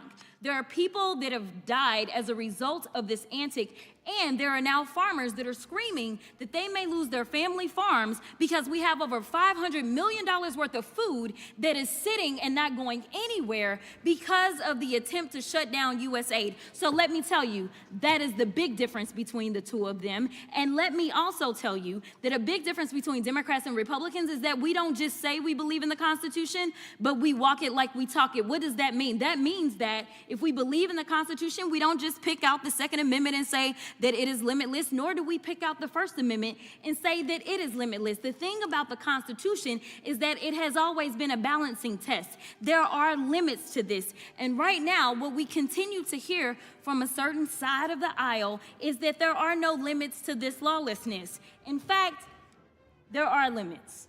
And I can tell you that one of those limits typically is around hate crimes. You may or may not know that when it comes down to it, if somebody decides that they want to send something hateful in, say, the U.S. mail, they can actually go to prison for that, up to 5 years in prison. So yes, there are always going to be limits. So when we start to talk about Trump and him being pulled down on any platform, this just happened to be after he incited an insurrection. This just happened to be after, in a bipartisan way, this particular chamber decided that they were going to impeach him. So there was something a little different about what he did, because as we know, it led to people actually dying. But let's talk about who's doing the nefarious things with the tech giants. Because I don't think that one side of the aisle is promoting truth, but sometimes it may seem a little treasonous. All right, so we've got this article right here about this guy. Meta says it will end its fact-checking program on social media posts. I'll talk about that a little bit later. Then we have Washington Post says it will not endorse a candidate for president. We also know that actually they absolutely intended to endorse Kamala Harris. We have this one. Google Maps now show Gulf of America instead of Gulf of Mexico for app users in the United States, which is a complete farce because it's the Gulf of Mexico. It always has been. And we know that the AP got kicked out yesterday because they refused to buy into this lie, because that's all y'all really want to promote is lies. That's the big issue that we have. Elon Musk boosted false U.S. aid conspiracy theories to shut down global aid. Now, while he was boosting those lies about U.S. aid, and he was stopping money going for, say, things such as Head Start, somehow the only money that didn't stop was the money to him and his organization. Now, I don't know how you can have him be the watchdog as well as the guy that is literally living off of the government. If we want to talk about government welfare, it looks like Elon Musk, because it's my understanding that just on yesterday, a new contract was approved for approximately $300 million for Elon Musk. So listen, I just want y'all to be honest. You want to sit here, you want to lie, because so often we hear, well, you know, yeah, we did lie. In fact, he admitted that he lied when he was in the Oval Office yesterday. But if it's a lie that will get you into office, such as saying, I know nothing about Project 2025, yet on day one, you literally do everything that you can to implement it, including making sure that you put, say, one of the main architects of Project 2025 over the OMB, it's okay, so long as you get the power that you seek. The problem is that the game is going to be on the American people. And when I say the American people, I mean all of us. Unfortunately, I am also stuck in the twilight zone because of the lies that were allowed to be propagated. Just like when you're talking about vaccines and all this nonsense. Right now in my state of Texas, there is an outbreak of measles. And what they are finding is that because there's been so much disinformation about vaccines, that kids are sick right now with measles that they did not have to have if they just trusted doctors and experts instead of randoms online. So I will end by saying this, Mr. Chairman, because I know we believe in Jesus in this chamber. In John 8:32, it says, the truth shall set you free. So maybe we should focus on a little bit of truth in this chamber. I'll yield. Gentleman yields. Gentleman from Wisconsin is recognized. Thank you very much. I'd like to thank the chairman for having this hearing. Might be the most important hearing we have this session. I think it's sad that we've had some of the members on the other side of the aisle talk about how this is a minor matter and we should spend more time talking about bird flu. But in any event, thank you for having the hearing. The public should again and again hear about the danger to the First Amendment that's going on, because I know when it comes to election season, they poll stuff, and they do insist spend more time talking about the price of eggs than somebody trying to take away the First Amendment. But let's talk a little bit about some other countries so we see where we may be headed. Mr. Schellenberger, could you elaborate a little bit more about what's going on in Brazil and how it affects this country? Sure. I mean, Brazil is, there's a lot of lessons that are important from Brazil. I mean, the first is that it makes you appreciate the First Amendment and that it was written in such an unqualified way. I mean, you may know Alexander Hamilton didn't think we needed a First Amendment because it was redundant. We did it anyway because people that created this country really believed in it. In Brazil, the Constitution does not provide that level of protection. There's too many qualifications. What you're hearing from this side of the aisle today is that, oh, we got to qualify the First Amendment in all these ways. The Supreme Court has made it very clear what those qualifications are. So you've got a Constitution that allows for the Supreme Court to engage in just ridiculous levels of censorship. They've now banned some politicians from every single social media platform. They've also they've frozen people's bank accounts for things that they've done that would have been considered a First Amendment right in the United States. As you see, they've targeted foreigners like myself for publishing inconvenient information. So yeah, Brazil is a warning for us, I think, about what can go wrong if you stop believing in the essential importance of free speech. By the way, commenting on the last questioner, is hateful speech free speech? No, absolutely not. That was inaccurate. I mean, you can say hateful things, you can mail hateful things. I think what the congressperson was referring to is that it's illegal to threaten people, as it should be. Just like the line with Brandenburg and Skokie is the immediate incitement to violence. I agree with those Supreme Court rulings. You should not be allowed to physically threaten somebody, just like the Nazis, in Skokie, if they had said, okay, let's all go burn that house down, that would have been illegal, that form of speech. But it's pretty clear where the line is. I think most high school students, junior high school students could understand where the distinction is. Well, they take that. It's not against the law to hate. Of course, how could it be? It's everybody has hatred in their heart. Okay. Ms. Sabriana, could you elaborate on what's going on in Canada? I think most of our lifetime, we think of Canada as almost being a cleaner version of the United States. So we can maybe learn some lessons as to what could happen here from what's happened in Canada. Well, what's happening in Canada right now is that there's a political crisis, and that's the only reason why some of these very pernicious pieces of legislation are just, Parliament is suspended, so they've died as a result, but there's nothing to stop a next government, liberal government, from bringing them back to life. And what this suggests to me is it's indicative of... Can you just give us examples of things that you can't do in Canada today that we would be shocked if it happened here? Well, I mean, for example, I can give you the example of the truckers' protest in 2022, where peaceful protest was shut down by the Prime Minister, by the government, by invoking the Emergencies Act, and protesters were driven out of the city. They couldn't protest government overreach, and it was government overreach that ultimately got them out. And to make matters worse, many of these people had their bank accounts frozen. This Chinese social credit system had finally come to Canada, was finally in the West, and that's already happened.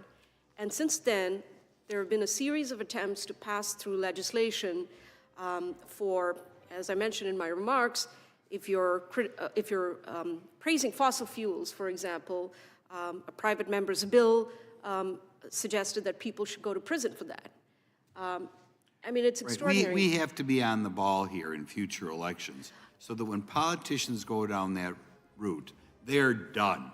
We'll find another Democrat, we'll find another Republican, somebody who goes down that path, it's just perceived to be beyond the pale. No, I'll tell you why this is important. It goes back to that question from the congressman, why are we having these hearings?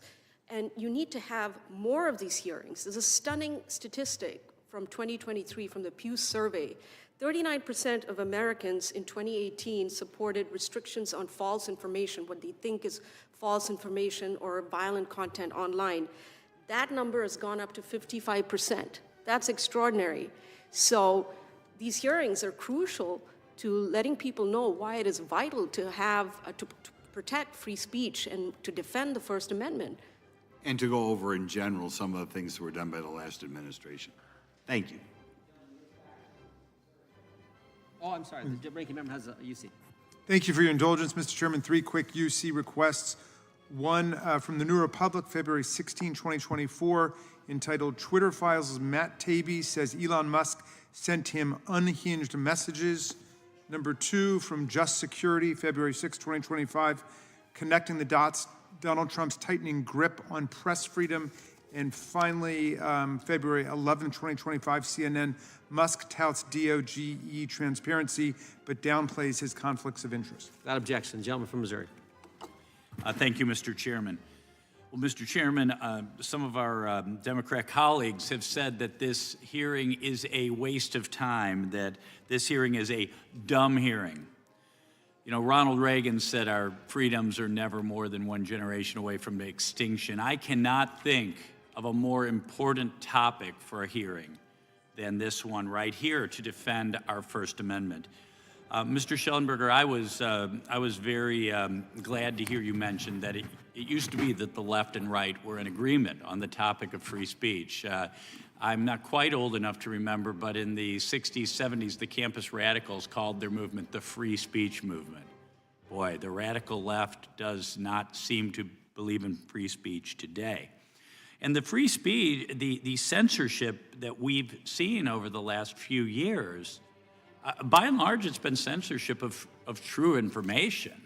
For all the words about, here from the Surgeon General, confronting health misinformation, and from the, also from the Surgeon General, a community toolkit for addressing health misinformation. What was this misinformation?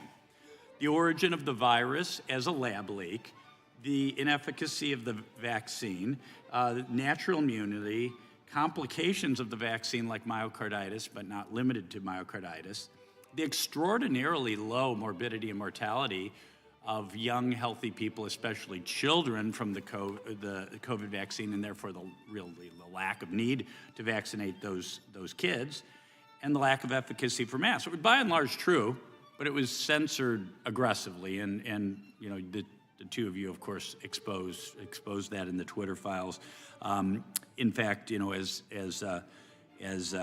Mark Zuckerberg told Joe Rogan what Elon Musk did with the Twitter files, Jim Jordan and the House Judiciary Committee did for the rest of our industry. Mr.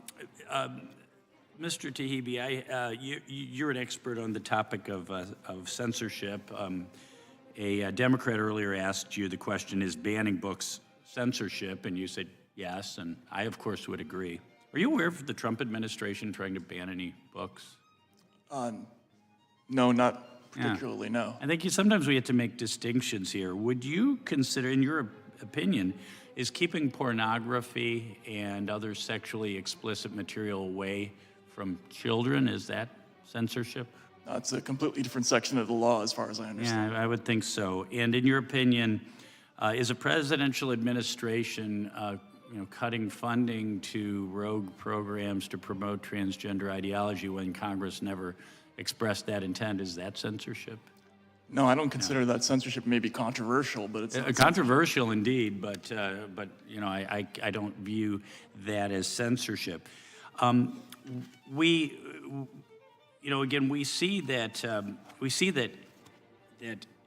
this idea of misinformation. Not only is it of censoring misinformation, not only is it contrary to the First Amendment, but my background is I am a medical doctor. In fact, the name of my specialty is allergy and clinical immunology. I'm an immunologist.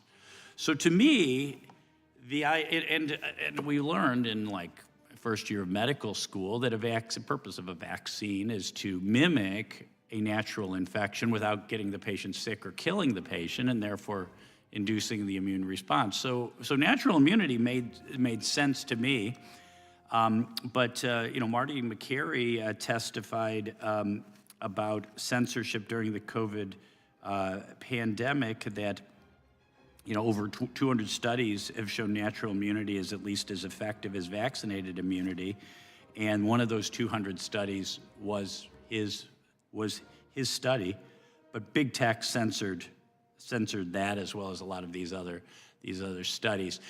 That's why when I heard Dr. Fauci talk about the science, the whole point of science is that you don't label things misinformation, because science isn't a thing. Science isn't like the Bible or the Quran or the Talmud.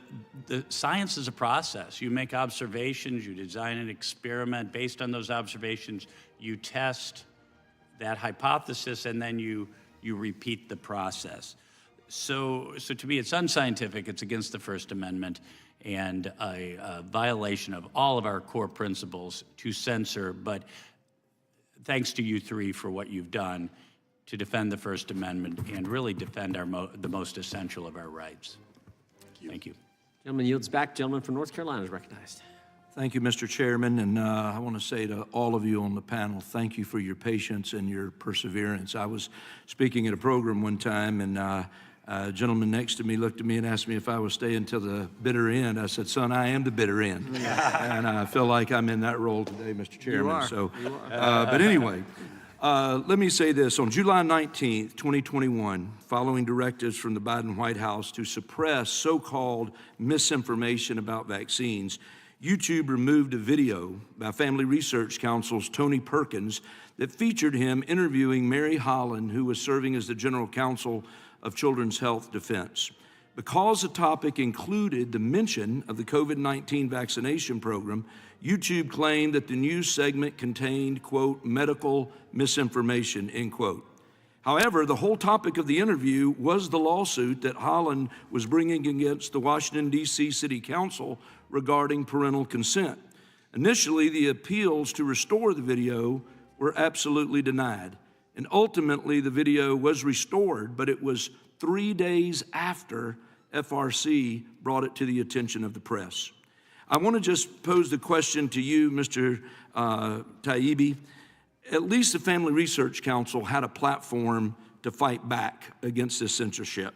During your investigative reporting for the Twitter files, were you seeing a lot of examples of just ordinary Americans being censored? Mr. Congressman, yes, absolutely, and that's the big difference with the system and the old system, which was litigation-based, and you had a chance to present your case to a judge or a jury. You mentioned the Family Research Council, or Children's Defense, Health Defense.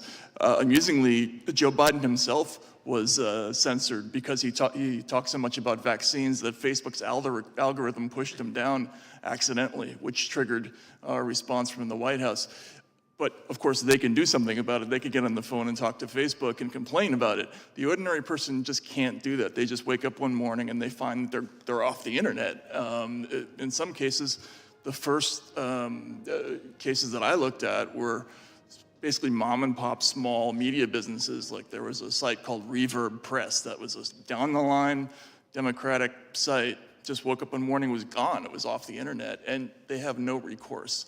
And that's the problem with the system. There's just, for wealthy people, for famous people, they can maybe do something about it, but nobody else can. So absent legislation like the First Amendment Accountability Act, what recourse is there for Americans? You can try to find somebody who knows somebody who knows somebody who maybe knows an executive. That's basically it. That's basically it. Well, thank you. Well, Mr. Schellenberger, let me ask you, when Mr. Musk purchased Twitter, which is now X, he implemented the concept of community notes as an alternative to traditional fact-checking. On January 7th, 2025, Mark Zuckerberg announced that Meta would, among other policy changes, implement an X-inspired community notes model for its platform. I know you've expressed support for this policy change, and can you just take a few moments in the time I have left to explain why the community note system is preferable to traditional fact-checking methods in terms of facilitating free and open dialogue online? I mean, community notes is in the spirit of the First Amendment, which is that truth is something that emerges through disagreement and dialogue, including through false information. We get at what the true information is. So community notes is consistent with that. It doesn't allow small groups of experts who think they're experts to decide what the truth is in advance and then apply it into the world. So look, you don't really need community notes. You can have somebody can reply to an X post and say this is wrong for these reasons, and it can go viral. But if you're going to have some kind of fact-checking, community notes is obviously the superior model. And in fact, I think the studies that have been done show that it does tend to be a fairly reliable way to get to the truth. Excellent. Thank you very much. And again, thanks to all of you on the panel. And Mr. Chairman, I yield back my time. Gentleman yields back. We're almost there. The chair now recognizes the ranking member for some closing remarks, and then I'll close. Mr. Chairman, thank you for a fascinating hearing, and all of our colleagues and the witnesses for hanging with us. You know, I taught constitutional law and the First Amendment for 25 years, Mr. Chairman, and I used to tell my students that the First Amendment's like an apple, and everybody wants to take one bite out of the apple. Somebody doesn't like left-wing speech, take a bite. Somebody doesn't like right-wing speech, take a bite. Somebody doesn't like DEI speech, take a bite. Somebody doesn't like gender ideology speech, take a bite. And everybody takes just one bite out of the apple, and at the end of it, you know what's left? Nothing. The apple's gone. It's been gobbled away, which means that we've got a responsibility to defend free speech in its entirety. Now, the hearing we've had today has been fascinating in a lot of ways. I do think that it ran roughshod over some basic constitutional distinctions that we do talk about in the First Amendment, like whether we're in a public forum or a non-public forum, a limited public forum, a private space, and all of that somewhat got stampeded in the political theatrics at different points. But one thing that struck me was the fundamental agnosticism I hear from a lot of my colleagues about whether something called the truth even exists anymore. And we are the products of an Enlightenment constitution by people who really believed in the idea of facts and empirical investigation. In fact, our entire judicial system is based on that idea. When people go and testify in court, they swear to tell the truth, the whole truth, and nothing but the truth. And then we have whole standards of evidence that are organized around whether or not the case has been made. In criminal court, have you been able to prove the facts so intensely that it's beyond any reasonable doubt? Or in civil court, by a preponderance of the evidence.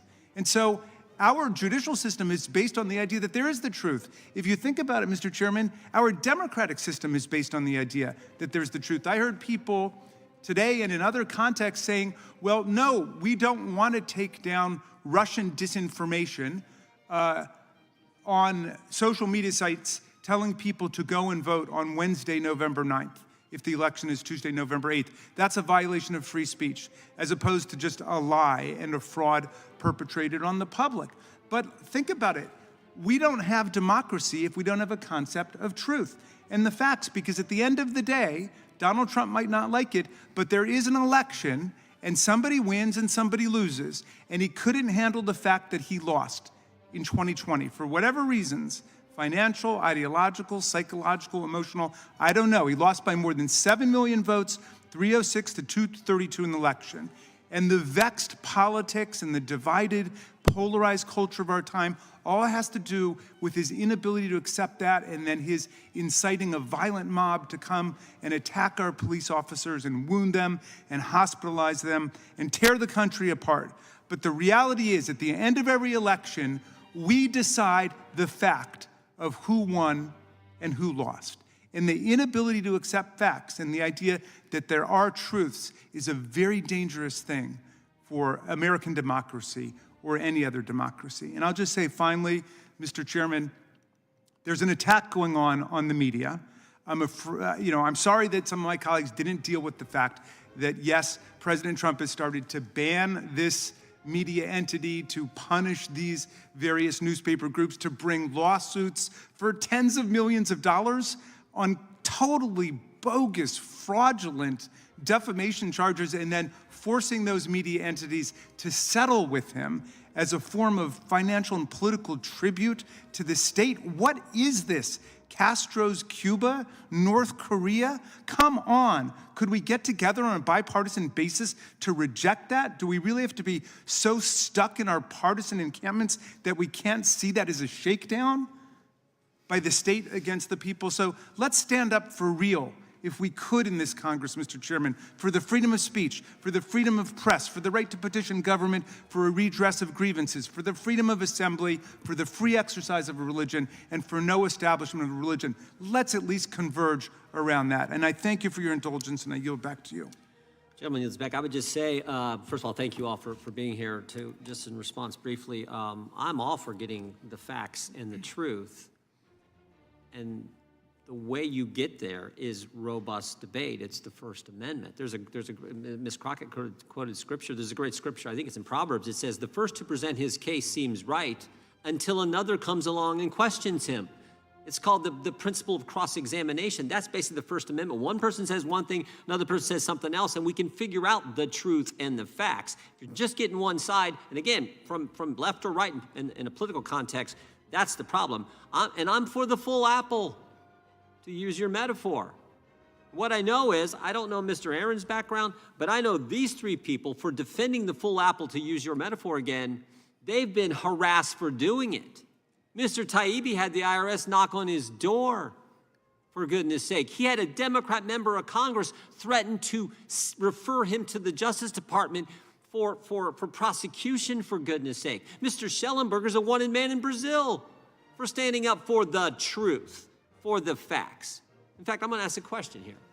Ms. Subramanya, I know what you did during the trucker blockade. I know how you've testified. I know, my guess, I don't know specifically, my guess you've been harassed and targeted as well for your defense of the truth and the full apple, to stick with Mr. Raskin's. Absolutely. A few months after I wrote my story for the Free Press on the truckers' protest, in June of 2022, I found myself in a study on a list of people, people where the author, a professor at a university in Calgary, which is a city in the province of Alberta, a federally funded study basically was accusing me of spreading Russian disinformation. Yeah. That's extraordinary. And I was featured on this list with Tulsi Gabbard and a bunch of other... we know that whole spiel. Yeah, and so when I saw my name on this list, I was absolutely horrified, because that is the chilling effect of... So here are three individuals who value the First Amendment and the truth so much that they're willing to face the attacks that they've faced. Value the freedom of the press, freedom of speech, the rights we enjoy as Americans. So I want to thank you all for being here. You included, Mr. Aaron, but I especially want to thank you three. Thank you. Because it's been I know over the last several years, what you've had to endure and your willingness to come back again, and we're going to have you back again at some point, because I don't think 9 hearings is enough on the First Amendment. I think, as Mr. Grothman said, we should do this every single week, because if you lose the First Amendment, you lose the right to debate, everything else falls apart, just the way it works. And so, again, thank you all for being here today. The committee is adjourned. Thank you.